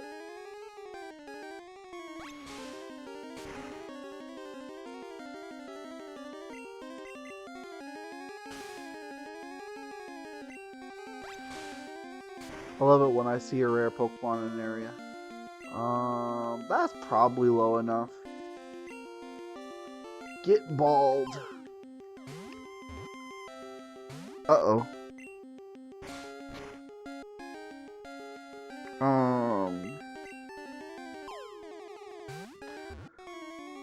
Uh-oh. I'm sorry, Turquoise. I'm failing you. Dugtrill's a tough catch, too. Really? You critted on the last turn? What was the reason? Alright, so we'll send in... I think Terra has Sleep Powder. Yep. Good night.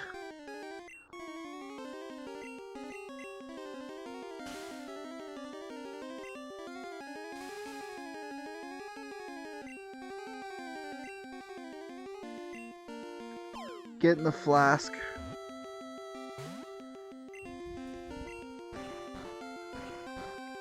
I think I have one great ball, right? Yeah, I do. I'm gonna use it. Get in the flask.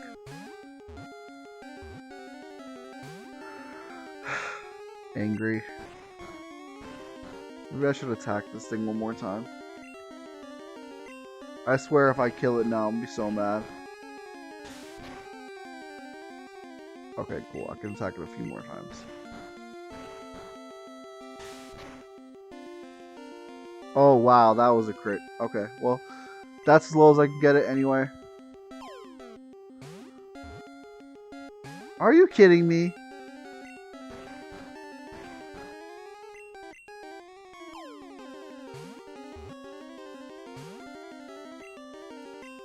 What's the...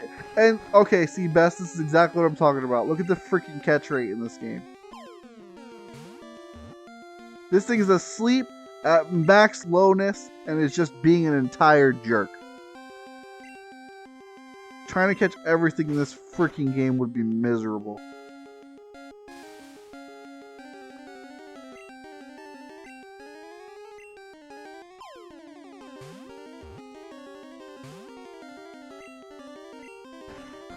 Imagine walking through this cave and seeing like 3 dug trails. You're gonna catch all of them.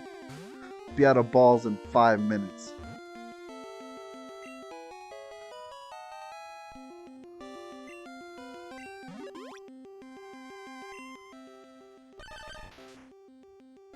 Team of triplets that can burrow over 60 miles per hour. Good for him. Due to this, some people think it's an earthquake. Meow.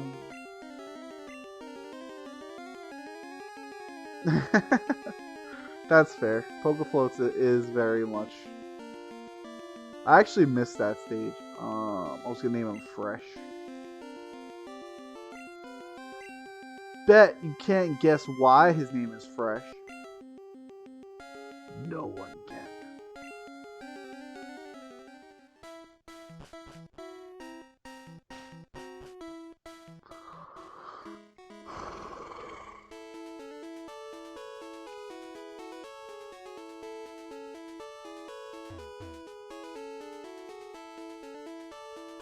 Yeah, it seems like Ultimate really is like done with stages that radical, I guess. Which is ridiculous because somehow to me those types of stages are way less obnoxious than freaking Palutena's Temple, for instance. Cripes, that stage is wild.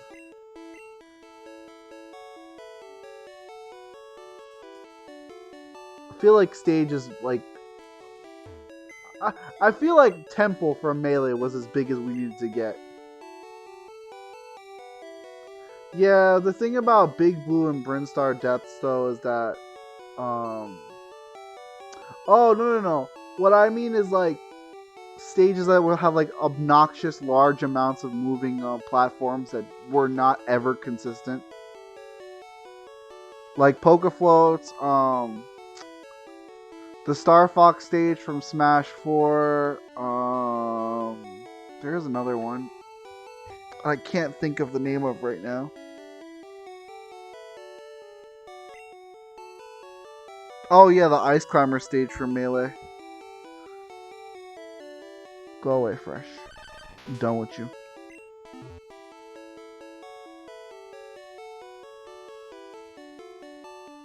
Oh yeah, and the one from Brawl that moved a lot. The one based on a Barrel Blast or whatever. The Donkey Kong one. Wait, did I heal? Yes, okay, good. Which that stage was very good, I liked it a lot.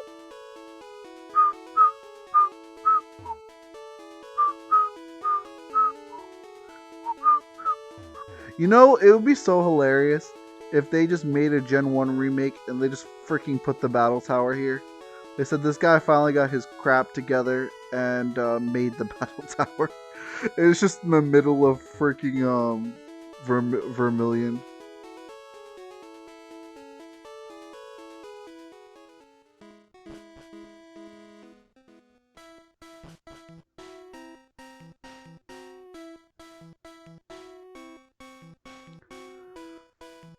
I'm really fond of Temple too. I think honestly, it's kind of weird saying this. One of my favorite stages is probably Final Destination on it though. I love the background. It's really cool representation of that game. And there's great music on that stage.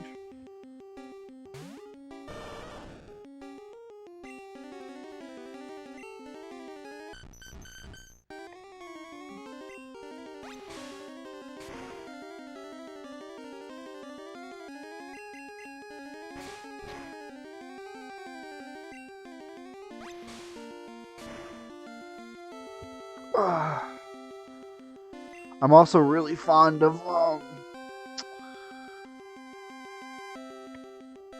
what is it called from Persona?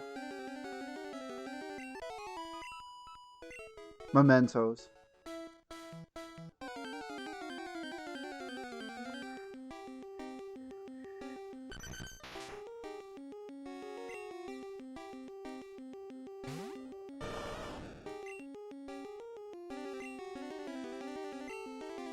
I really need to play Smash Bros. More.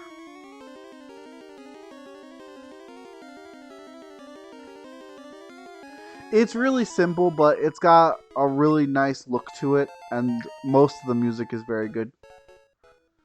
Honestly, music really makes the stage for me.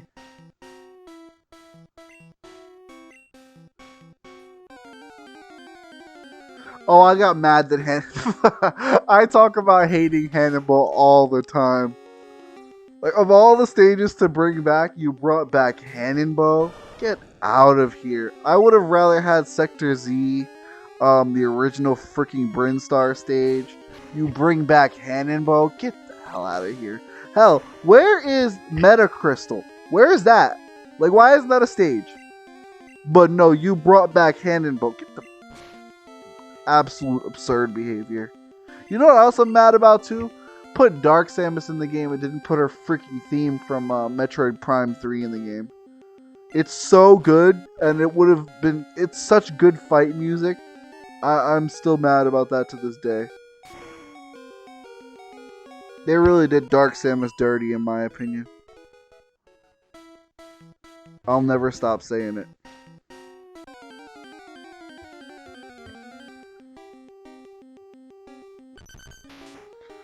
This is a level 22 Diglett. I don't think I can one-hit it, and I think this stupid thing outspeeds. But I have to go back to heal anyway, so I may as well try.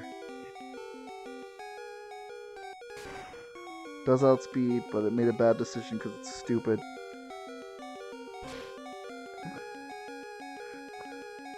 I can live without Daisy's third eye, personally. That was not a big deal to me, not gonna lie. But I also had the greatest hits version of Melee, so I never had a chance to get attached to it anyway.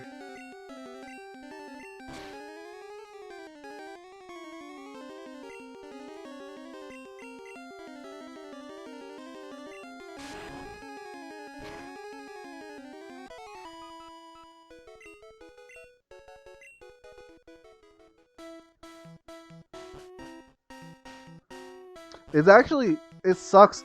Now, I got to the point where I got really good at the original single player. I did like those two. Just fighting on top of trophies was very neat. Honestly, Melee had the best events any of the other games had too.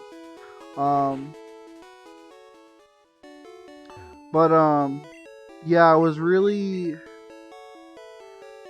I was getting really good at single player Smash 64, so I wanted to start doing it with Melee.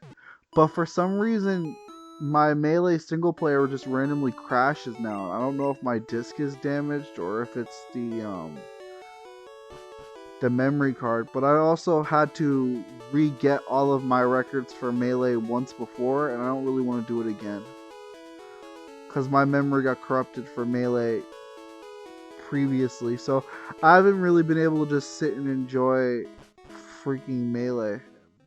Bugs the hell out of me.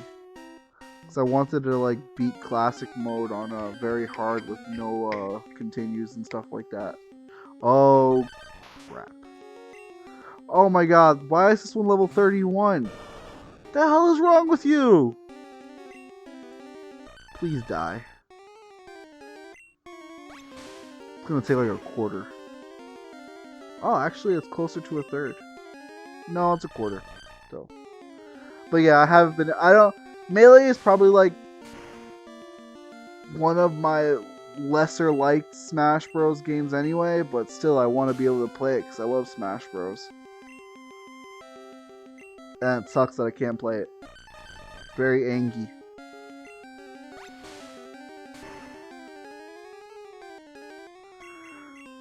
Alright, this thing hasn't hit me once. Come on. Yeah, there we go. That thing's gonna give me like 700 EXP or something. Sick! I got it really close. I love when I'm right. Alright, so I'm gonna gain one more level here, then go fight trainers. And then start progressing.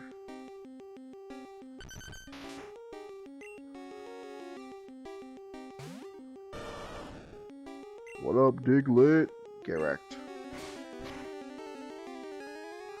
Need to get the Sylph Scope so I can get a Haunter.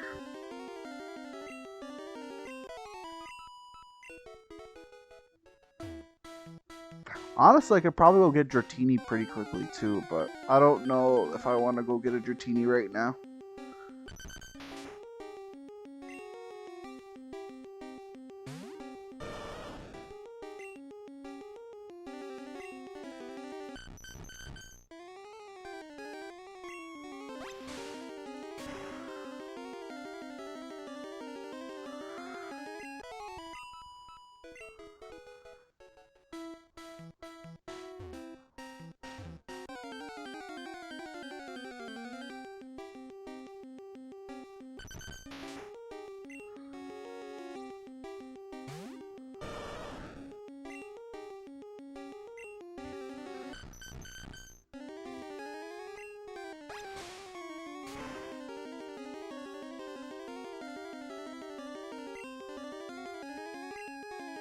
Why did you live? No, why are you living?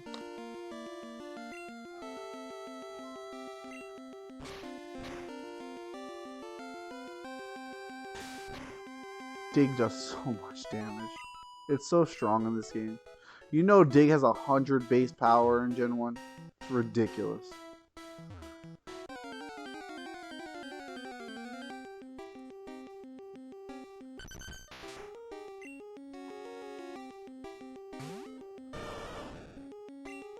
Get water gunned.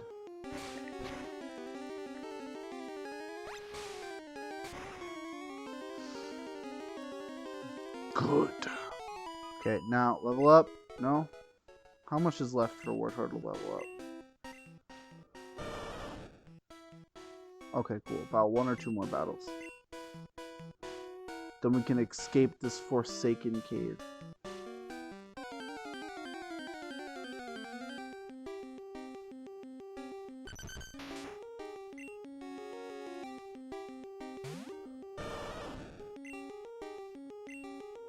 Suddenly occurs to me I haven't saved in a while.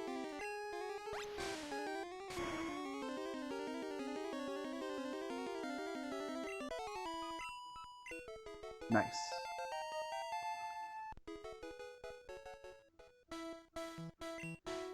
Wow. Nice save. I love saving exactly on the hour.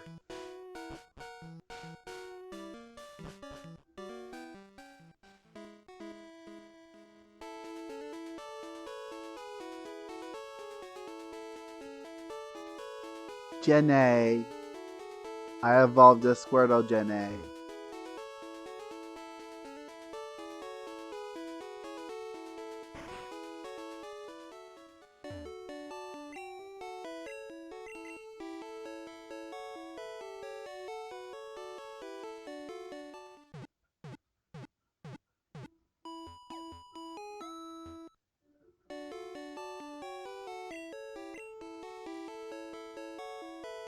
No, I'm done. I'm done. I'm done. Let me go.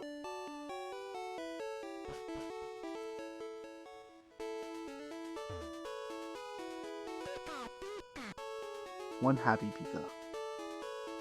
We live for the happy Pikas.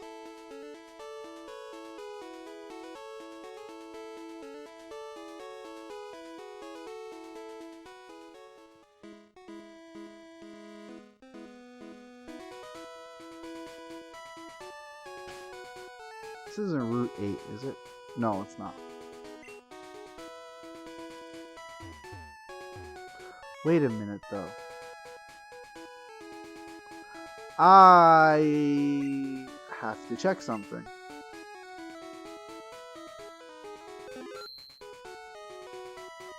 I just realized there may be a way to do some black magic right now.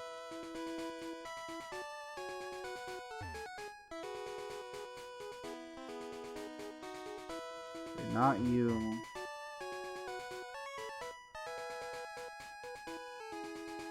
I think you, though. See something.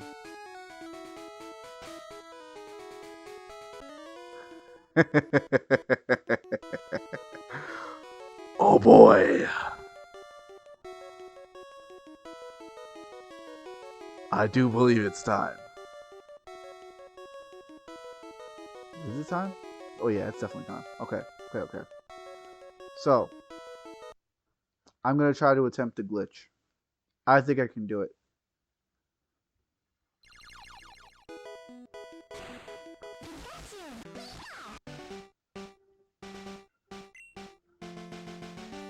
So if I'm correct, that guy is a far-sighted trainer. And the other trainer has a slowpoke that will give me the prerequisite special stat that I need to do the glitch.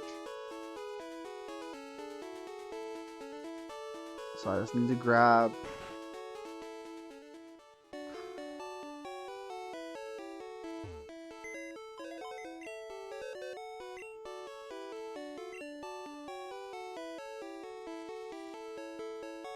Abba. Come. And then I need to kind of go out of the way.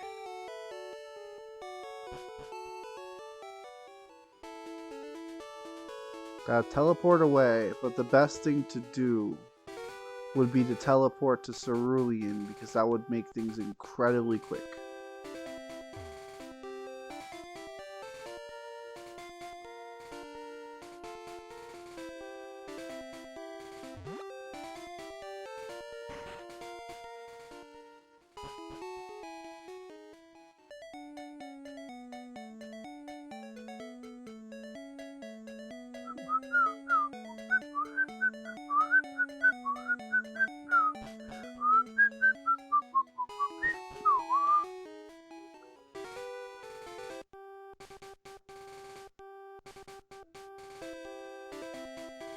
So the first thing we gotta do, we gotta heal in the Pokemon Center here.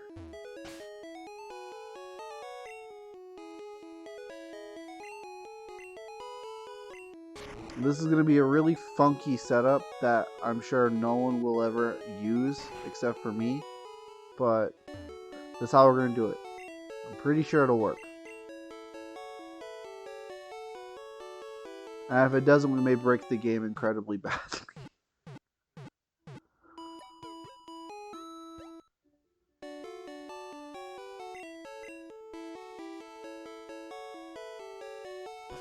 Okay, so we're healed here. So this is now our teleport spot. We'll do a quick save. Just to cover our bases.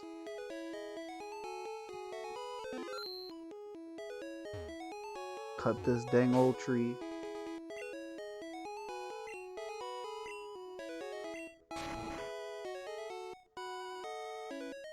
Alright, we go all the way back to Vermilion. Which is kind of annoying, but it's okay. It's necessary.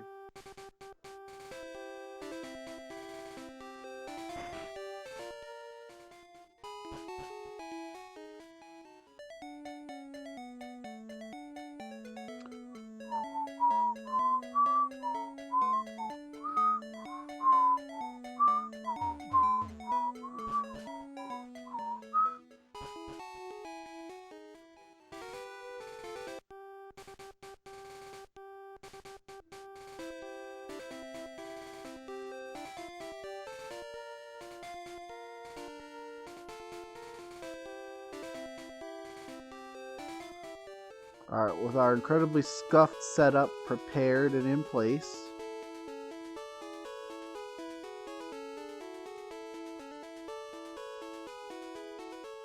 Do a safety save right here, just in case.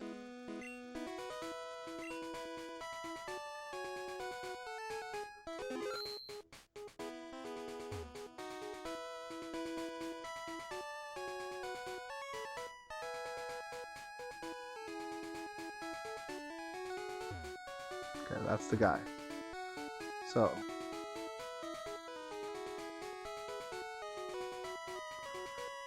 one more save. Let's hope this works. Okay, looks like it's gonna work. Teleport.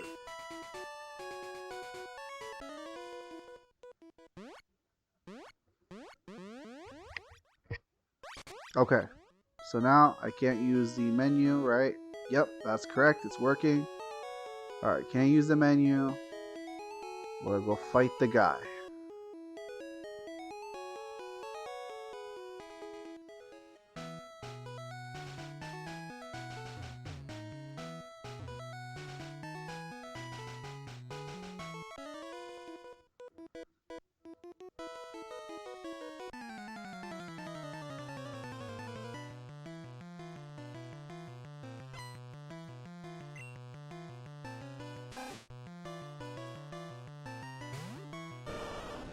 Okay, water gun.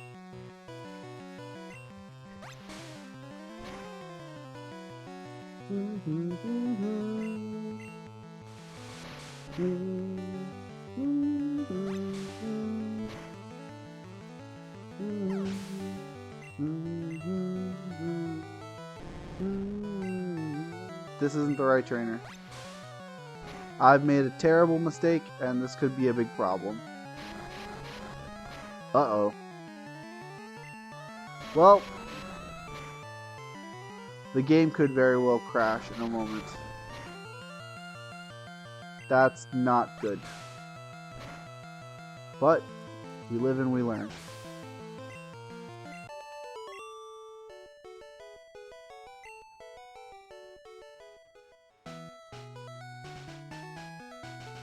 Yeah, the trainer I was supposed to fight is supposed to have a slow poke.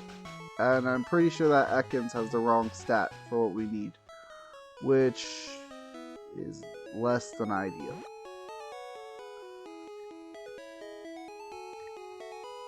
So we'll see what wonderful Pokemon we see in a moment.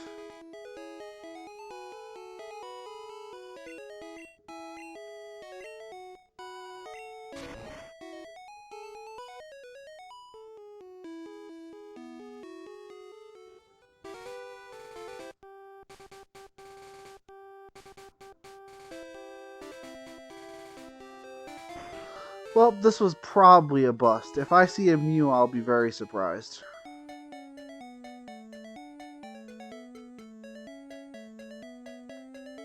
But at least it's only been a couple of minutes.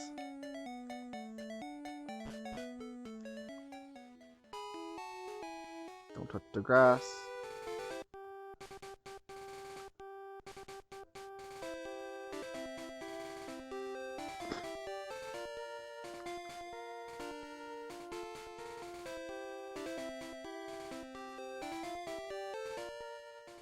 Alright, if I did this right, it should do everything it's supposed to do in a second.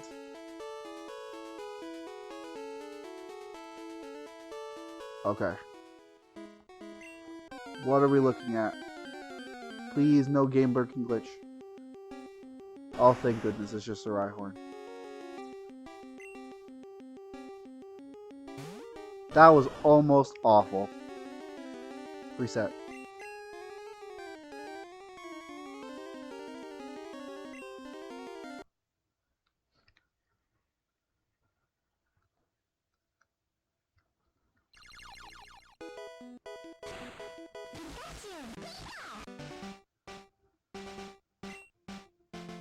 So that trainer is not the trainer I thought it was. Okay, so we're just gonna fight all these guys then. Yep.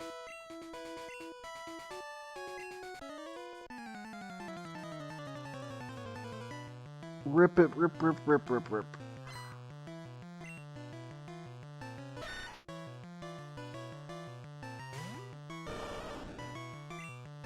Get water gunned. Alright, let me make sure that I don't accidentally...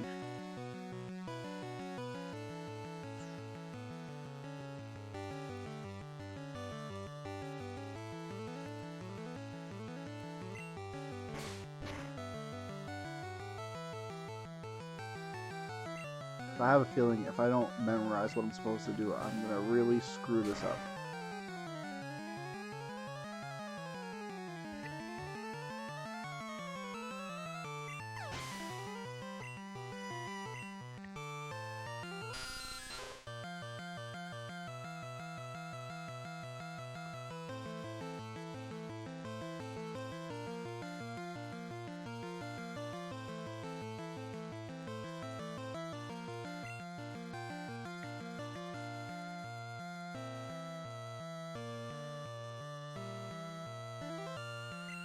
Yeah.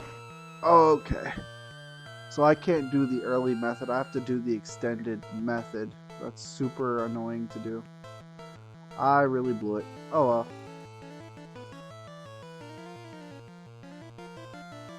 Not the end of the world.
I'm gonna risk it.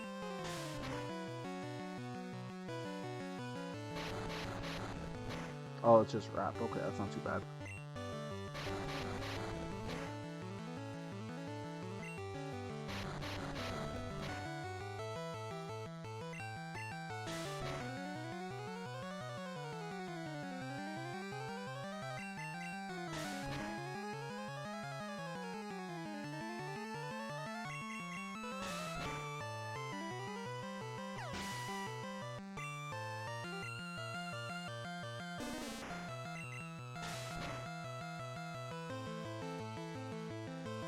Yay, no stun 4. Now die. Oh crap. That's not good.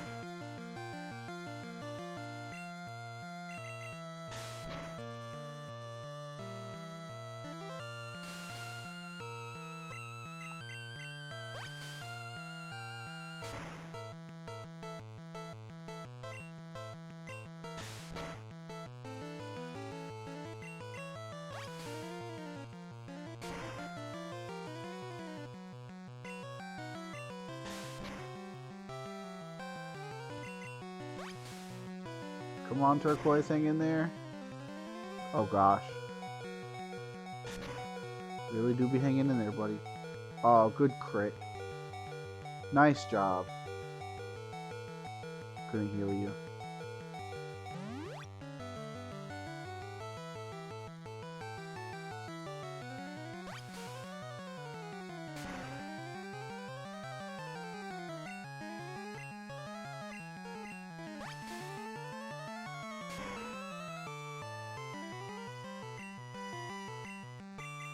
Tackle missed or I got paralyzed. I don't know. Whichever one happened, I'm mad. I'm gonna have to switch turquoise.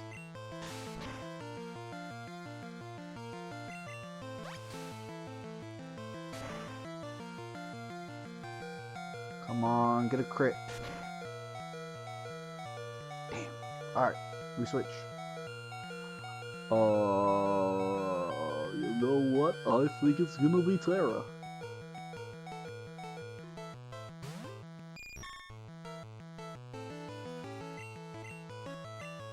I'm surprised and kind of glad Terra's still on the team right now.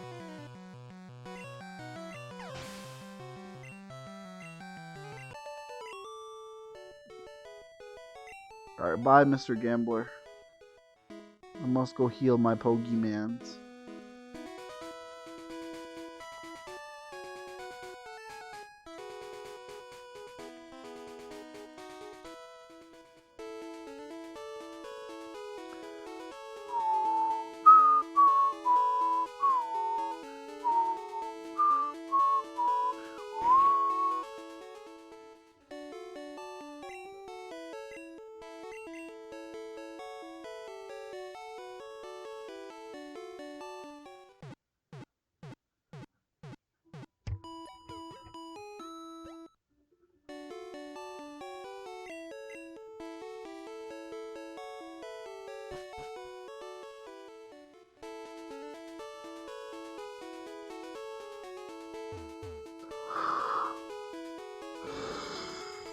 Oh, goodness, I'm hungry. I might stop a little earlier tonight just to get some food in my stomach. Not sure though. I wanted to make a little bit more progress, but that's okay.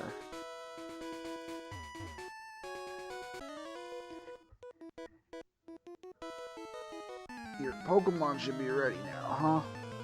I don't believe you. You and your sideways hat. Get water gunned.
Alright, another one bites the dust.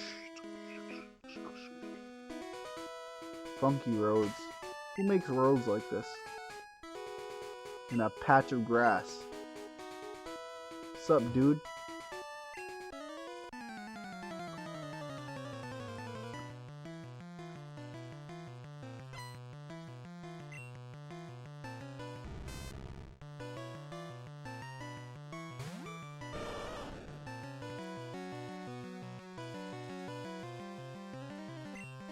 Another water gun.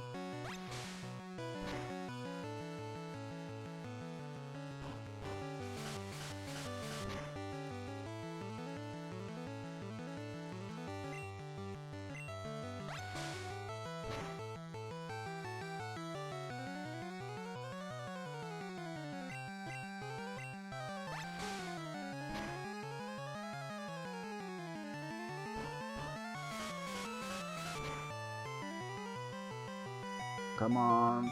Hang in there, Turquoise. I know Sonic Boom does exact damage, but hang in there anyway. Nice. Nice wrench, dude. Now I go heal again. Man.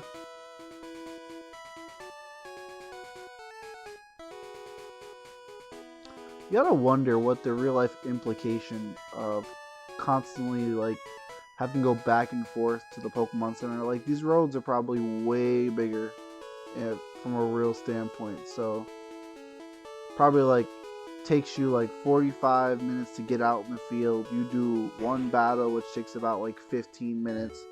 Then you take another 45 minutes back to the freaking hospital.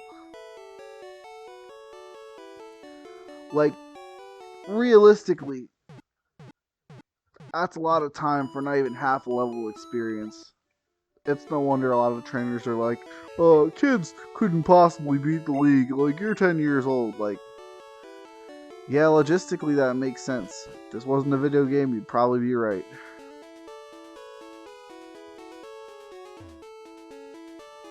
Because obviously, 1, 2, 3, 4.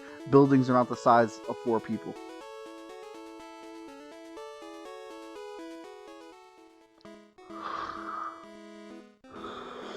Let's fight this guy. You draw, and then you lose. Good day, sir.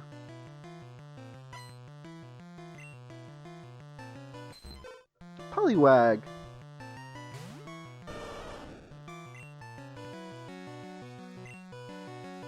Uh-oh. No es bueno.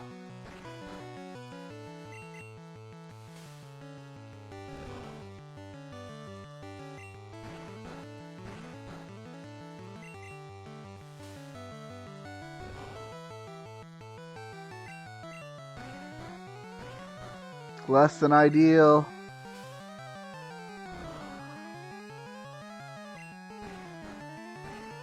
Poliwag is super cute though.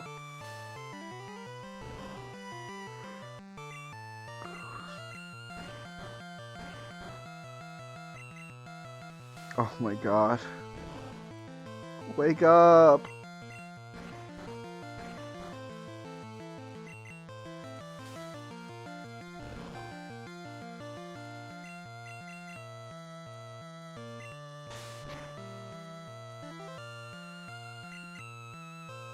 Oh no. Oh goodness.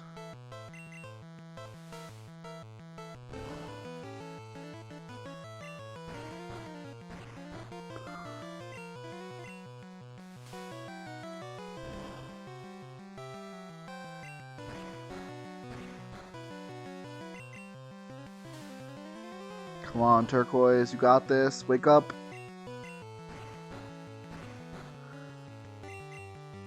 This is a very rough fight. I could just switch, but I've got to train Turquoise, so.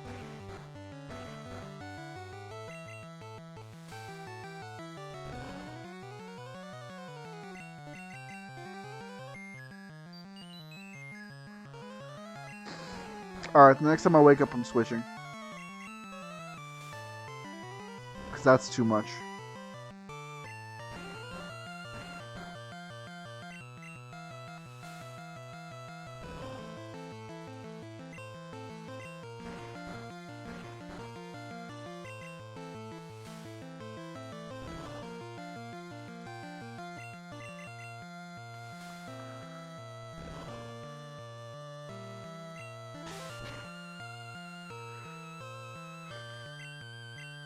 Oh, thank goodness it stopped hypnosising me because I forgot that I said I was going to do something and just didn't do it.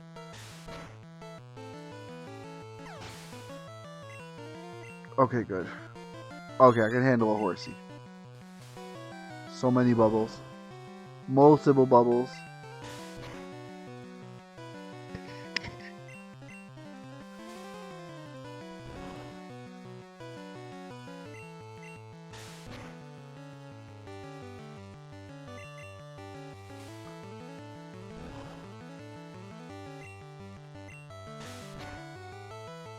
Alright, got him.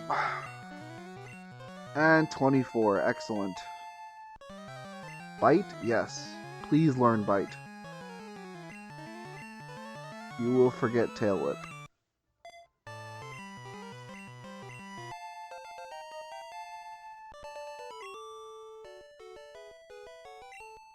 It's a painfully long fight.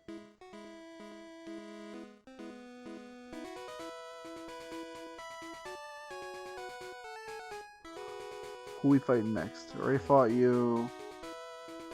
There's another gambler over here. Oh yeah, you're not a gambler, you're an engineer. There's a hidden item somewhere around here, but I don't think I'm gonna go look for it right now. Alright, let's fight you. Watch out for live wires. You're a real live wire. What a thing to say to a child.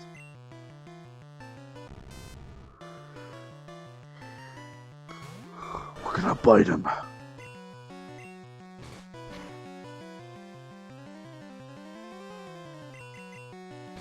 Get crunched.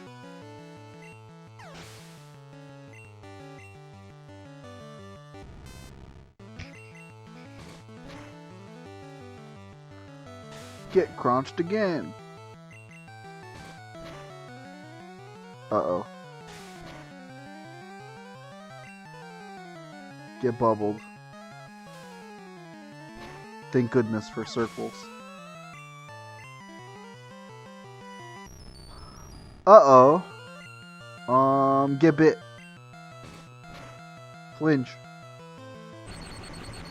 Not ideal. Dude, that... I can only really be mad at myself. It's probably a bad idea, but I'm gonna send in Terra. Please get confused. Wow, that did so little, and that's gonna one-hit me, isn't it? No, but I got paralyzed, and my screen has been shaking non-stop. Okay, gets... I meant to use sleep powder. Butts. Terra, survive and attack. Rip.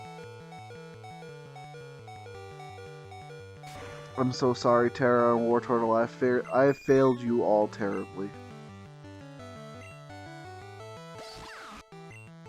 Destroy him, Pikachu.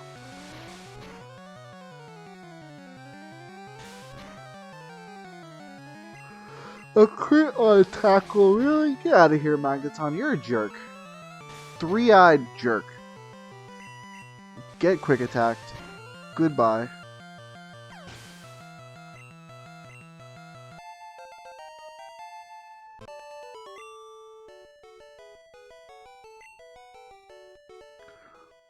What a thing to call a child. Sparkplug. Yes, I will teleport. Please, goodbye.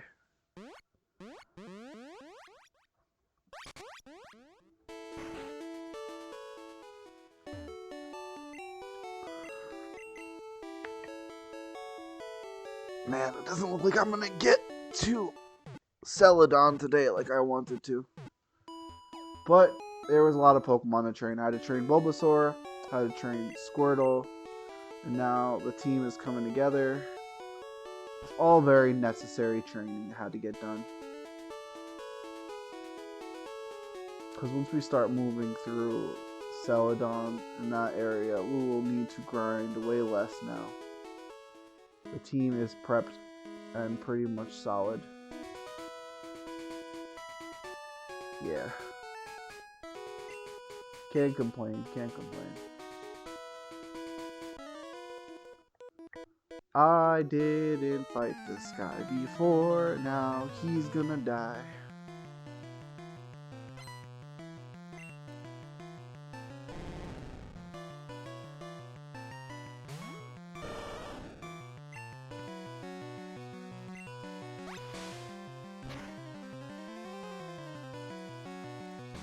Oh no, I got bit. Get water gunned. Get gutter one.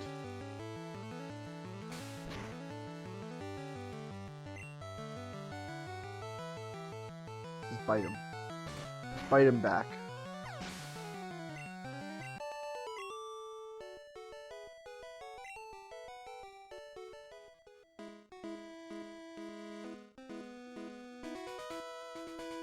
Fought that guy. Did I fight this gambler yet? Yes.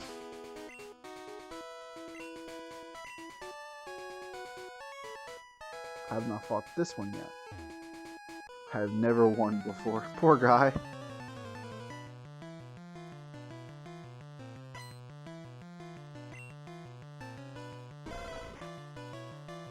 Finally, the fire one.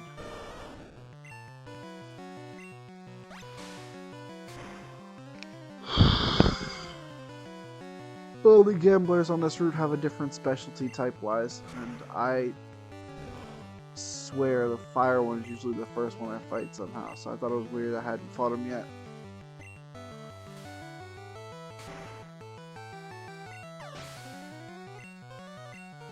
Nice, excellent. Aw, Vulpix is so cute. That's a great sprite. Get watered. Goodbye. Excuse me? You lived to dance at me? Get wrecked.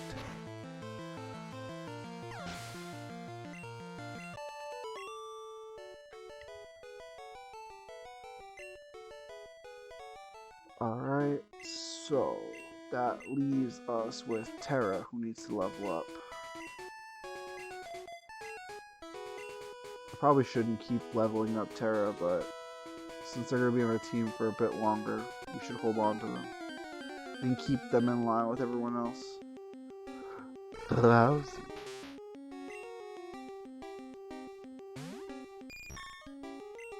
Get tackled.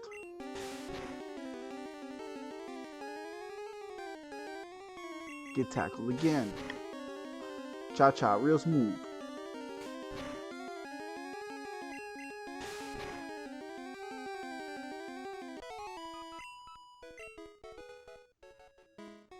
Best in your class. Okay, so we're gonna fight a big nerd. Big nerd versus big nerd. Which one's the nerdiest? It's me. I'm the nerdiest.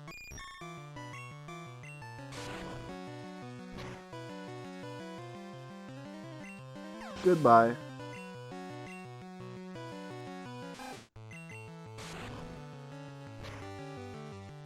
Goodbye. Excuse me, wait, what?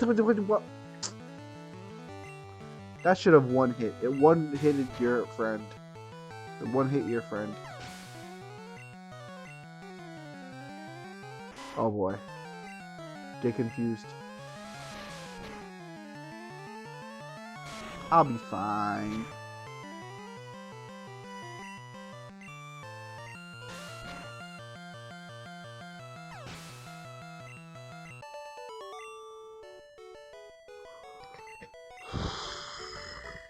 Goodness. Item?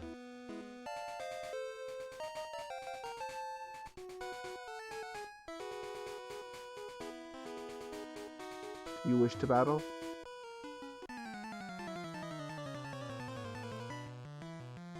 Is the never lost guy electric type? Uh-oh.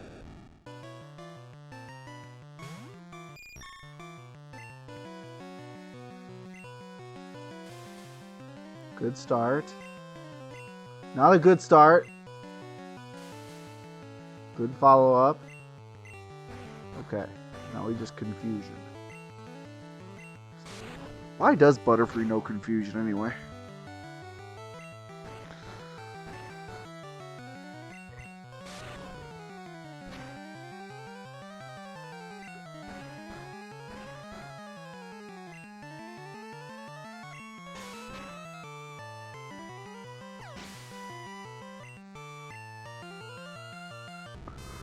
Alright, we got this. I'm fairly certain anyway.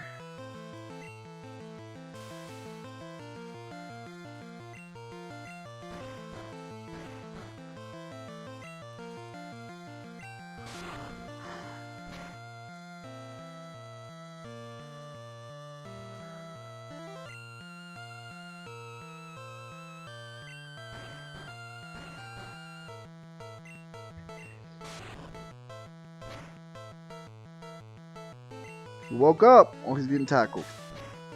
Rip that Magnemite. Very cool.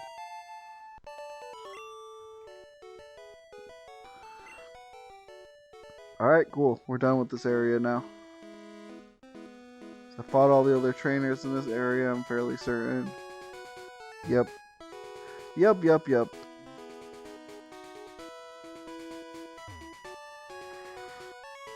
So now that we're done, we gotta go back to freaking Cerulean again for the up-teen millionth time. And we get on our way towards Rock Tunnel.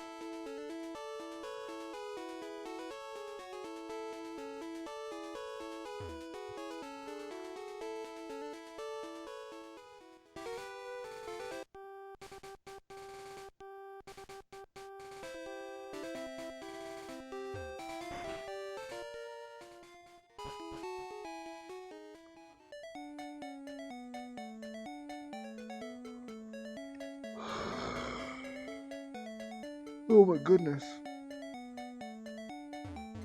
Squidward!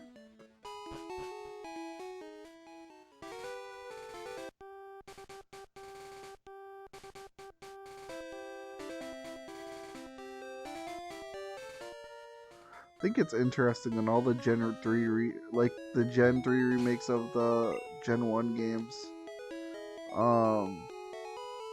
They removed all like the little roads and stuff. They really smoothed out the paths and things to make it look more like just regular pathways.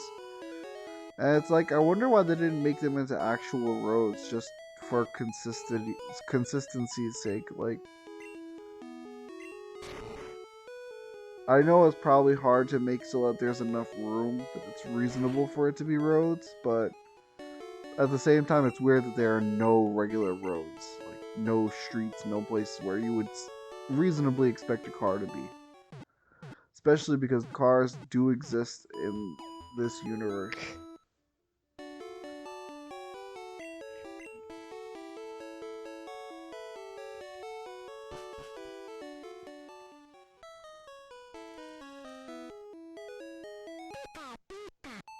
Happy Pika. Come on, Silver, let's go. It's time to continue the adventure, finally.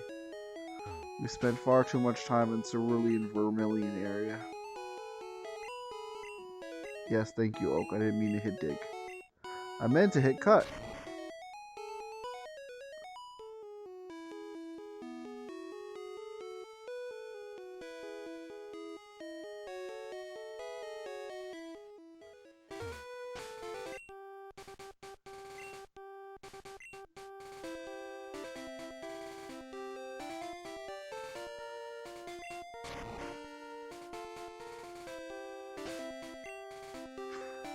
Yep, Terra's good exactly where they're at.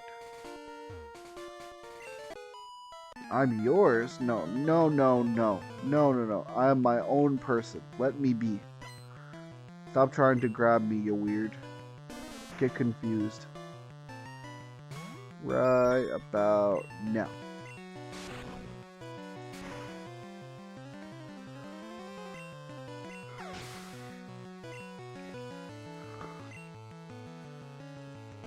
You can get confused too. Weird walking plant.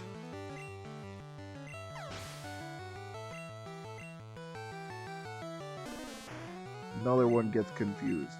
Good day to you, foolish sprout. Oh, you live.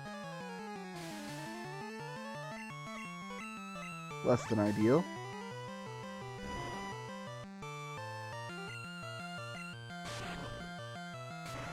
Nice, done. Please level up. Oh, crap. Oh, man. I don't want to get wrap locked. Come on.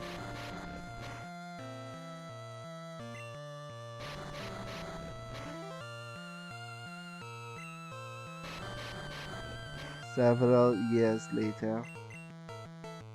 1 millennium later. There we go.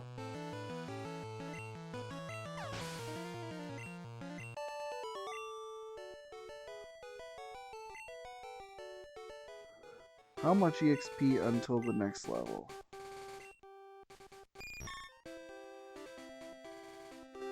I should probably go back and save. I don't think I have any paralyzed heals or anything. Yep. I'm gonna keep going. I'm sure this is a paralyzed heal. Never mind. What does TM30 teach? No, I'm good, thank you. What an incredibly useful move. Hello, sir. Were you keeping that incredibly useful move safe and well watched?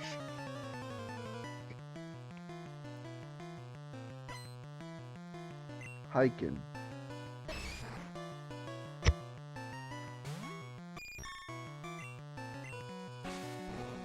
I'm fine. Get confused. Although I guess you were already confused to use a fighting type move and a flying bug type.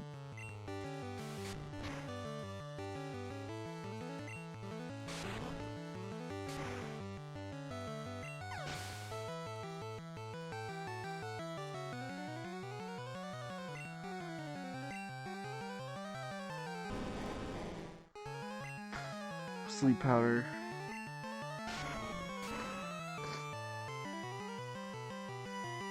Yeah, that's unfortunate. Okay. Spore, you go out there and destroy this thing. One Vine Whip should do it.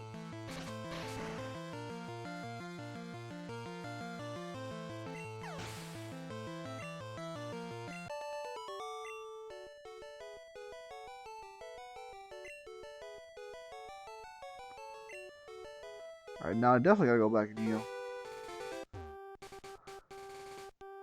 Which I'm not sure that I can do.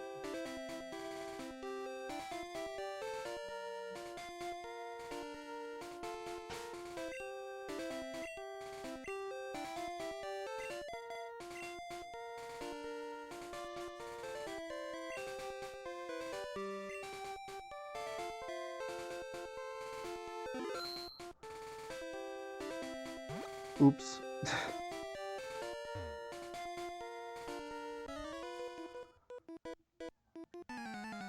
Ultimate trainer, huh? I don't know if you have what it takes, buddy.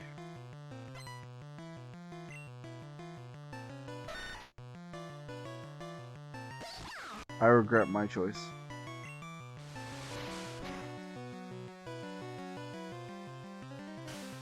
It'll be fine. Silver can handle this. I believe in him. Wow.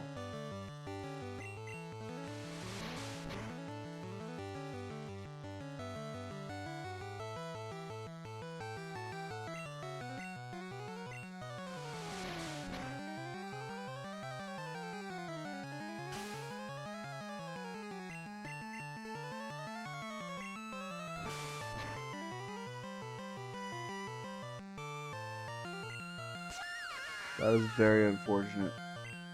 And I'm very frustrated.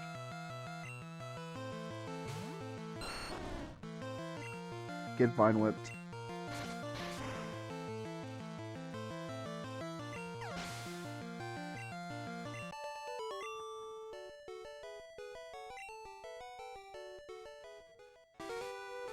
I gotta fight another trainer.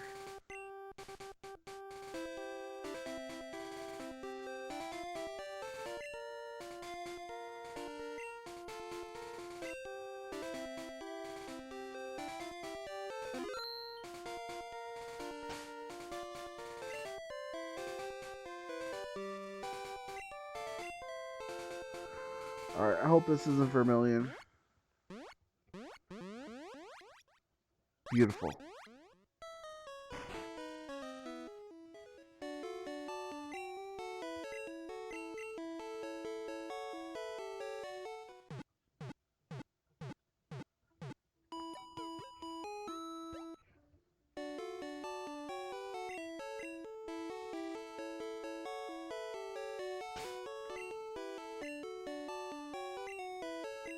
Thank goodness for ABBA. What would we do without them?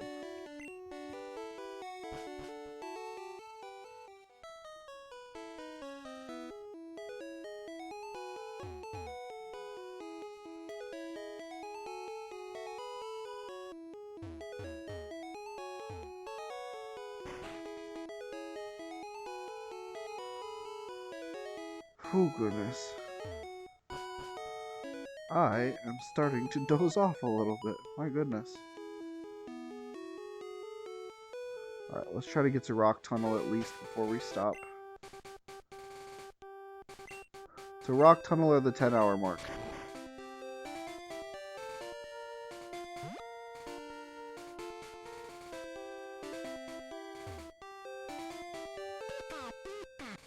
Yeah, I felt that.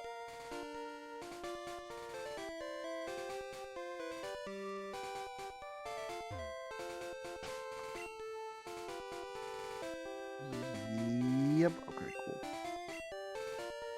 Fight me.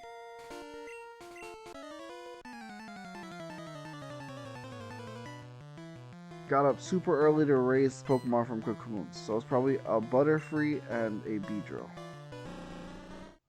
That is a very yellow Beedrill, and also it's going to get very confused.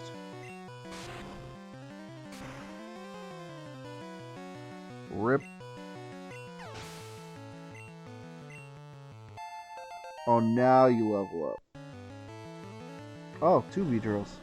Easy peasy.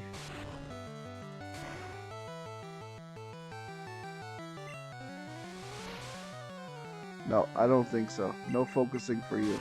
Just get confused.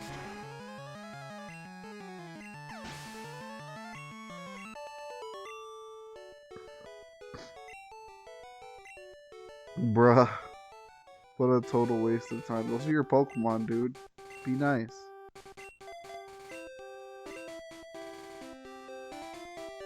Is there something in this rock? I like that boulder. That's a nice boulder.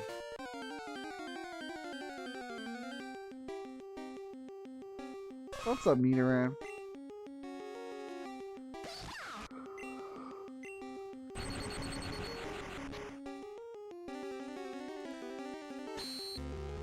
Oh, I love that look. Makes me blind and a headache.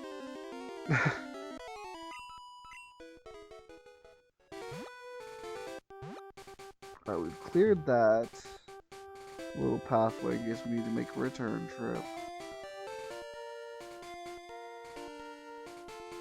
There's a hiker over there, and I'm gonna fight him yet. More bug Pokemon, yay!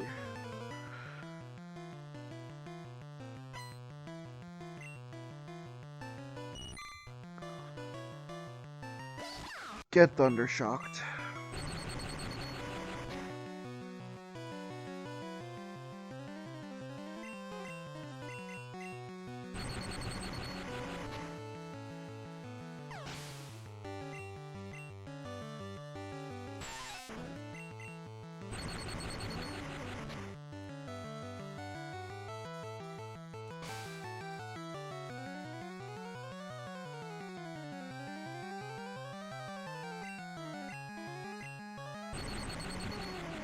Another one bites the dust.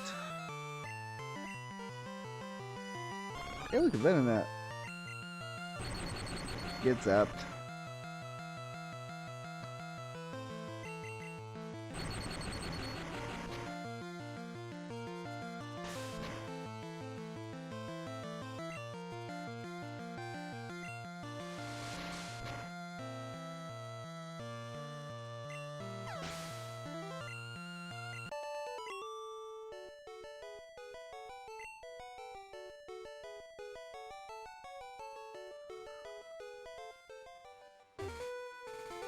Don't want to fight that guy yet. I want to fight this guy.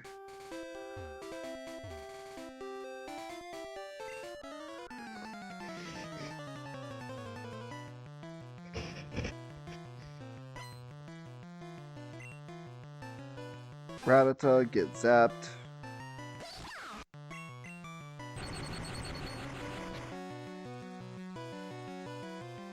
Still alive.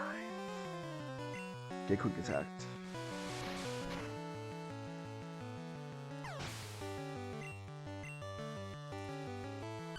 That is not something I want to deal with.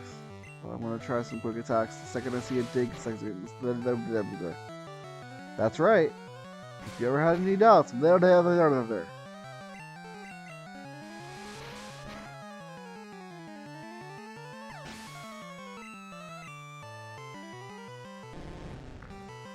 Another electrocution. Oh, I'm so glad Rat missed.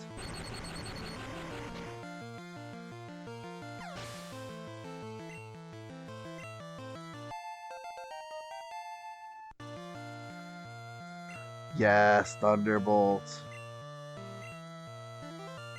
Yes, please.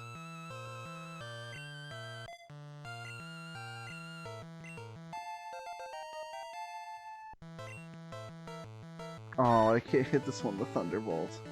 Let me switch. Spore, take over.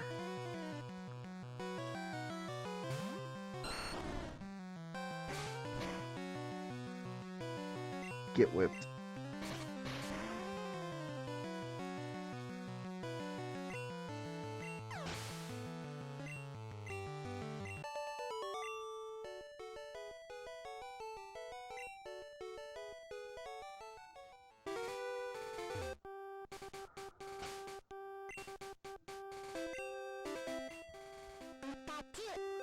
Adorable.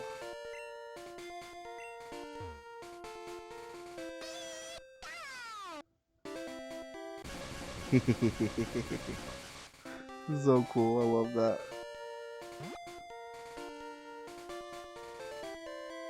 Alright, so there's a hiker down there, there's a hiker up there. And there's also some grill. Got a gorilla for sale, I'm gonna get a gorilla for sale. Let's fight the grill first. Condescend you? I'm sorry, you just... I'm you know what, I'm sorry, you're right.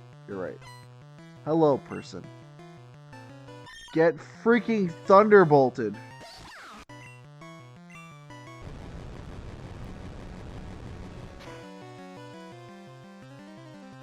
Beautiful. Now get destroyed.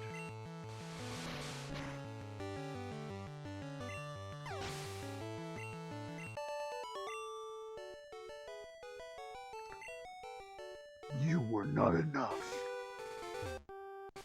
Okay, so we're not going that way yet. Gotta beat the hiker and the other hiker first. Do you have hay fever? Hua hua hua hua choo.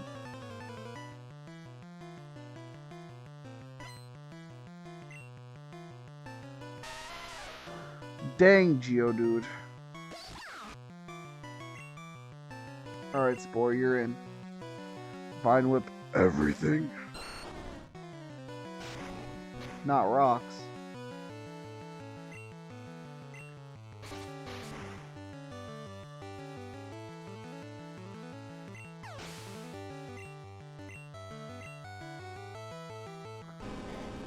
Yep, that's reasonable. Just...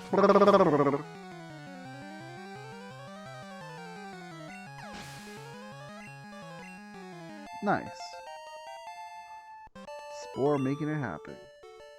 Oh, I just remembered Pikachu's at 26 anyway. Well, that worked out then.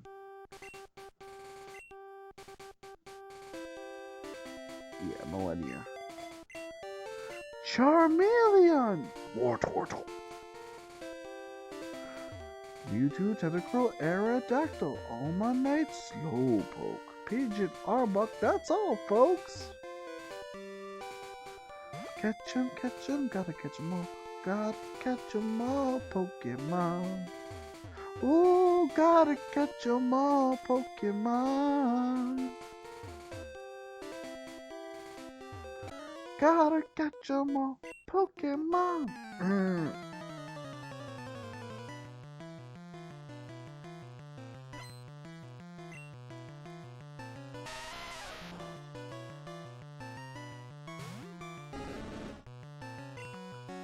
Get digged.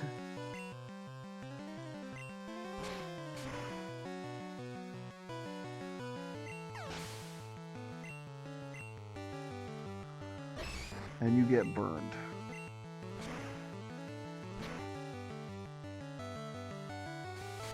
Don't you crit me. Yeah, that's what I thought.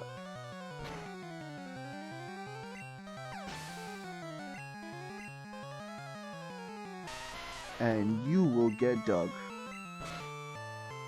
Your friend got digged, you get dugged.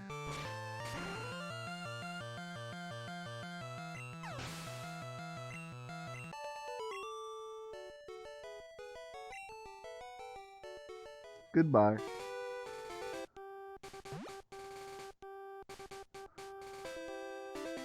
Alright, and that will put us right outside Rock Tunnel, which I think is probably going to be our stopping point.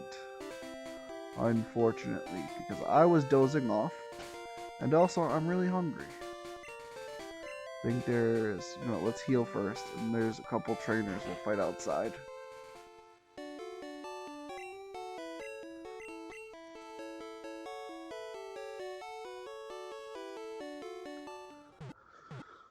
Oh boy.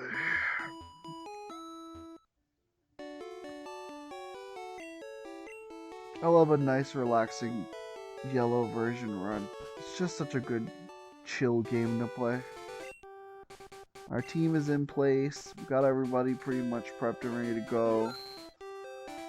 We're going to start cruising through a lot of the game, I think. But I'm also not in any rush. I just love this game. I love playing it.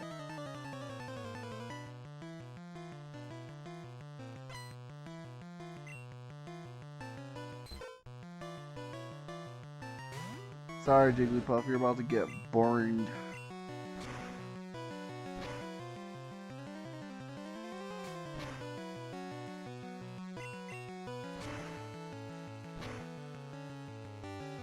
Wow, really took 2? And now I'm asleep.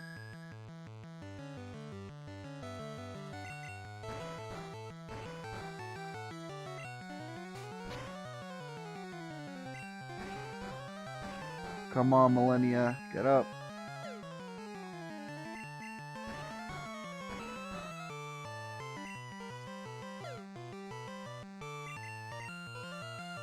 So many defense girls. But they were not enough. Very good. Clefairy? Clefairy? No. Oh, I'm getting macked up. Hang on a second. Can't stand for that. Oh, I can't go for that. No can do, no can do.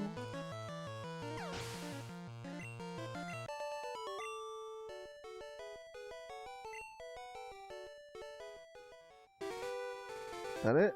That's all the trainers? Okay, let's prep for next time. Get Turquoise in the lead. Which is good because Rock Tunnel is full of, you guessed it, rocks.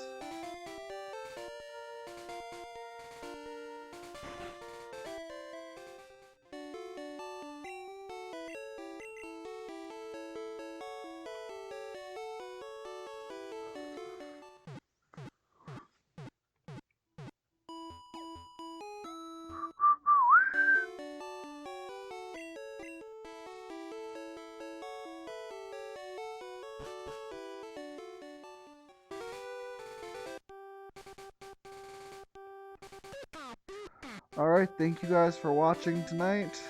I hope you enjoyed yourselves. We've got the Discord group up and running. We've got the YouTube channel with the VODs. And we've got Twitter also active and for stream updates. If you wish to get updated on any of that, just go ahead and check them out. They should be linked all on the Twitch profile. This is Ace of Chrysoprase signing off for the night. Thank you for watching again. Have a good night.